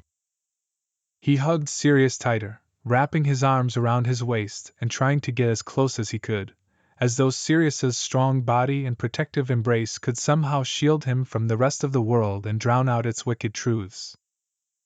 I love you, Remus said into Sirius's chest. I love you too, Sirius replied, running his hands soothingly across Remus's back. He pulled away and looked at Remus closely. Are you sure you're all right? Was everything all right with your father after the potion wore off? Yes, he was fine, Remus said, happy to latch onto something to talk about, as Sirius led them into the drawing room and onto the settee. He woke up none the wiser. I thought, perhaps, I could use the potion again. Fewer drops so he'd sleep 12 hours instead of 18 and wake at a normal hour. I would love to spend the entire night with you again. You know I'd love nothing more than to have you in my bed all night, every night, Sirius said. But does the potion have any ill effects?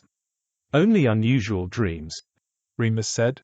And my father dislikes anything out of the ordinary, so he'd never discuss them with me. Sirius nodded and considered Remus for another few seconds before answering. As I said, I'll take you any way I can get you, and if that means a more frequent regimen of somnampotia for your father, then so be it, he said, hesitating for a moment before continuing. But when you're ready, I would like to give you both a home with me. What do you mean? Remus asked. I mean, Black Manor is far too empty, Sirius replied with a soft smile. Live with you? Remus asked, and joy bubbled up in his chest. Of course. I want to live my whole life with you, Remus. Every day, Sirius said. I know you're dedicated to your father, and would never leave him. There's more than enough room for all of us to live comfortably at Black Manor. It's very close to your shop. And we could hire a matron to care for him so you could take buying trips if you'd like. Or you and I could travel together. Or we don't need to go anywhere. We could just stay home, and never leave our bed. Wherever you are is where I want to be. Remus stared into Sirius's adoring, sincere eyes in disbelief. What had Remus done to deserve to be loved by someone such as Sirius? The thought of waking up next to Sirius every morning and falling asleep in his arms every night was too wonderful to imagine. But imagine if he did. He imagined them holding each other all night, waking up with sleepy kisses, reading to each other by the fire, taking long walks through the garden, holidays by the seaside, exploring the world, having breakfast and lunch together every day. He imagined Valentine's Day and Easter, Christmas and birthdays, perhaps even children, and full moons. As always, Sirius made it easy, terrifyingly easy, for Remus's mind to run away with itself and forget what he was. Yet his life would always be defined and punctuated by the moon, looming in and out of sight but forever there, chaining him to a fate he did not choose. It was ever present, breathing down his neck, snatching away his freedom and happiness, and no matter where he was on earth, he could not hide or run from it. No matter how much Sirius loved him, or how safe Remus felt in his arms, Sirius could not protect him from this. Sirius watched and waited for an answer. He seemed to be holding his breath. I'd like that, Remus replied quietly. Someday. Sirius smiled, but the ghost of something passed across his eyes, and Remus's heart ached. Because he did not know if someday would ever truly come, and he suspected that Sirius did not know either. In truth, Remus felt as though he was living on borrowed time. He'd already resolved to tell Sirius the truth about who and what he was, eventually. He'd do it sooner than later if he could work up the nerve. He knew there was no guarantee that Sirius would still want him once Remus had revealed his true self. But Remus loved him too much to deceive him. It was tempting to keep the secret for as long as he could, to enjoy Sirius's blissful ignorance, and pretend everything was normal. Yet a part of him, a bigger part than he was willing to admit, already felt as though he'd tricked Sirius into loving a false version of himself.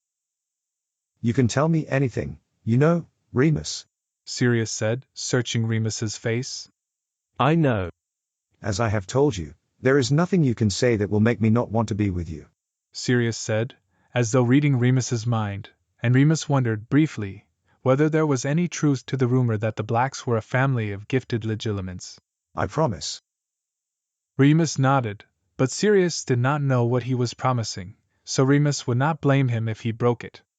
For now, at least until after Sirius's peace talks, Remus decided on a version of the truth. I want to live with you, Sirius. I'd live with you tomorrow if I could. But my father and I have been alone for many years. I never told you how my mother died. Sirius listened quietly, waiting, as Remus's fingers twisted in his lap. She was murdered, and I almost died along with her, Remus said, as horror washed over Sirius's face. Oh, Remus, Sirius said, grasping Remus's hands and bringing them to his heart. I'm so sorry. I don't remember any of it, Remus told him. But ever since, my father has barely let me out of his sight. He even put blood wards on the house so I can't stay away too long without him.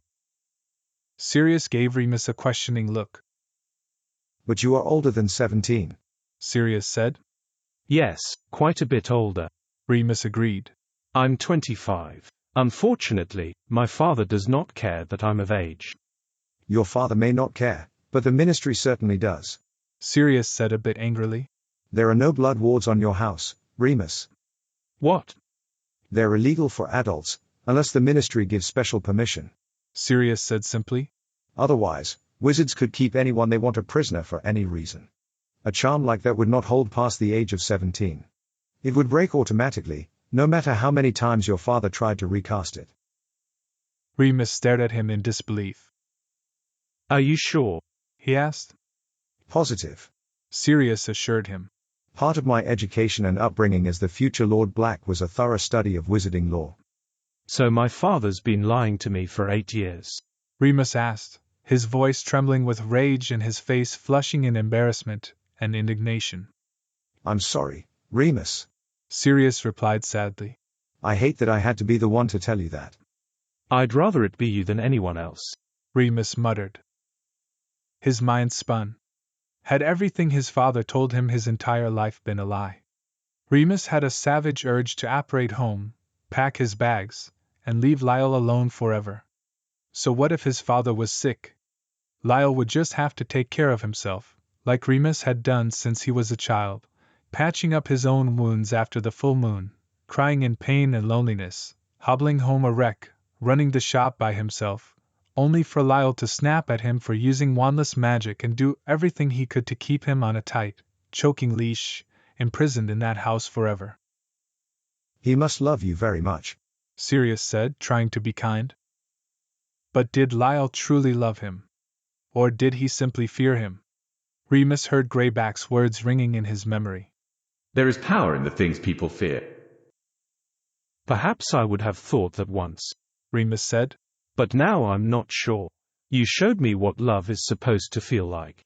And what my father has been doing to me. I don't know what that is. Sirius drew him into a hug, and Remus softened against him immediately, pushing away the nagging voice that reminded him that he was lying, too, and to someone he loved.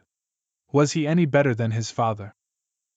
Tears, unbidden and unexpected, stung Remus's eyes and choked his lungs, and before he could stop himself, he was crying against Sirius's chest, a lifetime of fear, deceit, worry, pain, and loneliness pouring out of him at once.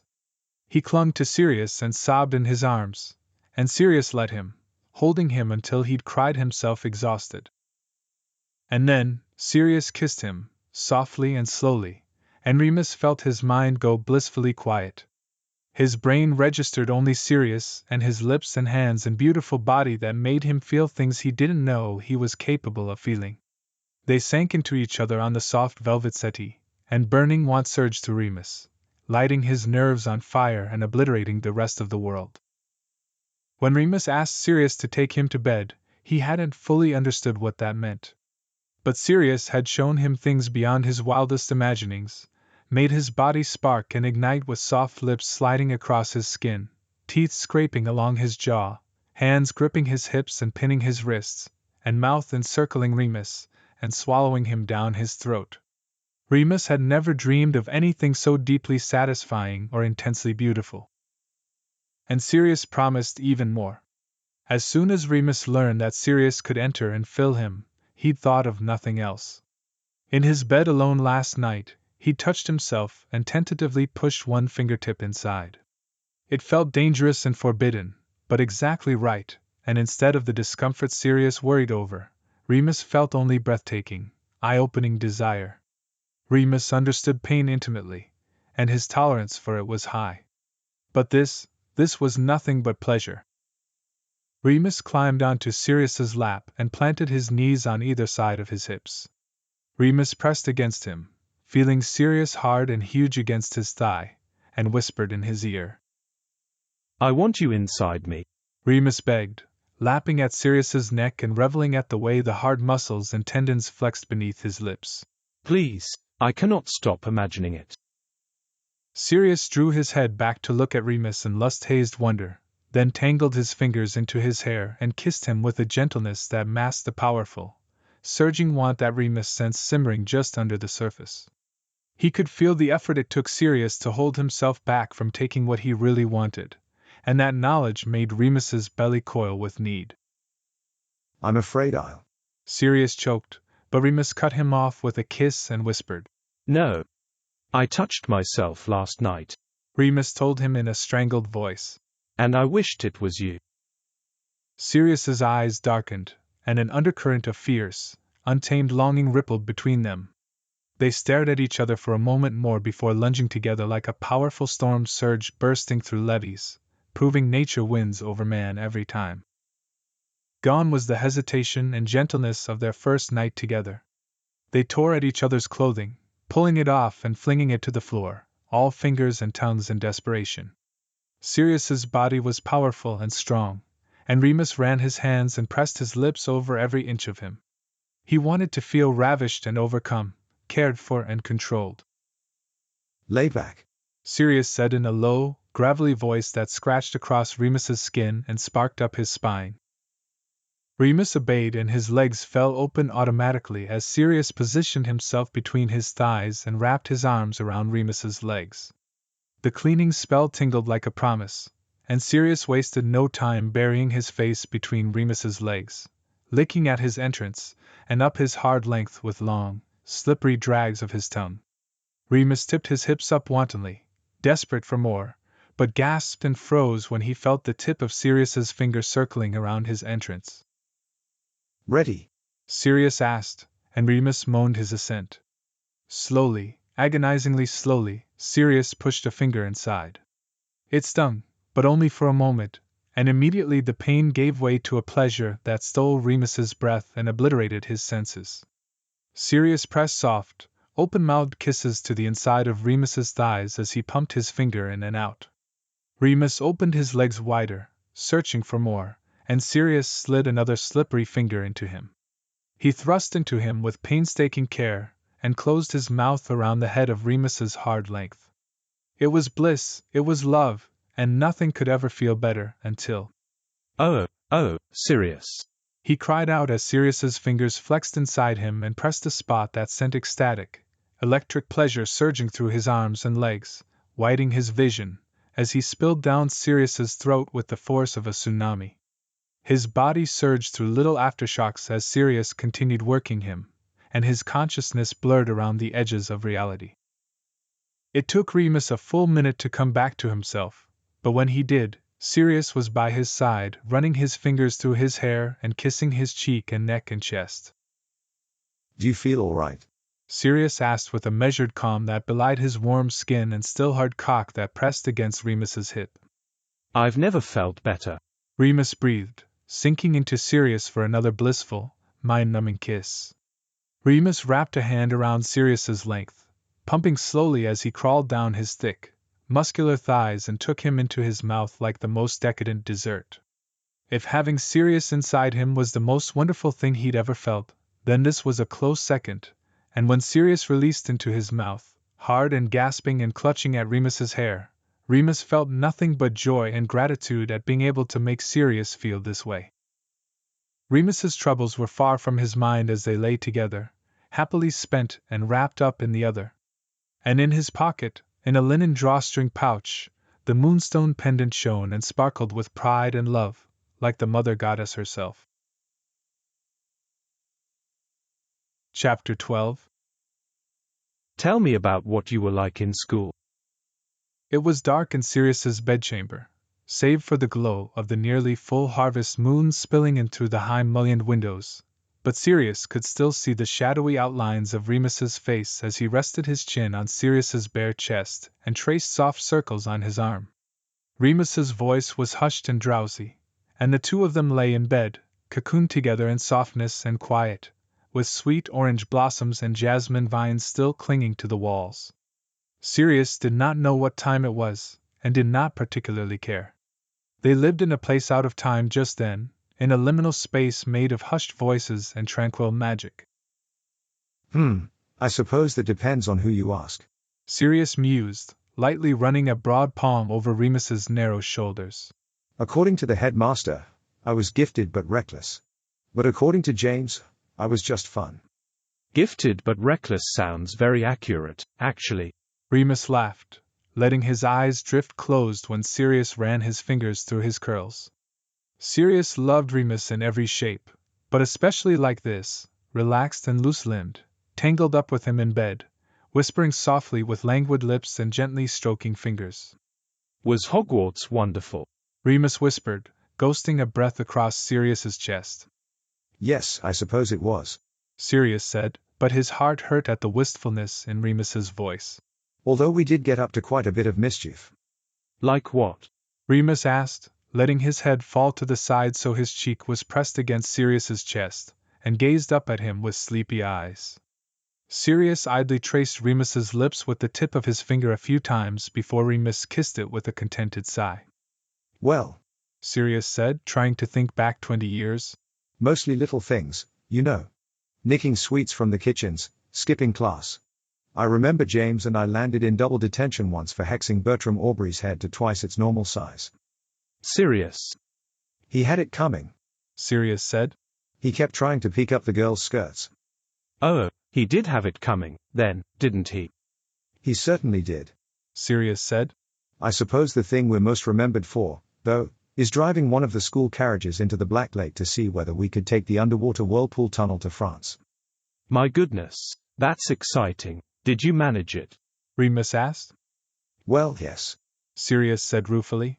But we popped out in the Rhone River in Lyon and wound up in the middle of the canoe revolts. We were arrested for a few days, but did help the silk workers negotiate higher wages, at least. Remus dissolved into laughter, eyes closed, lower lip bitten between his teeth, gripping his hand, and Sirius thought he never heard such a lovely sound. You've had so many brilliant adventures. Remus said, nestling his head into the crook of Sirius's shoulder where it fit perfectly. The blanket was low across his hips and the moonlight shone across his smooth, bare back, making his skin glow with an almost iridescent beauty. He looked perfect, and Sirius couldn't help but touch him whenever they were next to each other, even if it was just a soft brush of knuckles to his cheek, or the stroke of his thumb to a curl. Have you ever been to France? Sirius asked him. Yes, many times. Remus nodded. I've been all over the continent actually. Usually with my father, of course, and always for work. We never went to cities when we visited, though. We stayed in very small villages, usually in the countryside. In our trade, cities are overpriced. So I've been to Gordes, Alberobello, and Bearton, but never Paris, Rome, or Bucharest. Well, we'll just have to change that, won't we, darling? Sirius asked, dropping a kiss on the top of his head. He knew Remus dreamed of seeing the whole world, and Sirius longed to be the one who showed it to him. We'll have such fun together. Remus lifted his head and scooched up in the bed so they were face to face. Anywhere would be fun with you, he replied. He cupped Sirius's cheek and kissed him lightly on the lips, then pulled away and looked at him thoughtfully before giving him a little smile and running a finger down the bridge of his nose. I know what you remind me of, Remus whispered, their lips only inches apart. What? Sirius whispered back, twirling a strand of Remus's hair. The sculptures I saw in Greece, Remus said, ghosting his fingers reverently over the angles of Sirius's cheek and jaw. But come to life. And usually with more clothes on, Sirius replied, and Remus laughed. Usually, Remus murmured, nuzzling into Sirius's neck and opening his mouth against the skin. But thankfully not right now. He brushed his fingertips over Sirius's collarbone and down his chest as he mouthed at a spot behind his ear, heating his skin with every little sigh and warm puff of breath. Sirius let his eyes drift closed and his hand wander down Remus's back and up the beautiful swell of his arse, squeezing the muscle gently and making Remus squirm against him.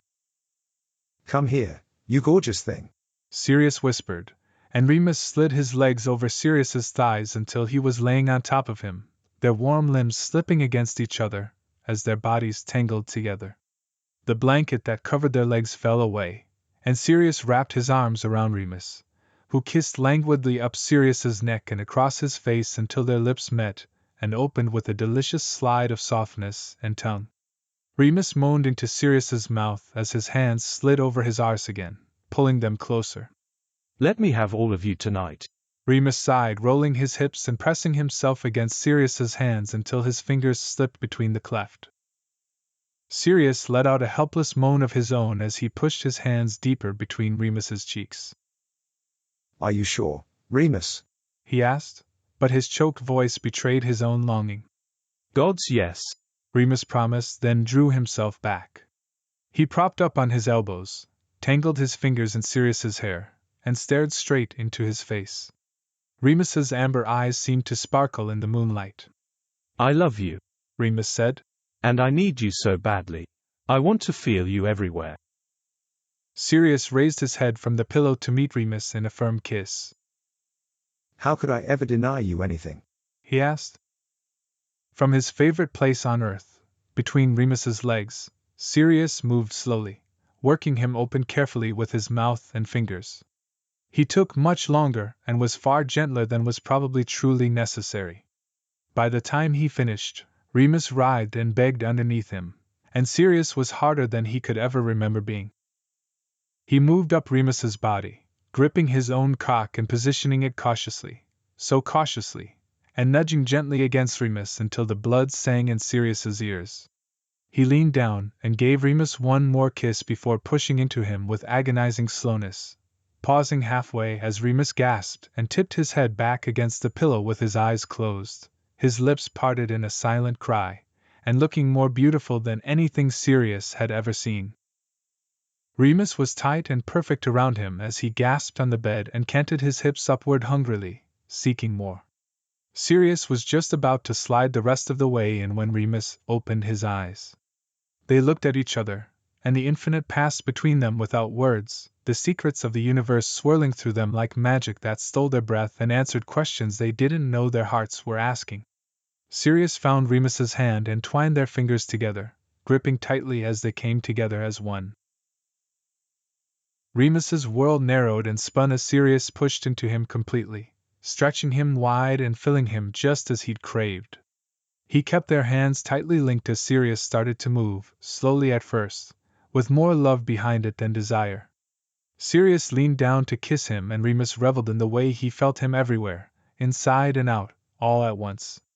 It was almost too much love, too much pleasure, too much emotion, all tied up in one person, and Remus wondered vaguely how he ever breathed or heard music or saw color before Sirius walked into his life. He wrapped his arms and legs around Sirius and held him tightly as they moved together, faster and harder, breathing together in a panting rhythm. And when Sirius tilted his hips upward just right and reached between their bodies to stroke Remus's dripping cock, Remus came with a powerful surge that jolted through him, electrifying his heart and spine and lungs, blurring his senses, and tearing Sirius's name from his ragged throat. Remus gripped Sirius's arms, digging his fingers into the firm muscle as Sirius followed him to his finish, thrusting hard and spilling into Remus in a way that felt better than he'd ever imagined. That Sirius could fill him yet another way was thrilling and wonderful, and Remus moaned wantonly at the warm wetness that dripped between them. Sirius didn't pull out, and Remus didn't pull away. Instead, they sank into each other's bodies and kissed drowsily, messily, drunkenly, blissfully lost in the other. My mother would have loved you. The moon was even brighter tonight, fatter and fuller than it had been the night before and the night before that. They lay in bed again, wrapped up together in this secret, nighttime world of theirs, the only two people on earth, surrounded by love and flowers and gentle, silvery moonlight. They'd spent every night together that week, and Remus's hand did not shake when he dropped the sleeping potion into his father's evening tea. The only remorse he felt was for Creature, who Sirius had tasked with watching over Lyle while he slept for 12, 16, 18 hours at a time. How do you know? Sirius asked from his spot, resting his head on Remus's naked stomach. She was beautiful and loved beautiful things, Remus whispered as he pulled his fingers through Sirius's shiny black hair, running his thumb across his temple where he knew there were strands of silver, his favorite part. And you're the most beautiful thing in the world. So it follows. Sirius laughed and pressed little, tickling kisses to Remus's hip. I'd argue that point with you, darling, he said. But I do hope she would have liked me. I wish I could have known her. I wish we both could have. Remus looked up at the ceiling, with Sirius's warm, grounding weight covering his middle, and watched the moon's shadows dance over his head. He'd been thinking about his mother a lot that week, more than usual. She'd been in his dreams every night, not so much her face, but her voice and songs and sweetly glowing presence. He felt her most acutely while he was alone in the shop, trying to untangle the mysteries of the moonstone pendant. So far he'd only managed to decipher the engraving, which was written in an ancient, dead language called Pictish, but it told him next to nothing. She of 3 was engraved in a half-circle around what looked to be a picture of a chariot. I feel her with me sometimes, Remus said into the quiet darkness. Her energy and her magic. Sometimes it feels like she's right next to me, or all around me. Maybe she is, Sirius said, and Remus hummed thoughtfully. Wouldn't that be nice? He mused. What do you know about her? Sirius asked, running a hand absently up and down Remus's thigh, pausing to softly kiss his waist. Did she have a family? If she did, I don't know them. I know only what my father has told me, which isn't much. I don't even know how she met my father, Remus replied. In truth, Lyle did not like talking about hope. It made him cry. All I know was that her people were the last of an ancient sect from the far north that practiced elemental magic, Remus said. Most of those sects have died out now, but they were commonplace before schools like Hogwarts formalized magical education and the ministry decided which spells should and shouldn't be used, as I'm sure you know. They had their own brand of magic, and I learned at her feet. Is that why my bedchamber has turned into a greenhouse? Sirius asked, a sweet teasing tone in his voice. Maybe. Remus laughed. I don't really know, to be honest. I can't control it, and I don't know why it happens. But I know that since I fell in love with you, it's been a little wild. Sirius asked, and Remus burst out laughing. Yes, that's a good word for it, he agreed. Remus ran his fingers down the nape of Sirius's neck and grasped his arm with his other hand, pulling him closer. Sirius kissed up his stomach and neck until he reached Remus's lips, coming together once more until they were lost again in a world of their own making, safe and happy in the moonlight. Sometimes it was too easy. Fenrir preferred it when they screamed, when they ran, when they rewarded him with the thrill of the chase, when he could taste the panic sweat on their skin and the acrid terror in their blood. He was, after all, something of a deity himself, as a maker of monsters and snuffer of breath, a destroyer god sowing death and reshaping flesh. The ones who ran earned their fates, one way or another, and let it not be said that Fenrir did not value hard work. He would be lying if he said he remembered all of them, but a handful stood out in his memory. His first kill, an accidental one when he was too forceful and eager, before he'd learned how to control his excitement and temper his lust. His first child, the feeling of their delicate bones breaking between his jaws and the knowledge that they'd be his to shape and mold in his image. The first time he stole a trinket, something small to remember the evening by. And then, of course, there was the one that got away. The boy who fought back deliciously after seeing his mother torn to pieces. He kicked, screamed, and raged, gnashed his teeth and brandished his little fists. He was small and fast, and too clever by half, and could have been Fenrir's prize pupil had he not tested his patience so badly. Fenrir got annoyed and ended the game in a flash of teeth and claws. He'd left the boy for dead. And why wouldn't he? The boy's mother was unremarkable in every way except for the color of her hair, and how boldly she walked into the moonlight, strolling right through the middle of an open fucking field, for Merlin's sake. She hadn't even been one of the fun ones who ran. She spotted the monster too late, and instead used her own body as a shield, spreading her arms wide and crouching over the child, as though that could help either of them. Fenrir felt no remorse for killing the woman or her brat son, and returned at daybreak to snatch away the pendant that hung round her neck. What was left of her neck anyway? That the pendant was made from silver and moonstone was almost poetic, really. As though silver could have protected her. As though the moon could have called to anyone but him. The irony was almost too wonderful to bear. He thought of her little over the years. But the boy. The boy was a different story. He'd crop up in Fenrir's dreams, jolting him awake at night with his wild, single-minded fury and a bloodthirsty look in his bright, amber eyes that told Fenrir he would have killed him if he could and felt nothing but vengeful pride in committing the deed. The dreams always ended the same way, with the boy's teeth on his neck and the moon hanging low and glowing in the sky. The morning after these dreams, Fenrir would summon a servant to fetch his private safe so he could inspect and re-inspect the moonstone pendant, rolling it in his fingers, trying to decipher its engravings, his eyes tricking his brain into thinking he saw a flash of iridescent meaning in the stone. The tarnish became heavier and thicker as the years passed on, but the dreams still plagued him, and his obsession with the pendant grew. He couldn't help feeling that the two things were connected, that he was missing some crucial link between them. Sirius Black was, as ever, insufferable. He had always been so, even at Hogwarts. He was a few years behind Fenrir in school, yet still claimed the attention and adoration of their fellow Slytherins for everything he did.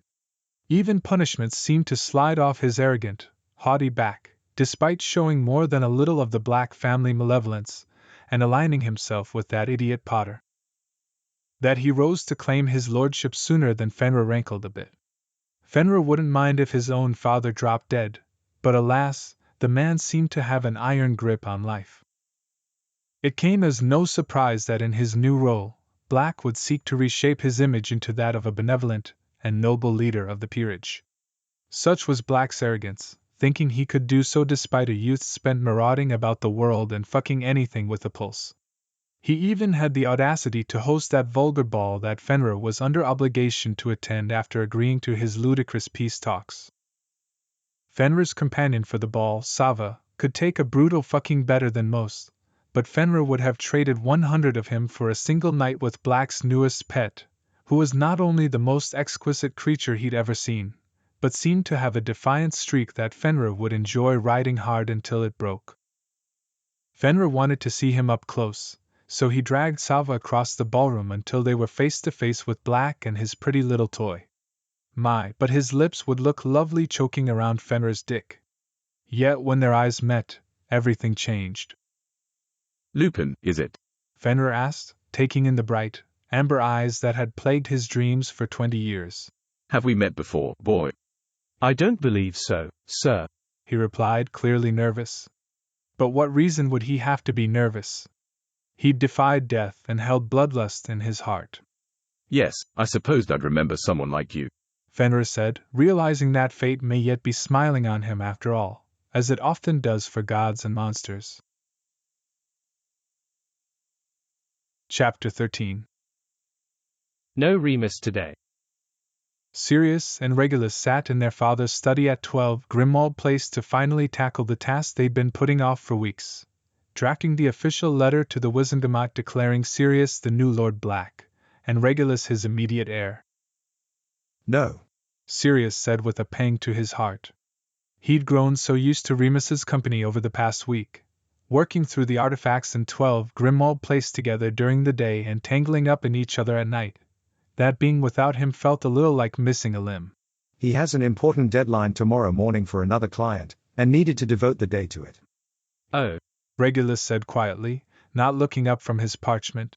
Will we see him at dinner tonight? Unfortunately not. Sirius replied, trying his best to sound relaxed and unbothered. I think he's feeling a bit guilty about leaving his father asleep with Creature all week. He's spending the night at home. Feeling guilty? Regulus nodded. Yes, perhaps. Sirius looked up at his brother. Do you disapprove of the way he's been treating his father? Sirius asked, trying to keep the edge out of his voice. If Regulus only knew the full extent of the lies and manipulation that Lyle Lupin had used to tie his son down over the years. Of course not, Regulus said. You and I know better than anyone what it's like to have difficult parents. You do what you have to do to survive. Speaking of which, have you told him about Padfoot? Hasn't come up, Sirius said. But I'll show him next time I see him. I'm sure he'll get a kick out of it. Sirius and Regulus had spent the summer between their 5th and 6th years at Hogwarts, respectively, becoming animagi, seeking a way to blunt the damage of living in an abusive home. As animals, they felt their pain less acutely and could sneak away on nighttime adventures. James, of course, could not let them have all the fun without him, and became one too. Although they did it illegally at first, they eventually registered their animal forms with the Ministry, Sirius as a dog, Regulus as a cat, and James as a stag. Fucking show off, Regulus had said after the first time James transformed. You couldn't have been something more subtle. Look at me. James had shrugged, gesturing down at himself and giving Regulus a lascivious wink. Of course I'm a stag. Full moon tonight, Regulus said casually. It's lovely this time of year. The harvest moon, I believe it's called. Since when do you care about astronomy? Sirius asked, looking up at his brother sharply. A strange musing had been drifting around Sirius's brain ever since Remus had left Black Manor that morning. It, too, revolved around the full moon. Just making conversation, Regulus replied with a casual smile that did not fool his brother one bit. Why would you make conversation about the full moon, Reg?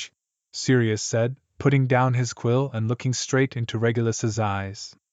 You're a terrible legilimens, Sirius, don't even fucking pretend, Regulus said with an exasperated huff. And you know I could block you in my sleep. Are you going to tell me then, or not? Sirius snapped. But Regulus did not tell him. Instead, he looked into Sirius's eyes, and Sirius felt his mind click open easily to his brother's prying. A series of images flashed behind his vision, Remus saying he didn't have much worth, Remus fainting in his arms, Narcissa worrying over the latest spate of attacks on children, the closed sign on Remus's shop door. Remus, chilled and feverish in his narrow bed. Remus's fear when he learned about Sirius's peace talks and his shock at meeting Greyback at the ball. Remus's tortured words. There are things about me. Fucking Regulus.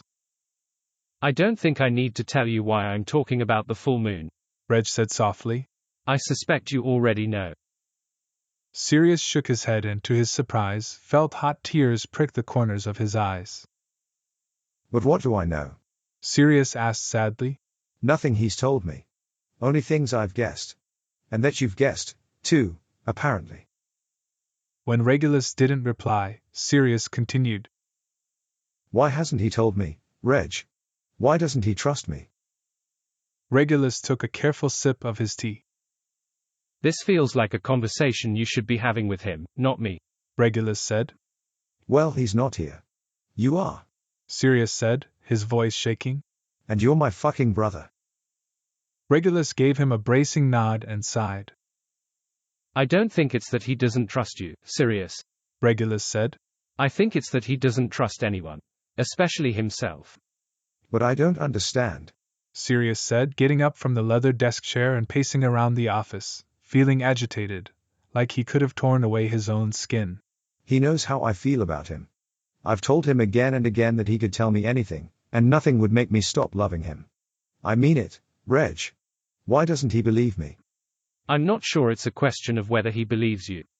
Then what? Sirius demanded. He's afraid of hurting you, Regulus said, and the certainty and somberness with which he spoke made Sirius stop pacing and stare at his brother. What do you know? Sirius asked.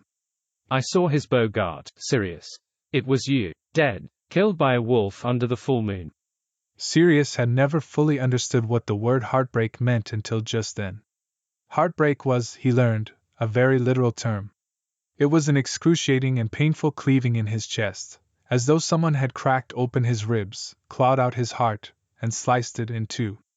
Oh, Reg, he breathed, pressing a hand to his throat as the tears flowed freely down his cheeks at the thought of his sweet beloved so racked with fear and shame. Why didn't you tell me? Regulus's eyes were watery, too, as he looked back at his brother. It wasn't mine to tell, Regulus replied. Sirius felt a swell of affection toward his brother. He always thought Regulus would have made the better heir. He had true honor, and the temperament to match. Unlike Sirius, with his hot-headed passion and reckless selfishness. Thank you, Sirius said, for protecting him. And for telling me now. They looked at each other for a moment longer from either side of the mahogany-lined study. Then Regulus stood up, crossed the room, and did something he hadn't done since they were children. He opened his arms and pulled Sirius into a hug. I'll always protect anything you love, Regulus told him. He pulled away and gave Sirius a slap on the arm. Come on, Regulus said, striding over to the liquor cart, pouring 2 shots of whiskey, and handing one to Sirius. Time to buck up. They both drank, and Sirius reveled in the burn as the amber liquid slid down his throat and cleared his mind, allowing his other, shameful worry to float to the surface. You don't suspect him of? Sirius started, but Regulus cut him off. No, Regulus said flatly, and even though Sirius didn't suspect Remus either, he felt himself relax at his brother's confidence. Those attacks were premeditated, planned by someone evil who intentionally positioned themselves near children. I don't need to know Remus well to know that he doesn't have an evil bone in his body. Regulus's words sparked something in Sirius's brain. Actually, Sirius said thoughtfully, he's the exact opposite of evil. Can I show you something, Reg? Of course. Sirius put out his hand, Regulus took it, and they apparated away with a crack, landing a second later in the front garden of Black Manor. Regulus looked up at the house and his mouth fell open in shock. There, in late October, flourished a veritable Garden of Eden, with twisting green vines and lush fruit trees, bushes and branches dripping with colorful blooms, and a sumptuous ecosystem of birds, bees, and butterflies that stretched across the manor's entire facade, climbing to the tallest windows, and nearly obscuring the brick. What is this? Regulus breathed, unable to tear his eyes away from the amazing sight before him. It's Remus, Sirius said simply. He strode over to the house and plucked a plump fig from a tree, holding it out to show Regulus. Would you look at this? Sirius asked. He's a miracle. Sirius brought the sweet fruit to his lips, closed his eyes, and took a bite. Remus had no way of knowing that Sirius had just bitten into a fig at Black Manor, but the second Sirius's teeth pierced the fruit's soft flesh, the pendant in Remus's hand glowed to life.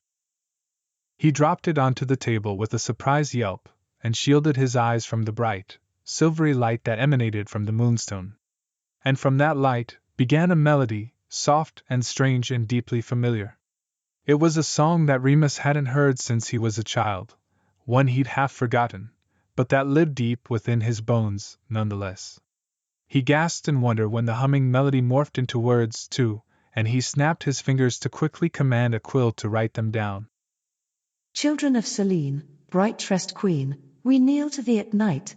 Sprung from your womb, life, in bloom, until the morning light, flower and fruit, where love takes root, and morning dew alights. Old wisdom glows, from the caves of Rhodes, where your chariot takes flight. We serve thee, mother, and never another, waxing, waning, and bright. Yet there will come a day, when your light becomes grey, and evil will spread its blight. But the one who's twice struck, by Selene's brand of luck, will triumph and win the fight. The light pulsed strangely as the song repeated twice more, then faded and hushed back into silence. The pendant lay, beautiful but otherwise unremarkable, on the scrubbed wooden desk in front of Remus, where he stared at it in awe for a full minute, unsure of what he'd just witnessed. He poked and prodded at the pendant, spoke enchantments over it, and even used his wand, but no matter what he tried, it did not sing or glow again. He picked up the pendant and held it in his hands, and this time, without a doubt, he could feel warmth and vibrations under his fingers. Children of Selene. Selene, Remus knew, was the lunar goddess of the ancient Greeks, the Titan incarnate of the moon itself. She rode a chariot through the heavens, commanded nature and the tides, love and fertility, and created the dew that fed the earth each night. Children of Selene. And then Remus's memory traveled back to the day he fainted into Sirius's arms in his shop, and the strange vision and forgotten melody that visited him in that dream, too. Child of the moon, chained to the moon. She makes you, breaks you, reshapes you. Answer the call. Restore the balance. Do not be afraid. There has never been another like you. Remus's heart pounded in his throat, and his mind reeled as the realization hit him like one of Zeus's own lightning bolts. Child of the moon, chained to the moon, twice struck. He wasn't sure how long he sat there, staring at the pendant in his palm, but the sun hung low above the horizon, casting bright golden light across the desk, when a knock at his shop door jolted him back to reality. Sirius, he said when he opened the door, the pendant still clutched in his fist. What are you doing here? Sirius held up a basket and handed it to Remus. Dinner, he said. I won't keep you. I just wanted to make sure you ate something tonight. I know you sometimes get lost in your work. Remus took the basket and looked inside at the fresh fruit, cold meats, bread, and cheese. Thank you, Remus said, gazing into Sirius's eyes, which he thought looked a little red. He put a soft hand to Sirius's cheek. Is everything all right? Yes, of course, Sirius said, putting his own hand across Remus's and drawing it to his lips for a kiss. His eyes drifted down to the pendant in Remus's other hand. Is that what you're working on? Remus's stomach squirmed at the realization that this pendant was the reason Sirius could be in danger. It is, Remus said, showing it to him. Sirius touched the moonstone gently. It glowed briefly under his fingers, and he drew his hand away with a shocked gasp. It's beautiful. Is it powerful? Sirius asked. I'm not sure yet, Remus said truthfully. I think so. Sirius looked at the pendant a moment more, then back to Remus. Well, as I said, I won't keep you, he said, and took a step forward. He gently took Remus's face in his hands and looked at him intently. I love you. All of you. Every part. Oh, how Remus wished that could be true. Still, he took comfort in Sirius's words, his thoughtfulness, and his strong hands holding him hours before his body was wrecked. He'd give anything for Sirius to be there with him, when he transformed, to spend the entire terrible night by his side, and ease some of his fear and pain. I love you too, Sirius, Remus said, leaning up to kiss him and feeling that instant sense of safety and love that only kissing Sirius brought. Please be careful tomorrow. I don't trust Greyback at all. Don't worry, darling, Sirius replied. Neither do I. They kissed once more, said their goodnights, and Sirius apparated away. They'd laid in bed the night before, the full moon just 18 hours away and already bright, round, and powerful in the sky. The boy lay next to him, breathing heavily with his eyes shut tight and a light sheen of sweat covering his pale chest, as he rolled off his slender body. He'd come hard and fast but was still as distracted as he'd been before they'd fucked. He'd imagined the golden, glowing skin, the full, pouting lips, and the bright amber eyes as he wrapped his hand around the other boy's throat and pounded into him with vicious force, making him cry and whimper underneath him. Yet no matter his fantasies, the golden-skinned god was not in his bed. He was in Black's bed, a fact that made his blood boil with rage and desire. Yet he wanted Remus as far more than a toy. He recognized within him a simmering force that when harnessed could produce great and terrible things. He tried to entice Remus with promises of power, yet he did not bite. Did you believe me when I first approached you? Greyback asked Sava, who was still wincing and moving gingerly as he sat up in bed. About what, sir? Sava asked in erect voice. About coming into your power. Greyback snapped. The idiot boy. When I told you what I could give you, did you believe me? Tell the truth, you'll not be punished. When Sava didn't answer, Greyback raised a hand and slapped him hard across the face. Answer me, boy. No, Sava said. I didn't. When did you finally believe me? When you saw me, sir. He replied, not making eye contact. Am I excused, sir? Greyback replied with an annoyed nod and a wave of his hand, and a new plan forming in his brain.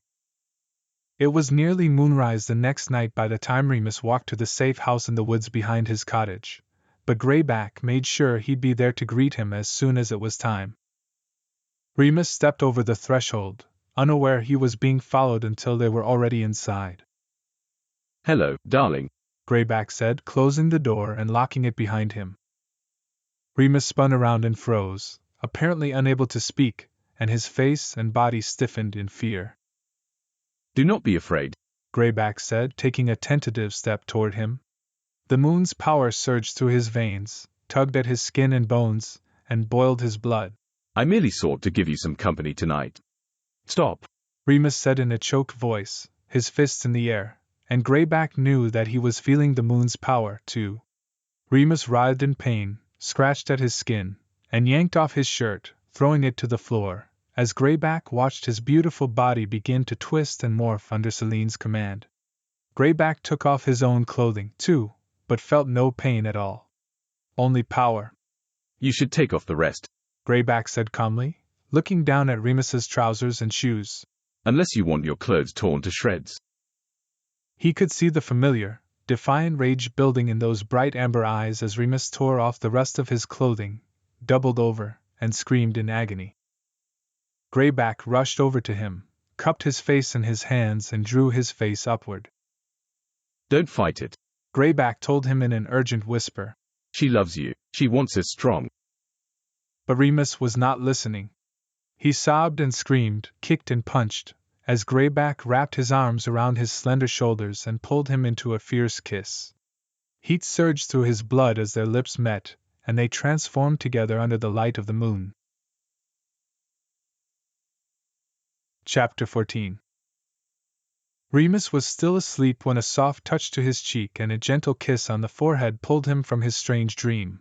A bumblebee, a cave, a silvery orb. But he was warm and comfortable and didn't open his eyes right away. Instead, he burrowed further under the blankets, and wondered if it was Sirius waking him sweetly as he had done the past several mornings. Wake up, love. Remus's body stiffened at the sound of that rough voice. He was not with Sirius. His eyes snapped open, and he scrabbled backwards across the bed, yanking the blankets up over his naked body with shaking hands. Greyback stood over him, wearing only his trousers and looking considerably worse for wear than he had the night before.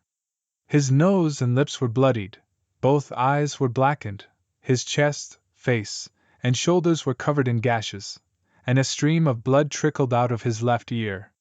When he spoke again, Remus noticed that one of his teeth was missing. How do you feel? Greyback asked in a rough, exhausted voice. Fuck you.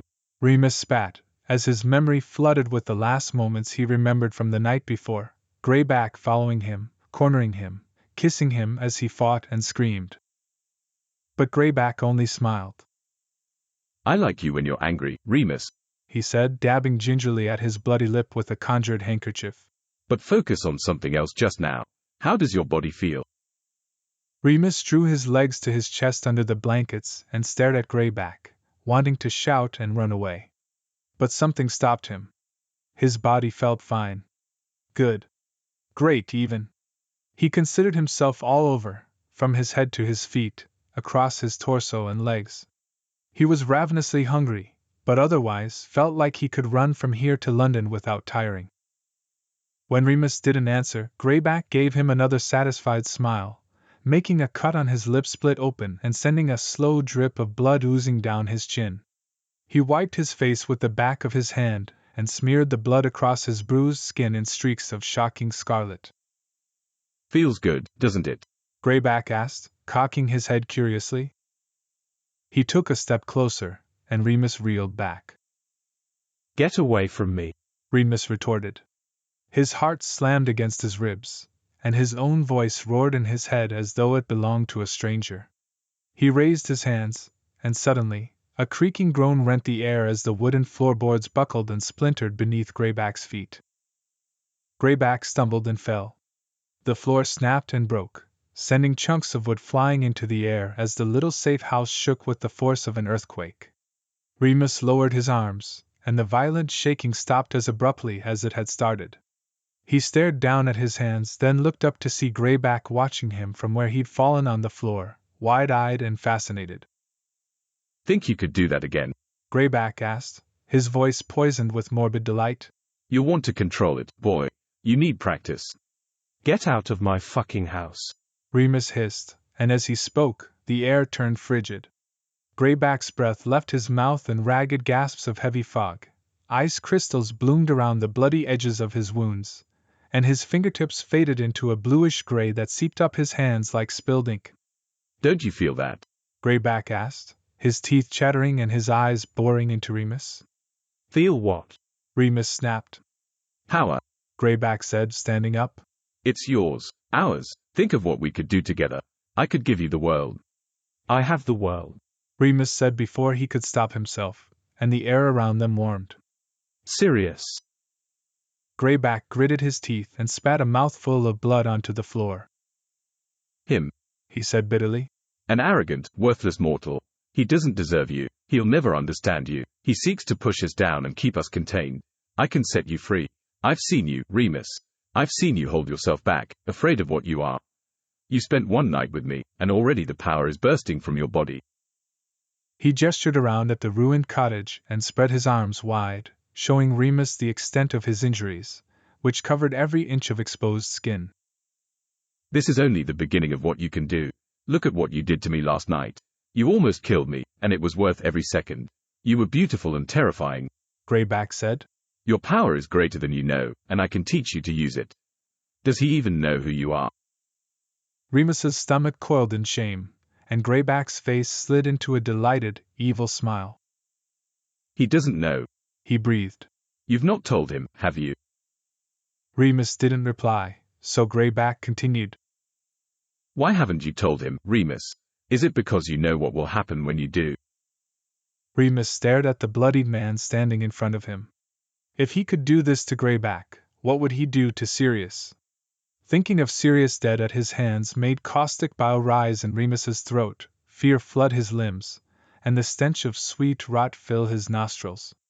The floorboards began to break and disintegrate into soft, decomposing wood. Millipedes and fungus sprouted from the decay and crawled around Greyback's feet, which sank into the damp rot. Remus imagined Sirius's body, torn, mangled, and crumbling into the earth, dust to dust, and tears burned his eyes. Do not cry, my darling, Greyback said, taking a tentative step toward Remus. You're breaking my heart. Just because he only loves half of you doesn't mean I won't love all of you. Greyback's words jogged Remus's memory, and Sirius's voice rang in his mind. I love you. All of you. Every part. Something clicked into place in Remus's heart. Sirius already knew. He does love all of me, Remus said, his voice filled with the realization.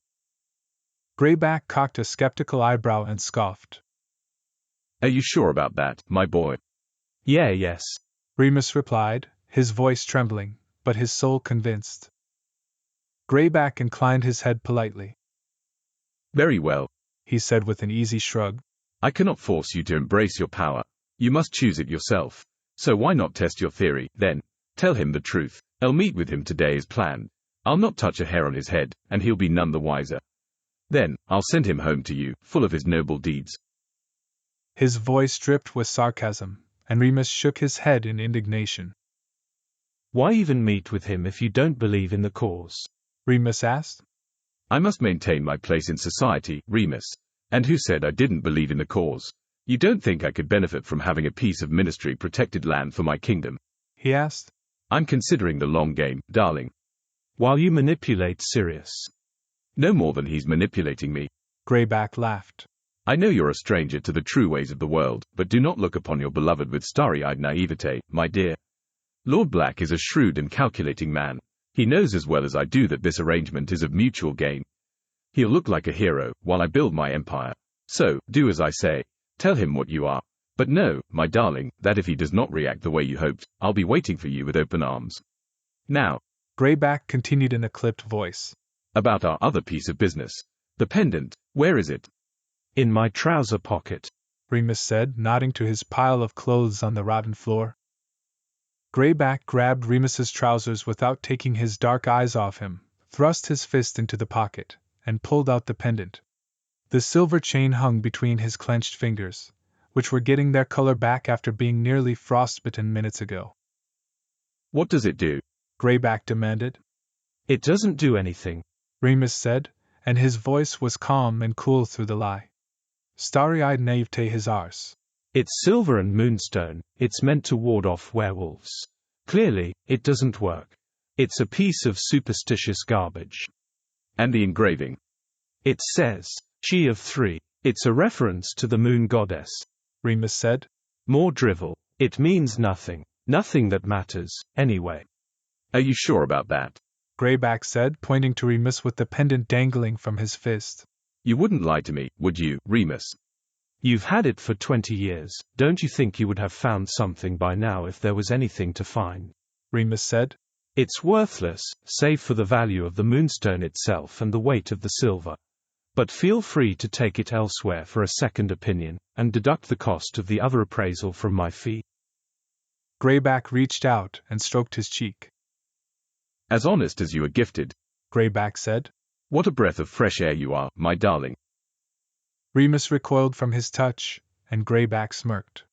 He pulled his wand from his trouser pocket and pointed it at himself, muttering the healing spells that Remus knew so well.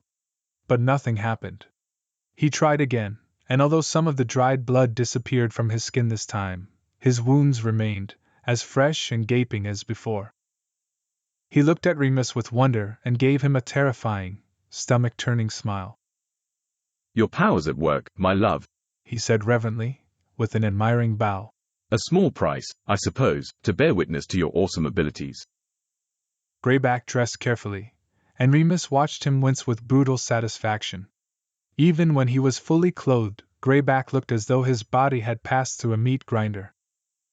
Until next time, my dear, Greyback said, bending down to kiss Remus on the cheek. Good luck with Lord Black this afternoon. May your love be as true as you think it is. At these words, the safe house door exploded off its hinges and flew in pieces into the woods, ricocheting off the trees and scattering squawking birds. Greyback's head whipped around, and when he looked back, Remus thought he saw the briefest shadow of fear dart across his eyes. But he didn't speak again. Instead, he huffed a laugh through his nostrils, strode out the empty doorway, and apparated away with a crack. Remus exhaled, pressing a hand to his chest to calm his pounding heart. Normally, he might dissolve into tears at a moment like this. But not today. Try as he might to deny it, Greyback was right. He felt strong, powerful, and determined to remember the dream. Greyback Castle was a fortress of black stone on a barren cliffside surrounded by battlements and tightly shut drawbridges that creaked open with cranking chains. Sirius felt as though he was stepping back in time through some medieval stronghold as he passed through the gates, walking by a small village's worth of people living within the castle's sprawling grounds, men, women, and children going about their days and barely giving him a second glance. They all looked reasonably healthy, well-fed, and industrious, but hollow-eyed and bleak, as though they knew no joy as they made their livings outside thatched-roof cottages and open-stalled storefronts.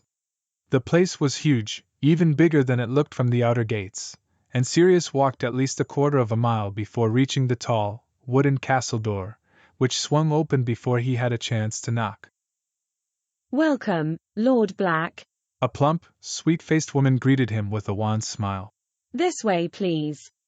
Thank you, Sirius said, taking off his hat and stepping inside the grand castle. If he thought 12 Grimmauld Place was cold and imposing, it had nothing on Greyback Castle, with its cavernous cathedral ceiling, suits of armor and heavy weaponry, and thick, floor-to-ceiling tapestries depicting bloody battles between ancient wizards. The woman led Sirius through a series of wide, torchlit corridors and over centuries-old flagstone that rose and buckled underfoot until they reached a spacious sitting room, sumptuously appointed in velvet and silk. There, Greyback sat waiting, an elaborate tea service spread on the marble table in front of him, looking every inch the patrician gentleman except. Sirius could not prevent his shocked gasp at the sight of Greyback, who looked as though he'd gotten into a fight with an angry mountain troll and lost badly. He stopped in his tracks at the sight of Greyback's bruised and bloodied visage and the cuts that slashed down his neck under the collar of his frock coat. There was barely an inch of skin that wasn't marred. Even his hands looked beaten. Don't mind me. Greyback laughed, seeing the shocked look on Sirius's face and motioning him to sit. I spent the night with someone who likes giving it rough. Likes it rough, or tried to kill you? Sirius asked, taking a seat across from Greyback and accepting a cup of tea from the maid with a nod of thanks. I'll not judge who you prefer in your bed, if you'll not judge who I prefer in mine, he said. Speaking of which, how is your sweet little sprite? I believe I told you not to speak of him, Sirius said coldly. Right, straight down to business, then, Greyback said with another laugh. You're no fun anymore, Black. You used to get up to a right lot of trouble back at Hogwarts. That was 20 years ago, Fenrir, Sirius said. I like to think I've grown up a bit since then. Oh yes, Greyback agreed. You're doing the whole, noble lord of the manor, act very well these days. I hold you in the very highest esteem. So, what can I do for you, today, Sirius? I think we can agree that the way werewolves are treated in our society is unacceptable and unsustainable, Sirius said. I'd like for us to come up with a more equitable solution together. And you believe that a nature preserve is the answer? Greyback said. As though we're animals. Sirius shifted in his seat. Count on Greyback to twist his words immediately, and intentionally. Come along, Fenrir, you can hardly pretend that things are good the way they are, Sirius said. With people and families left to their own devices. Forced to hide or to transform somewhere dangerous. Dangerous for us, or dangerous for you? Greyback asked shrewdly. Both, Sirius admitted. Certainly dangerous for lycanthropes who don't have a safe place to spend the full moon. And dangerous for those who might find themselves caught unawares in a werewolf's path. I don't need to tell you about the most recent spate of attacks. Children, Fenrir. You say, attack, as though you believe they were intentional, Fenrir said. Aren't you famous for believing that werewolves simply operate on instinct, rather than malintent? Sirius felt heat rise up his neck. He was getting nowhere. Forgive me, Sirius said. not attacks. Incidents. Not much better. Fenrir laughed. But we'll figure out the semantics later, I suppose. We. Sirius said, a hopeful note in his voice. Yes, we. Fenrir said. I appreciate what you're trying to do, and I agree that having large swaths of warded land would be an agreeable solution. Excellent. We can draft a proposal for the ministry and... Under a few conditions. Fenrir cut him off. Namely, that I'll be the warden. I believe that will be up to the ministry to decide. Sirius said shortly. Perhaps. Fenrir allowed. But I'd expect you to heartily advocate for me, Sirius. Fine. Sirius agreed. I can write a proposal and I'll it to you within a day or two. Excellent. Fenrir said, shifting in his seat. As he did, a large pendant around his neck caught the light and shined, iridescent and glowing, against his chest. Where did you get that? Sirius asked, his voice trembling with fear or anger, he wasn't sure which, as he stared at the moonstone that had glowed under his touch not 24 hours ago. Oh, this? Fenrir asked with an innocent lilt, looking down at the pendant and fingering it lovingly between his dirty, bloodied fingers. I've had it for a long time. Although I did lend it out recently, I got it back this morning, after I spent the night with the young man I gave it to. This prick. You're a liar. Sirius snarled, his jaw clenched so tightly he heard his teeth start to crack. Why would I lie? I told you I was with someone who enjoyed giving it rough. And I enjoyed taking it rough. Fenrir laughed. I like to think the full moon brings out a delicious side of him that only I've gotten to see. Although he agreed we should keep our little dalliance between us, so you'll forgive me for not divulging more.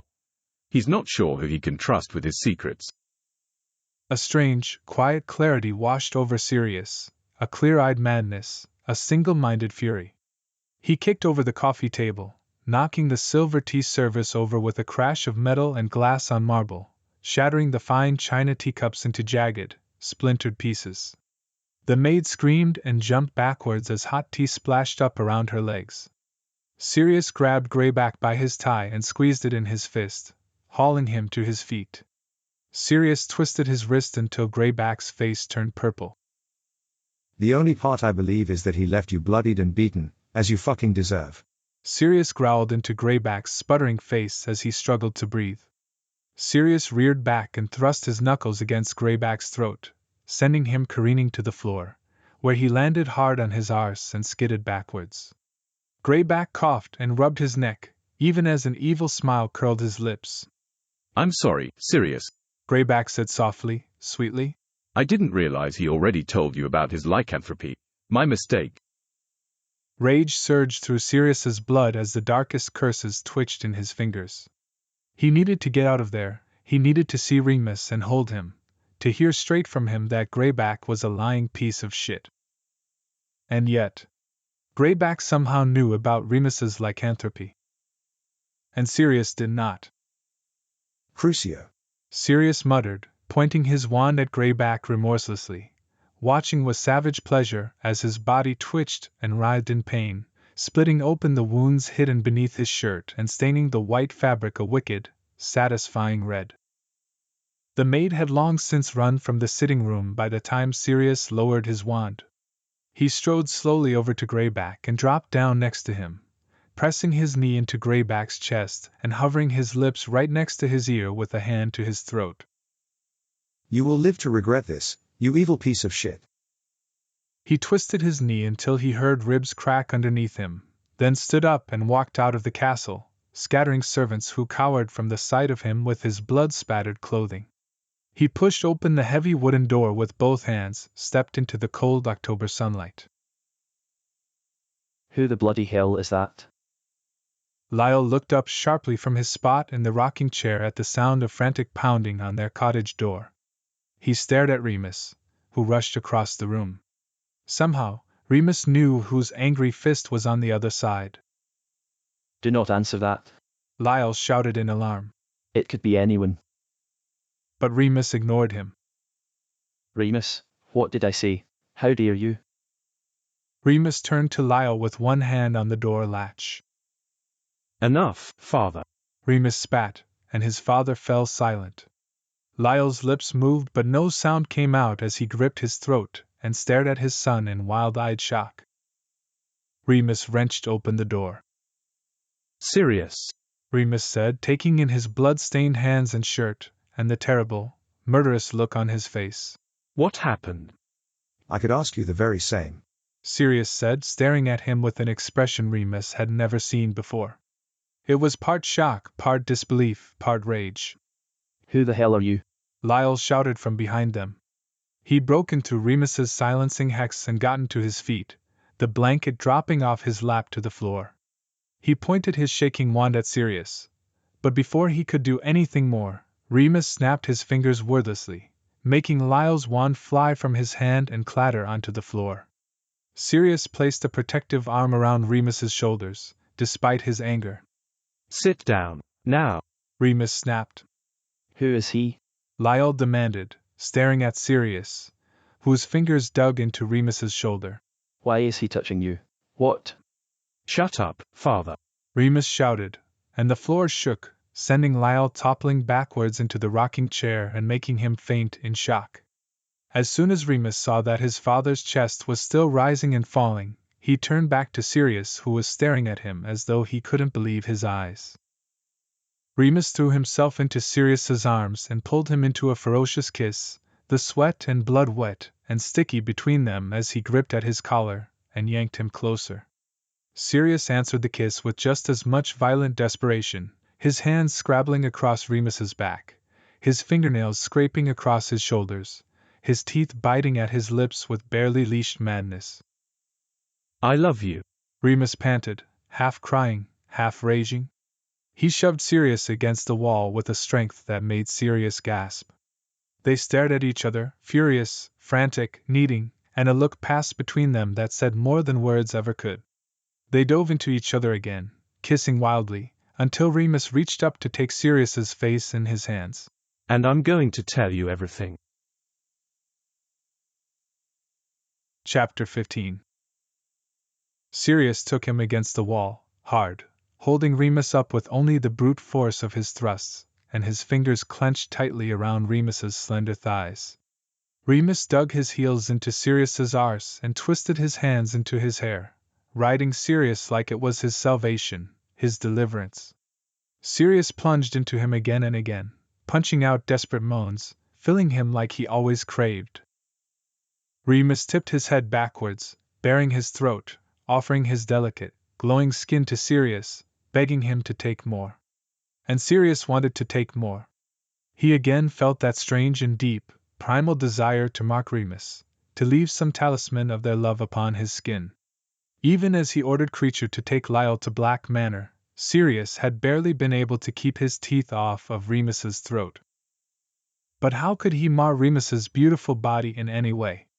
So, he fought his desire, pushed it down, ignored that siren call that rang through his mind and gut, and instead, drove into Remus harder and faster, sliding his shoulder blades up and down against the wall and gripping his thighs with bruising force. But Remus needed more, demanded more. He slid his hand down the back of Sirius's head and pulled, directing Sirius's mouth to where he longed to feel teeth against his arched and straining neck. Sirius's tongue darted between his lips in spite of himself and tasted Remus's decadent skin, burnt sugar, sweet cream, overripe fruit, and Remus hissed with relief as Sirius's teeth scraped across his throat. Sirius, please. Remus moaned, unsure, perhaps, what exactly he was begging for, but begging nonetheless, clenching wild fingers against the back of Sirius's neck and rolling his hips harder down onto his cock. With every fresh scratch of teeth, Remus's taste intensified on Sirius's lips until he was sure he could almost feel thick honey dripping down his chin. Remus's skin was iridescent, phosphorescent, shimmering, like the moon goddess herself. Please, Remus begged again, and Sirius could refuse him no more. He licked against Remus's neck, felt a vibrating moan beneath his lips, and bit down. The world exploded into bright white gold, a glittering starburst that obliterated sight and sound as they emptied into and against each other. Sirius felt the cry leave his throat but heard nothing but rushing wind in his ears, felt nothing but Remus's warm body all around him and a taste like life-giving ambrosia heavy on his tongue. Sirius's mind was nearly blank except for one thing that glowed around its edges, a mysterious understanding that he just entered into the divine. Remus's lips met his, and Sirius came back to himself as they sank to the floor in a tangle of sweaty, shaking limbs. Except it no longer felt like the floor.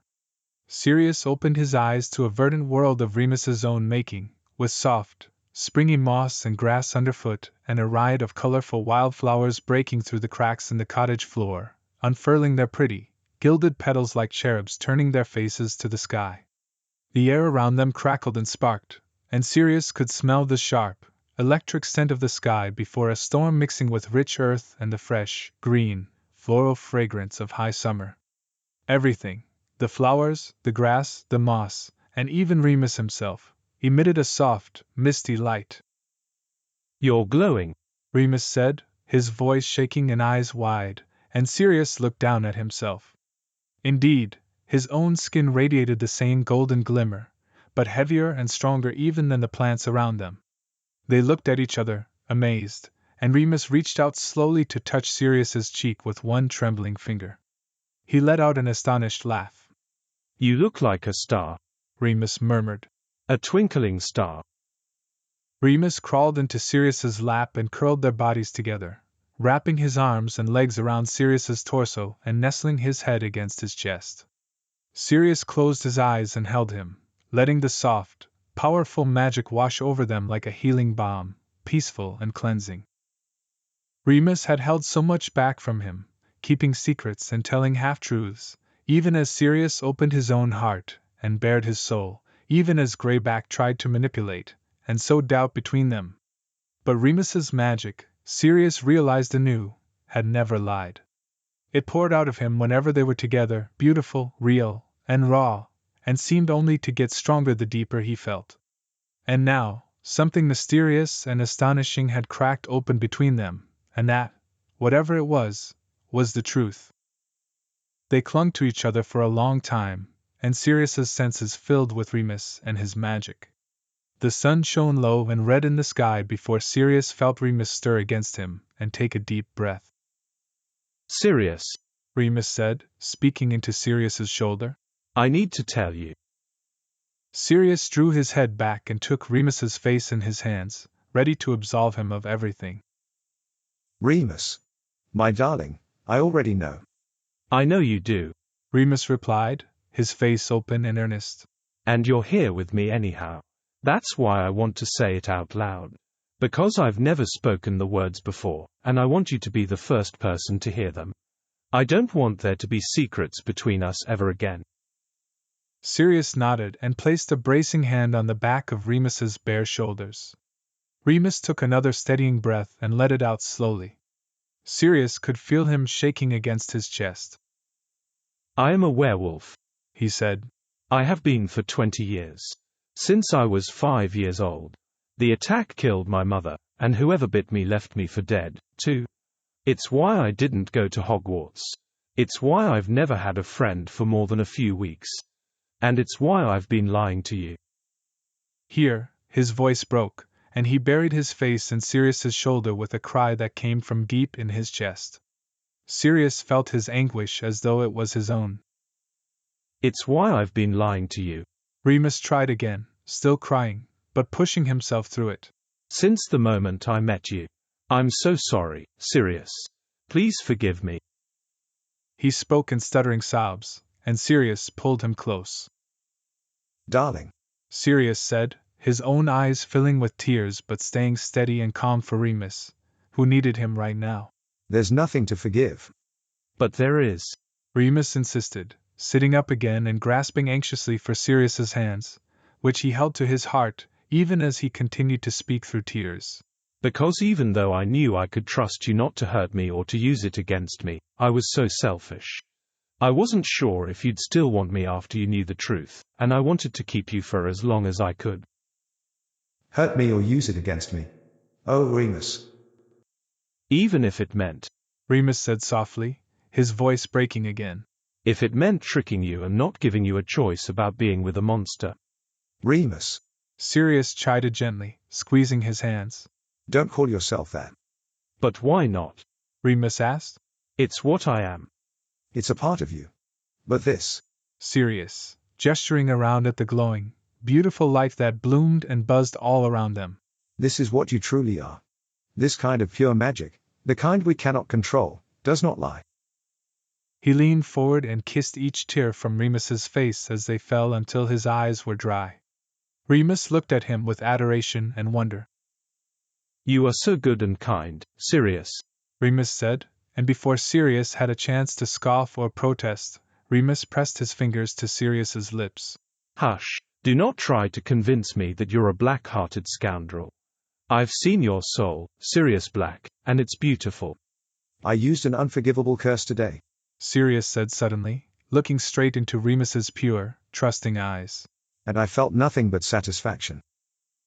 Perhaps he was trying to scare Remus by telling him this, scare him into realizing that, of the two of them, Sirius was far more monstrous. Perhaps he was even trying to knock himself off the pedestal Remus seemed to keep him on.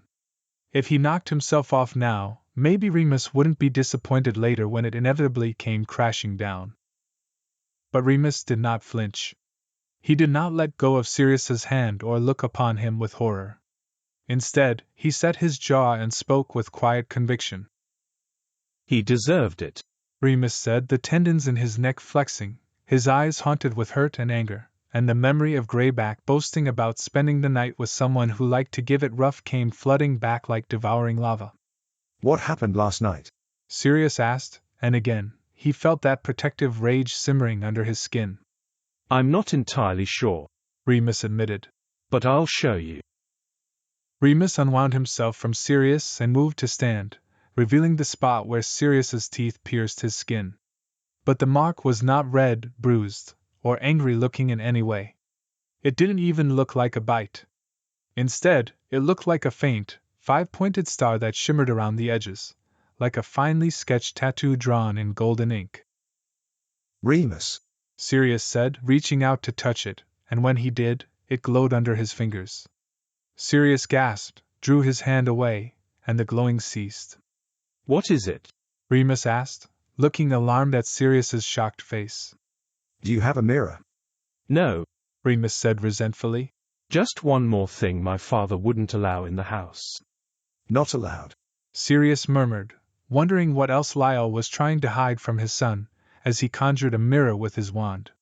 He held it up to Remus's face. Look, Sirius said, and pointed to the star. Remus's mouth dropped open as Sirius touched it, and the glowing light reflected off the glass, illuminating Remus's already radiant face.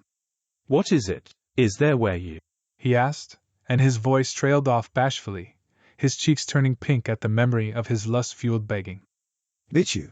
Sirius laughed, leaning forward to kiss the spot, which was warm under his lips. Yes.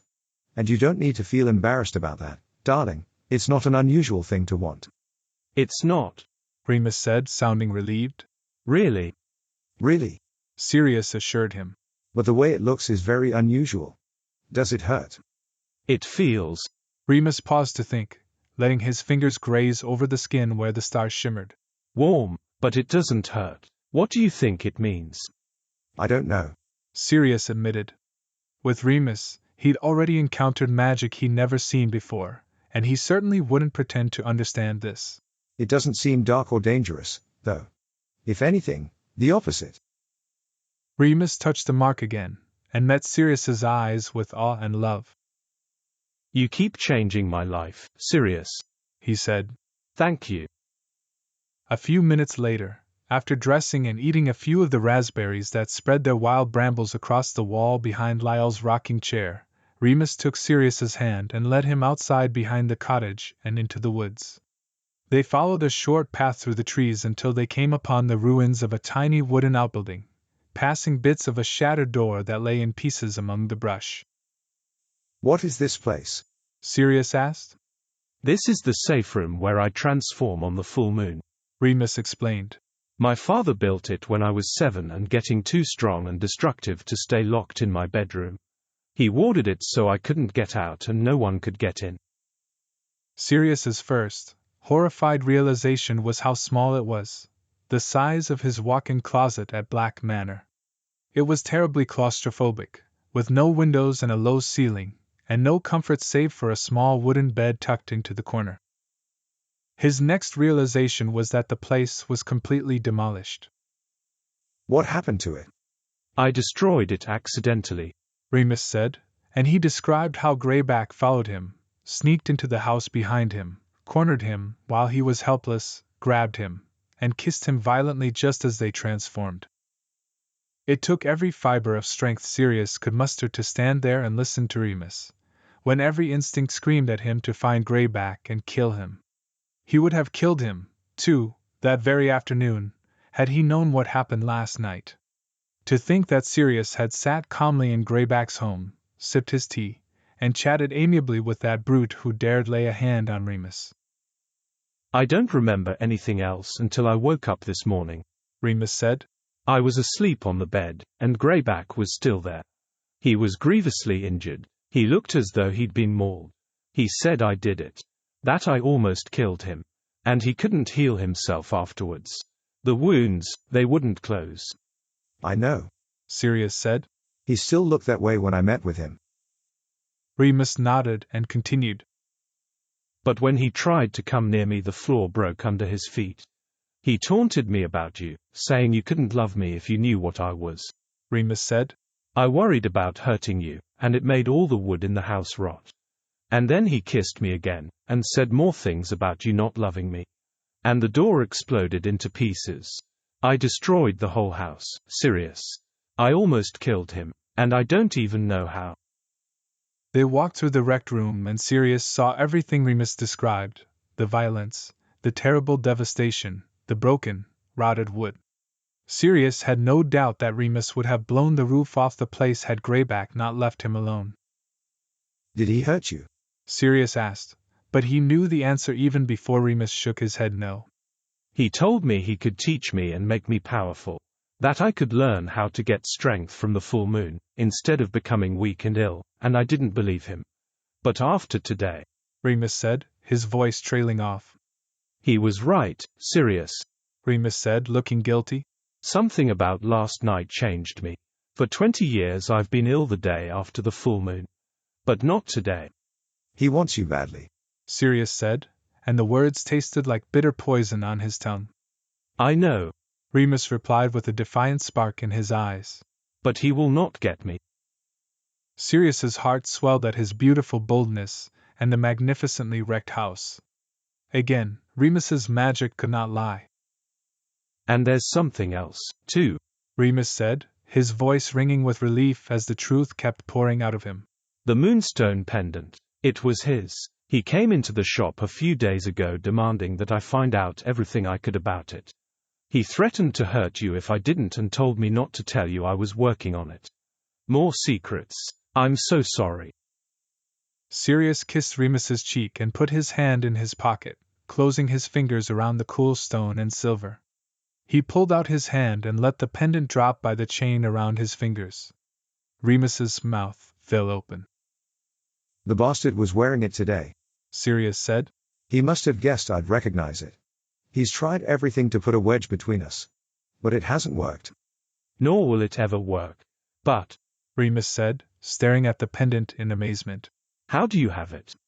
He said he spent the night with you, and I let my temper get the better of me, Sirius said coolly, gazing down at the pendant as it swung below his hand, glimmering in the pre-dusk light. Apparently you and I have that in common. I already had my hand on his throat after I tortured him and broke his ribs. I thought I'd take advantage of my fortuitous position and take something of his, since he's trying so hard to take something of mine. Remus stared up at him, and a slow smile spread across his face. Maybe you are wicked after all, Lord Black, he said, not taking his eyes off of Sirius as he threaded an arm around his waist and ran a hand down his arse.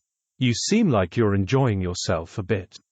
I must admit, darling, that aside from you screaming my name while I'm inside of you, hearing his ribs break was the best sound I heard in a long time, Sirius replied. Remus groaned with desire and pressed himself against Sirius's body, leaning up and drawing him into a filthy kiss. He threaded their fingers together, and as he did, His hand closed over the pendant, holding it between their palms, where it warmed and vibrated suddenly. They jumped back from each other in time to see the moonstone burst into radiant light, shining a wide beam onto the blank safe-room wall where it cast an image of what looked like England and Scotland, complete with topography and little labeled regions. Is that a map? Remus asked, squinting at the picture. I think it is, Sirius said, looking down at the shining pendant and back up at the wall, just as Remus stepped toward it and reached out his hand to a spot in the far north near the sea, where a now familiar 5-pointed star glimmered and shone like a beacon. Like a guide. Like home, Remus whispered. Chapter 16. So, you fucked a map key onto the kid's neck. Hell of a job, Padfoot. Must you be so crude, James? Regulus sighed as he, James, and Sirius sat by the fire in the parlor at Black Manor. It was 2 a.m., and they'd just opened their second bottle of whiskey. Regulus was sitting at one end of the dark green velvet settee with James's feet in his lap, while Sirius sat across from them in a wide-backed wing chair. Remus had fallen asleep on Sirius's lap around midnight, the trauma of the full moon and waking up with Greyback in his house that morning having finally caught up with him. Sirius scooped him up and carried him to bed, tucking him under the covers with a gentle kiss on the forehead and another kiss to the star mark on his neck, making it glow briefly under his touch. I'm not being crude, James protested. I'm simply boiling the story down to its essence for brevity and clarity. That is what happened, isn't it, Sirius? Sirius stared into the fire, running his thumb up and down the smooth glass in his hand and watching one of the logs burn down into glowing ash. Remus had asked Sirius to tell James and Regulus what happened with the bite, but, he added with a pink tinge to his cheeks, to please wait until after he went to bed. Remus had already told them everything else about himself, Greyback, and the pendant over dinner, hoping that 4 minds were better than 2. And besides, I'm tired of keeping secrets, he'd said. Sirius could practically see the relief of telling the truth radiating off of him, like early morning mist rising from dew-covered heather. Sirius was so proud of how bravely Remus told his story, his voice strong and clear, even as he gripped Sirius's hand under the table. Much to Remus's surprise, both James and Regulus were nothing but supportive, and promised that they, too, would do whatever they could to help him figure out what the pendant was trying to tell him. Sirius leaned forward to drop another log into the hearth, which crackled and hissed as flames licked up around it, slowly igniting the edges.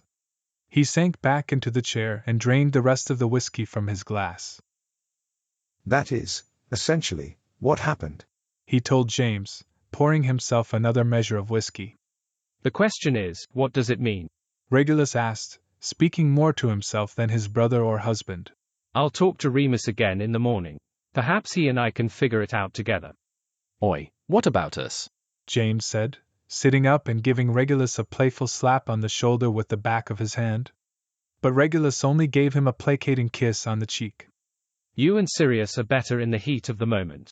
Power and instinct. Remus and I are more analytically minded, Regulus explained. James kicked him. I'll show you heat of the moment, James said, running his foot between Regulus's thighs and wedging it under his crotch. Merlin, Jamie, knock it off, Regulus said, grabbing him by the ankle to halt the obscene motion of his foot. And you ask why you can't be trusted to focus on the problem at hand. You're like a horny dog. Nah, that's him, James yelped, nodding over at Sirius. How does it feel to have a magic dick, Pads? Fuck off, James. Sirius laughed with a shake of his head. It's true, though, James said, sitting up and swinging his feet onto the floor. He looked between Sirius and Regulus earnestly as he spoke. First you fucked an orchard out of him, and now this. Sirius shot a misplaced hex toward James, who barely needed to duck for it to miss him, thanks to the whiskey sluicing through Sirius's veins. Instead the hex hit a tapestry of Roderick the Wretched, which burst into green flames. Sirius sat back and watched it burn with a dull satisfaction, even as Regulus jumped up and tried to extinguish the fire. For fuck's sake, Sirius, Remus said this is an important piece. It's woven with 700-year-old unicorn hair, Regulus said, landing a clever immobilist charm on the flames that made them freeze in place and halted any additional damage for the moment.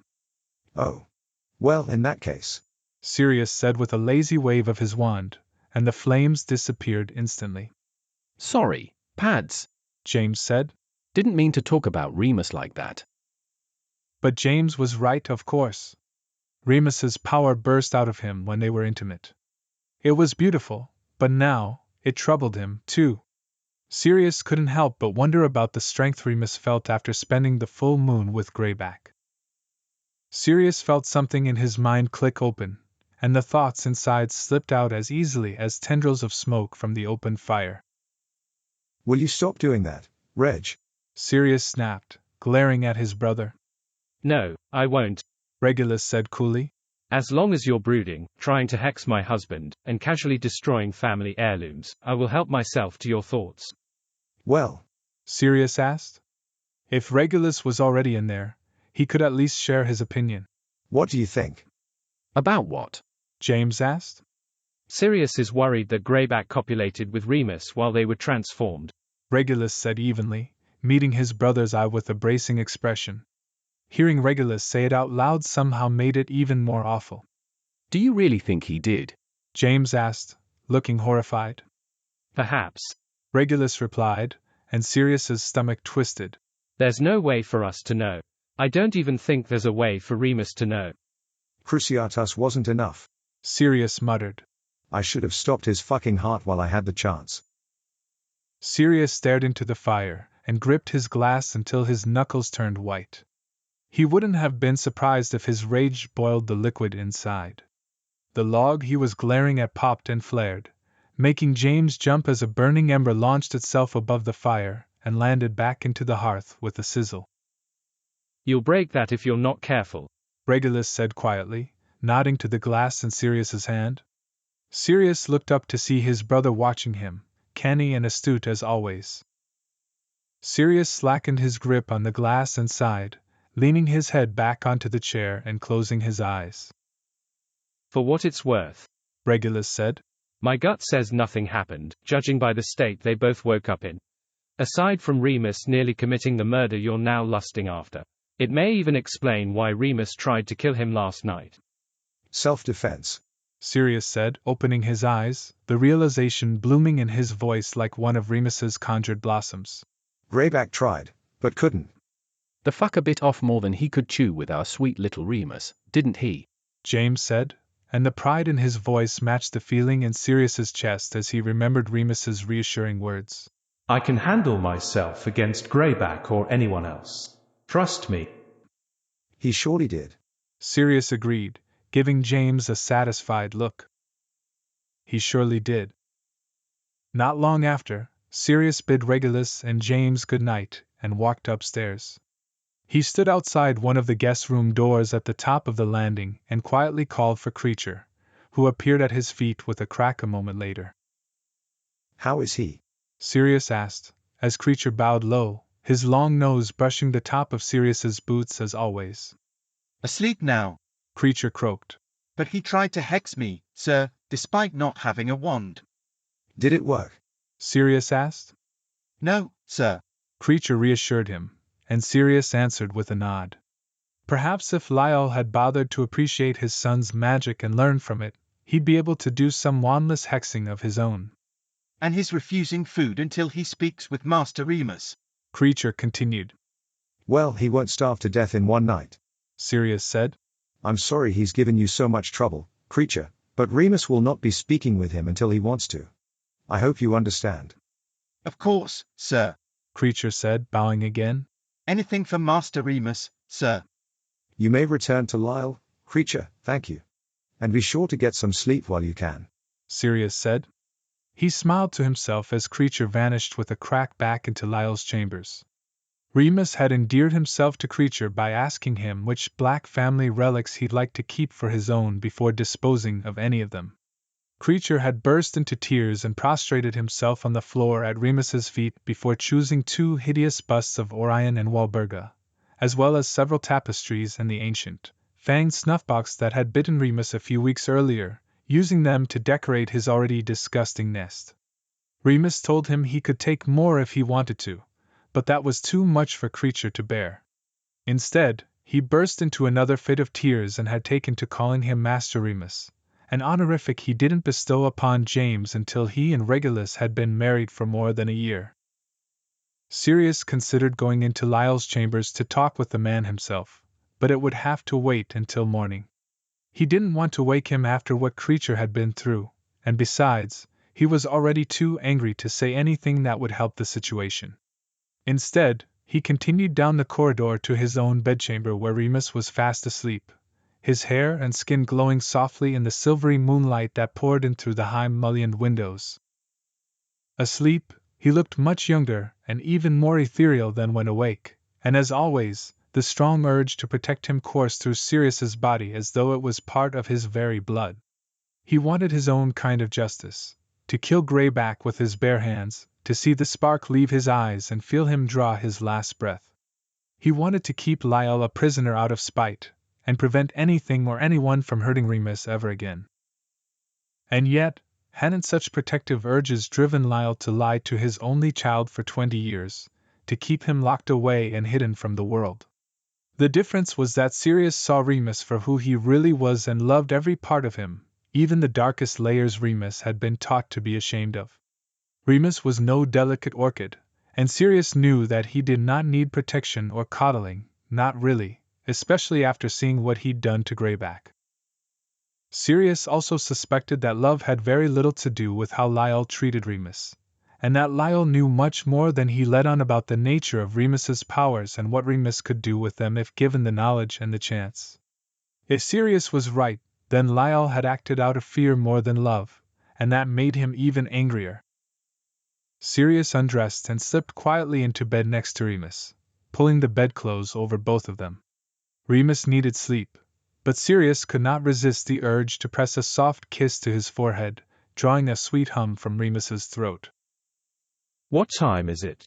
Remus murmured without opening his eyes. Almost 3. Sirius whispered back. Are you just coming to bed? Remus asked, his eyes dragging open heavily. Did you talk to? Hush, sleep darling, Sirius said, soothing a hand across Remus's forehead and making his eyes droop shut again.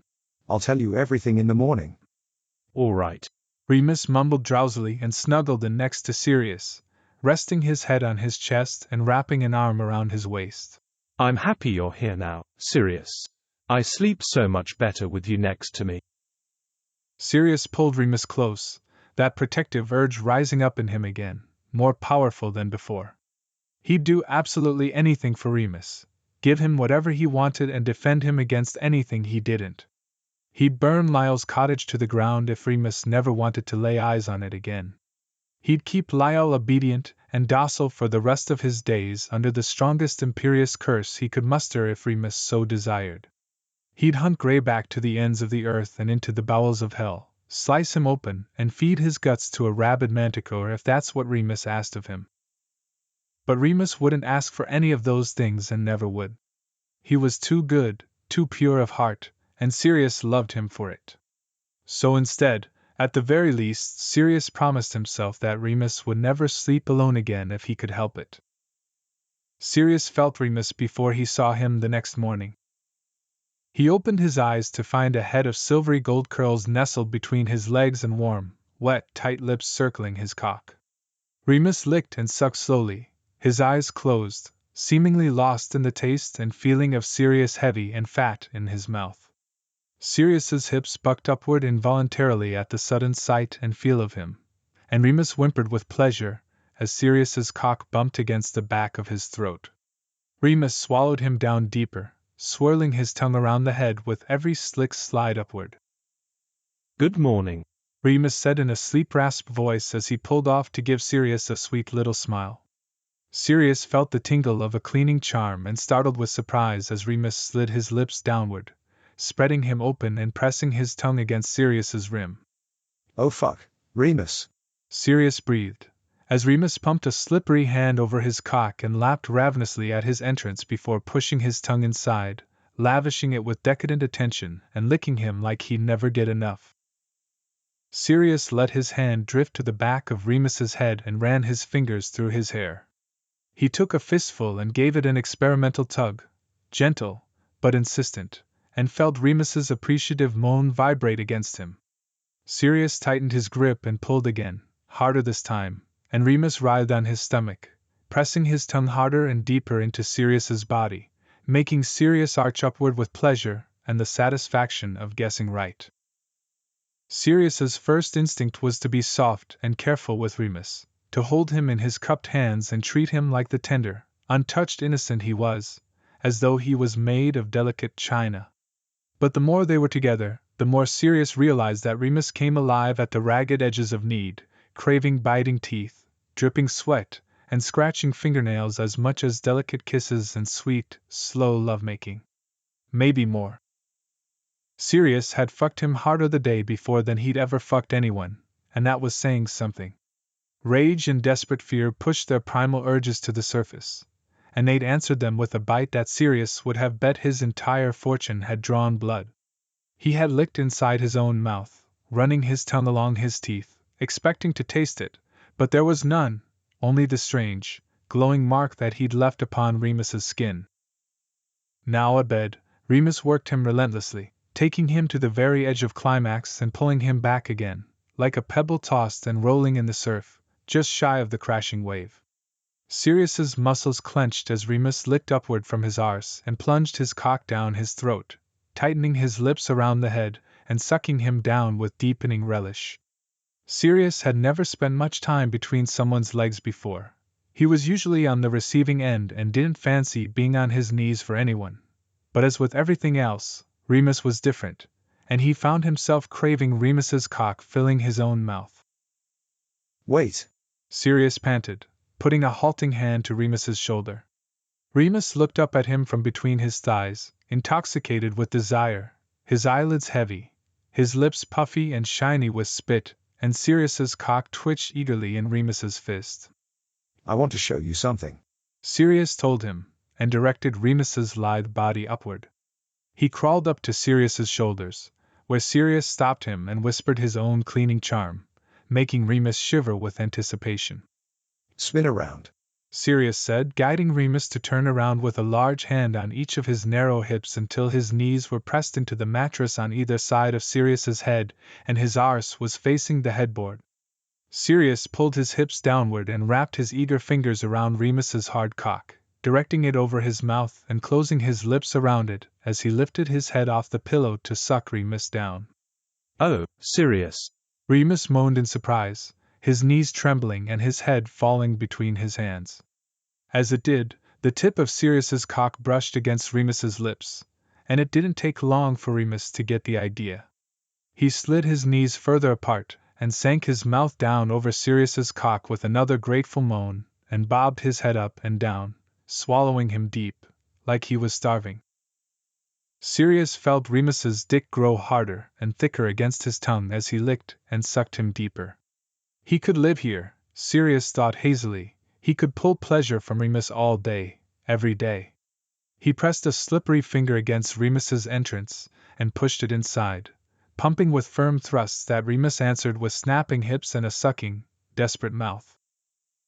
Sirius relished Remus's slender legs wrapped around his neck and Remus's cock sliding over his tongue as he added another finger, then another, driving him further down Sirius's throat with every thrust as Remus rode his hand and mouth. Remus matched Sirius's rhythm, sucking messily and urgently, until finally, Remus slid a finger inside Sirius and pressed upward. Sirius cried out as his orgasm ripped through him without warning. Remus's lips tightened around his cock and he sucked hard, then spilled down Sirius's throat a second later himself, as though tasting Sirius's cum was enough to send him hurtling over the edge. Sirius swallowed every last drop that Remus filled him with, and Remus did the same, until he collapsed onto Sirius's body in chest-heaving exhaustion.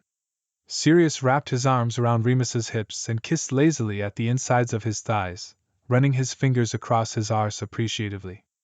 Remus dropped his head and gave one more nipping kiss to Sirius's arse cheek before swinging his legs over Sirius's hips, turning around, and settling on top of him. That, Remus said, was fun. Soon after, they were downstairs at breakfast with Regulus and James, who was sporting messier than usual hair and an angry red mark on his cheek. Rug burn. James winked at Remus, whose cheeks flushed pink as he grasped Sirius's hand under the table. Remus, I've been thinking about the map, Regulus said, sipping his tea with straight-back dignity and ignoring James's lasciviousness. And I think the mark on your neck means something. Remus squeezed Sirius's hand again, and Sirius gave him a reassuring smile, the bashful little thing. So do I, Remus replied, pushing through his embarrassment. It appears on the map near John O'Groats in Scotland, see? And he pulled the pendant from around his neck and held it between his and Sirius's palms. Again, it glowed to life and shined the map in light and shadow onto the wall. Regulus's eyes darted between the matching 5-pointed stars on the map and on Remus's neck and nodded. Show me the song that the pendant sang again, Regulus asked. Remus let go of Sirius's hand, stood up, and moved to sit next to Regulus on the other side of the table. He unfolded a piece of parchment from his pocket, and he and Regulus leaned over it to read it again. The one who's twice struck by Celine's brand of luck, that must be you, Regulus told Remus. This is a prophecy. What makes you say that? James asked. Selene is the Greek goddess of the moon, Remus explained. Homer called her the bright-tressed queen. She was known to have power over nature, fell in love with a mortal, and had 50 daughters. But twice struck? Sirius asked. Lycanthropy is one, Remus said. And that mark must be the other, Regulus said. The 5-pointed star. Nature, Remus said, and he turned to Regulus, a look of understanding passing between them. The 5 elements. Yes, Regulus said, nodding eagerly as Remus sat up straighter, his fingers touching the mark on his neck almost unconsciously. And my mother, Remus said. Her people were from the far north and practiced elemental magic. He and Sirius finished together. Sirius felt the puzzle pieces start to click into place in his mind, too.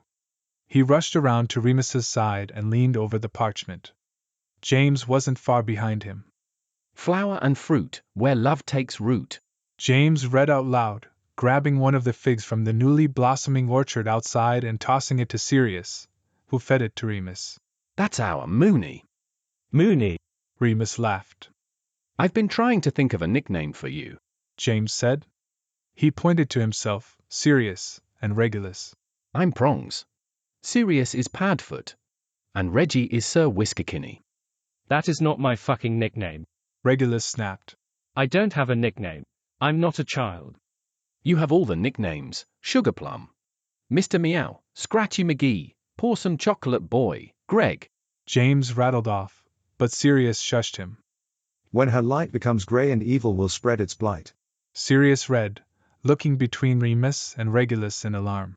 Do you think that's Greyback, Regulus said, his eyes darting to Remus. Seems that way. If this really is about me, that means, Remus said in a small voice, and Sirius put a steadying hand on his shoulder. Remus reached up and twined their fingers together. It means I have to fight him. It also means you'll win, James said with that endearing grin of his, and Sirius watched Remus's face relax as James worked his magic. I think I need to go to that spot on the map, Remus said slowly, tracing his fingers over the words on the parchment. Twice struck. We need to go, Sirius corrected him, leaning down to kiss his cheek, and Remus gave him a grateful smile.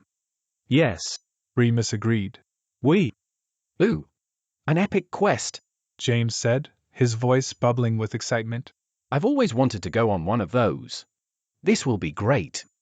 I'm not sure we're invited, Jamie, Regulus said in an undertone, but James simply scoffed. Of course we are, James said. Aren't we, Padfoot? That's up to Remus, Sirius said, feeling that protectiveness flare in his chest again, even if it was only James. I'll not try to convince you of anything, James told Remus, standing up and vanishing the table and the rest of the dining room chairs with a wave of his wand. But did you know we can do this? Remus gasped and clutched Sirius's hand in shock as James transformed into a huge, majestic stag that stomped its hooves on the dining room floor and crashed its antlers into the crystal chandelier. James! Regulus cried, covering his hands with his head as a piece of sparkling crystal dropped from the ceiling. That's goblin made. From the 12th century, for fuck's sake. Change back. In an instant, Regulus was yelling at James instead of the stag. How many times do I have to tell you? You can't transform inside the house. James gave Regulus a silencing kiss as Remus spoke, wide-eyed. Prongs, he said, pointing at James. He swiveled around in his chair to gaze at Sirius. And you, Padfoot. Sirius stepped in front of him, and a moment later, was resting his furry black head on Remus's knee.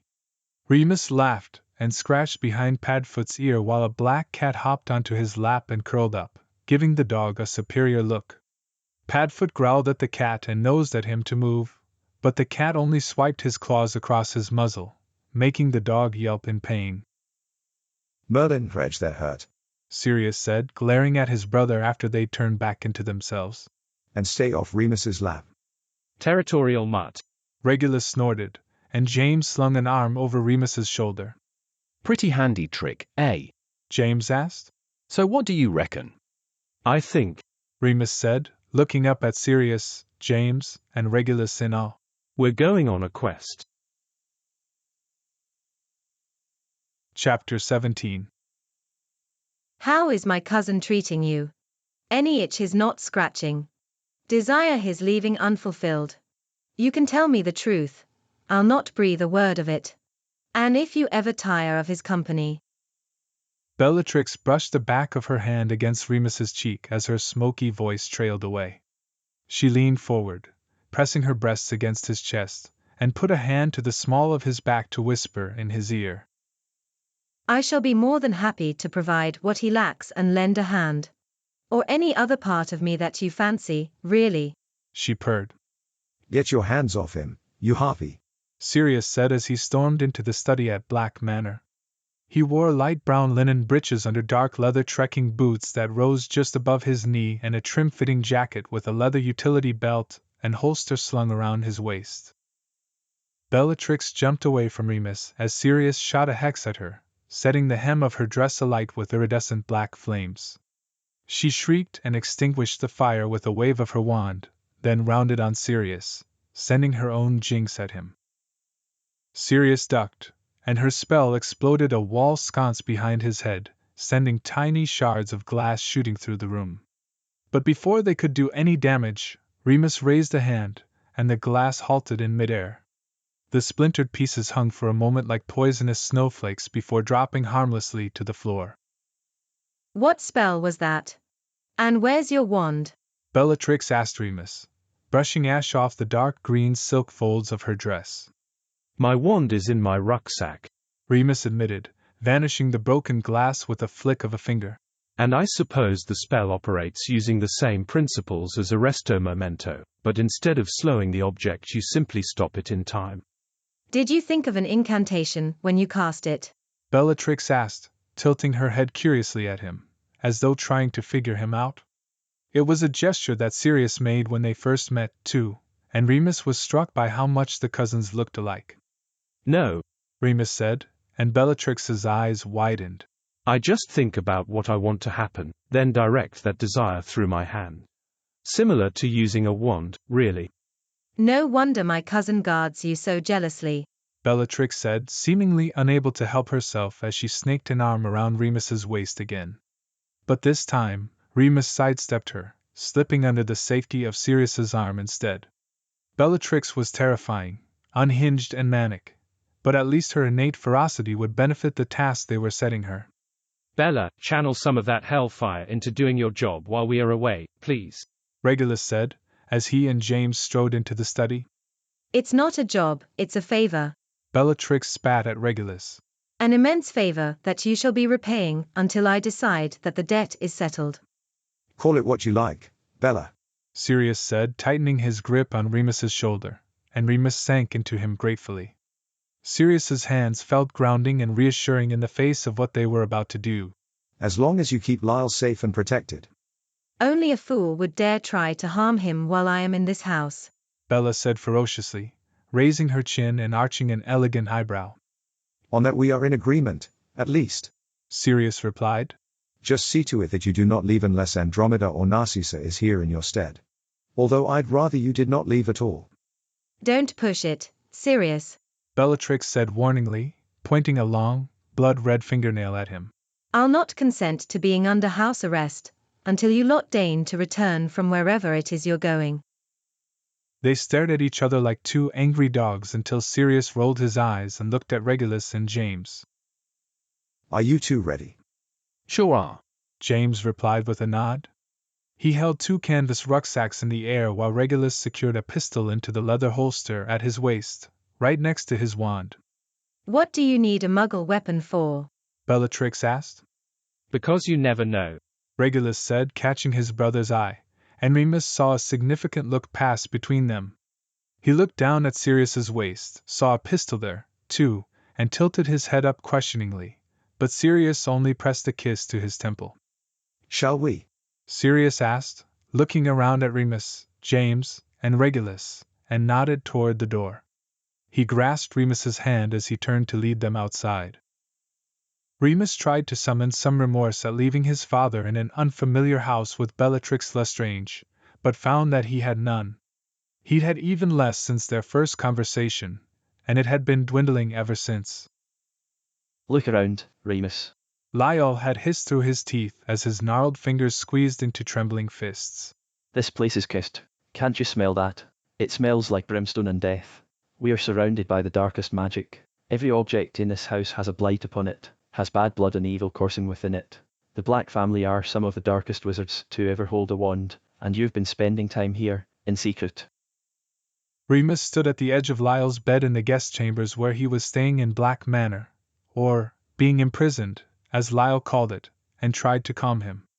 Perhaps it was the shock of the situation, but Lyle looked frail and elderly in a way that Remus barely recognized, with skin that sagged from his gaunt face like dry shreds of paper, sunken, wild eyes, and his dressing gown hanging off his bony shoulders like a shroud. He seemed deranged and overwhelmed with madness. The Black family has a dark history, yes, Remus said. But Sirius has a good heart, father. He's wonderful and kind. We're in love. In love? Lyle scoffed. What do you know about love? I know that Sirius loves me. And I love him. How do you know he's not simply using you? Using me for what? Remus laughed humorlessly. I have nothing. No money, no status. If anything, he should fear me using him. He's Lord Black, father. Have you forgotten? How could I forget? I'm a prisoner in his house of evil, and he'd have plenty of use for you, Remus. Lyle said darkly. I've seen men like him, older men who know the world in ways that you could scarcely imagine. You're young and beautiful and innocent, and, obviously, easily taken advantage of. I've heard he's had plenty of practice. Remus felt his face warm, and started to drop his head in embarrassment. But he stopped himself. He had nothing to be ashamed of. He is not taking advantage of me, father, Remus said, remembering the way Sirius held himself back in every encounter, the way he let Remus lead the way for every kiss, every touch. Sirius has been nothing but a gentleman. Gentleman? Lyle spat. He wouldn't be chasing someone 13 years younger than himself, holding me captive and stealing my wand if he were truly a gentleman. The Blacks are wicked, Remus, and when he breaks your heart or worse, do not expect me to welcome you home with open arms. That's not my home. Remus shot back in a low tone that felt dangerous in his chest, and a scorching flash of lightning cracked across the ceiling. Lyle startled with a shout, and his teeth clacked together. That was my prison, and you'll take care to watch your mouth when you talk about the man I love. Lyle was visibly shaken but undeterred. Let me see this supposed man you love, then, he demanded. Fine, Remus said. He pulled open the door to find Sirius waiting just outside it, pacing along the thickly carpeted hallway surrounded by chattering portraits. When he saw Remus, he hurried over to him, gripped his arms, and searched his face. Are you all right? He said quickly. I heard the lightning. They could smell it, too, petrichor, electricity, and scorched air. It hovered around them, rippling and crackling, invisible but there. I'm fine, Remus assured him. Just my temper. Sirius's eyes darkened as he looked down at him, and Remus's heartbeat quickened. Sirius's body felt strong and solid against him, and he relished each spot on his flesh where Sirius's insistent fingers pressed into his arms.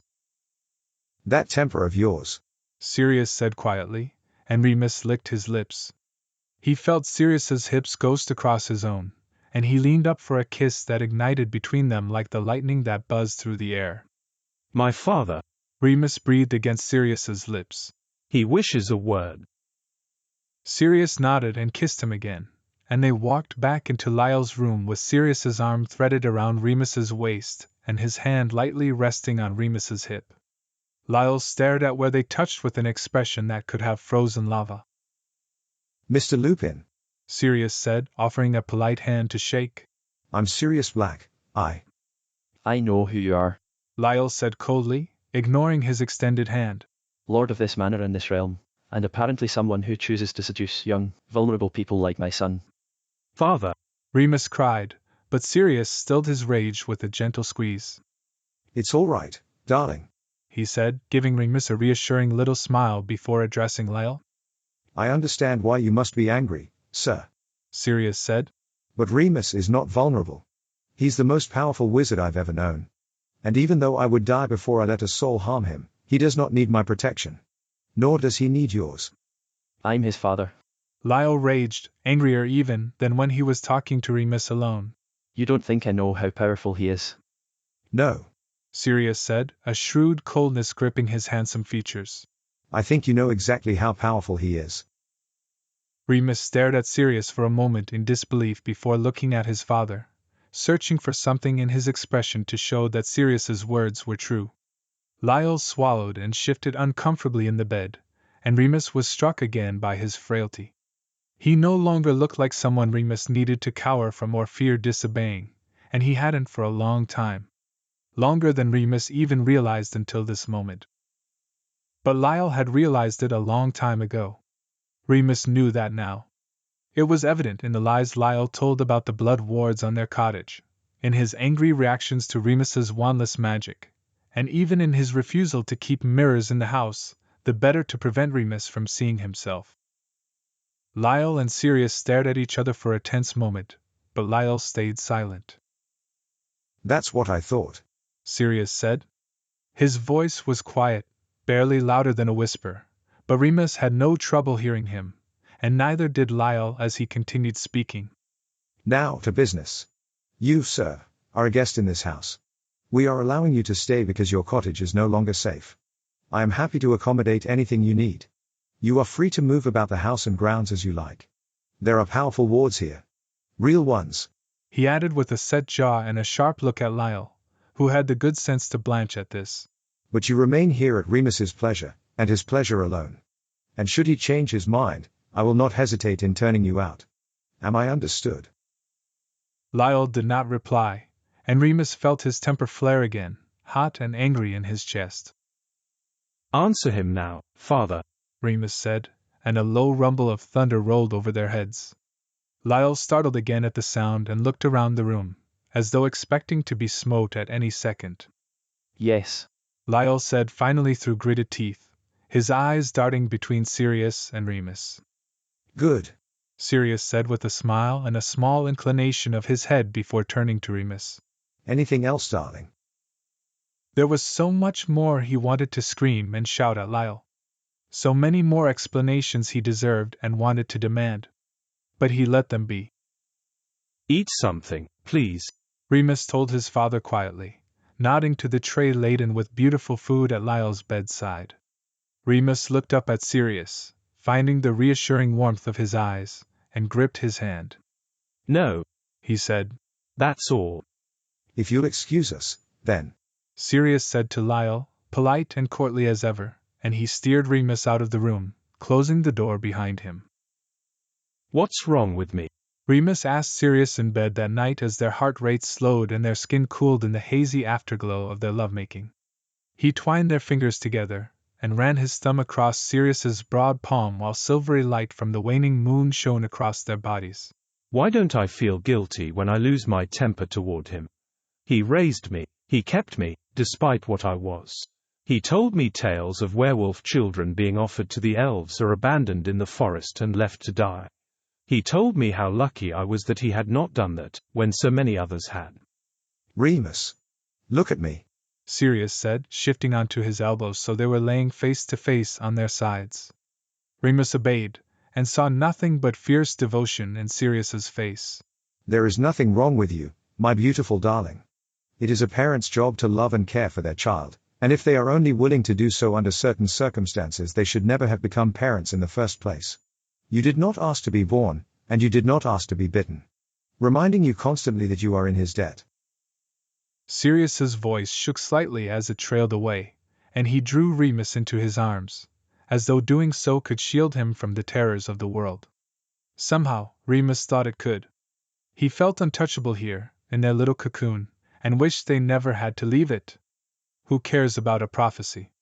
Why bother seeking answers when the answer to everything was right here in this soft little space? He should not have done that to you. Sirius murmured into Remus's hair. Remus sighed into Sirius and closed his eyes. He knew that if he woke in the morning and chose to forget everything about the pendant, pretend they'd never seen or heard any kind of prophecy, Sirius would agree and leave it all behind without question. They would go someplace where the name Fenrir Greyback meant nothing, where the name Lord Black meant nothing, and start anew. Perhaps the Caribbean, Sirius might say, dreamily twisting one of Remus's curls between his fingers. Or New Orleans. Or Egypt. Or all three. Anywhere you fancy, my love. But Remus had chosen this. And Sirius had chosen Remus. And they were doing it together. Ready, Sirius said now, as he, Remus, Regulus, and James stood outside Black Manor in the dusky evening light beneath the long shadows of fig trees and ferns that snaked and twisted through the wild, verdant garden that bloomed and flourished all around them. Let's let Remus lead. Remus nodded and extended a hand, and the other three placed their own hands on his. He thought about their destination, and a jerk behind their navels yanked them northward. They landed on the outskirts of Bluebell's Glen, a tiny, magical village just outside John O'Groats on the North Sea at Land's End in far northern Scotland. It was a desolate place, a flat, treeless land under a wide, grey sky that looked as though it could swallow you whole. The land stretched on and on without variation until it plunged suddenly into moss-covered cliffs and towering sea stacks that rose from the cold, churning deep. The four of them stood on a bleak rocky outcropping with the wind whipping their hair and the sun setting behind them as they gathered their bearings. That way, I think, Sirius said, pointing to the distance where a few dots of gray slate roofs and thin, dark lines of smoke rising into the sky indicated the small village. They adjusted their rucksacks on their shoulders and began to walk against the frigid north wind that lashed mercilessly across the flat, grassy plain. It took the better part of a half-hour to reach the place, but finally they did, arriving at a small pub where a weather-beaten wooden sign hung on an iron rod over the door. It creaked as it swung in the wind and read, "The Mermaid's Tale." A wide fluke rising from a curling wave was carved underneath the pub's name. Sirius gripped the iron latch and pushed the door open, and the gusting wind at their backs blew in behind them, guttering the fire with a crackling whoosh in the pub's hearth as they stepped inside.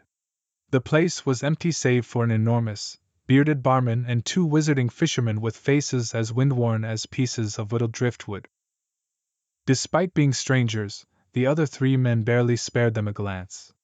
Remus knew that coastal villages were used to outsiders, accustomed to welcoming seafarers who arrived, hungry, thirsty, and tired on their shores. They settled in at a small wooden table in the back corner next to the fire, and Remus felt the blood begin to return to his cold, tingling fingers. The barman tramped over to them, tucking the corner of a white rag in his pocket as he approached.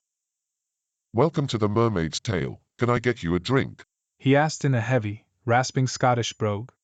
Remus could see the hint of a smile underneath his thick beard and a twinkle in his dark eyes.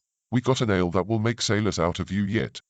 "Yes, 4 please," Regulus said, and the barman nodded, his eyes passing over them and pausing on Remus for a moment. I'll be right back," he said, and clomped away. "Think they'll have rooms for us?" James asked, looking around the small, dark pub, where tobacco-stained portraits of grizzled sea captains, colorful wooden buoys, and a tide chart indicating the moon phase, air and water temperature, and wind speed marked the high and low tides with moving illustrations. Well, if not, we've got the tents, Regulus said, rubbing his cold fingers together.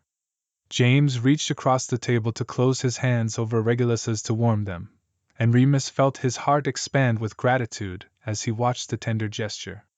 His father couldn't have been more wrong about Sirius, Regulus, and James, who don't have a bit of darkness within them. It did nothing to douse their light. The barman returned with their drinks, and leaned across the table to drop a tankard in front of each of them. Remus had finally warmed up a bit, and unwound the scarf from his neck just as the barman lifted his head to stand upright again. Oh my word! The barman gasped, and all four of them looked up to see him staring at Remus, and the gold mark on his neck. Tears brimmed in his black eyes, and he put a hand to his heart. Merlin and Circe above. He breathed. Welcome home, laddie.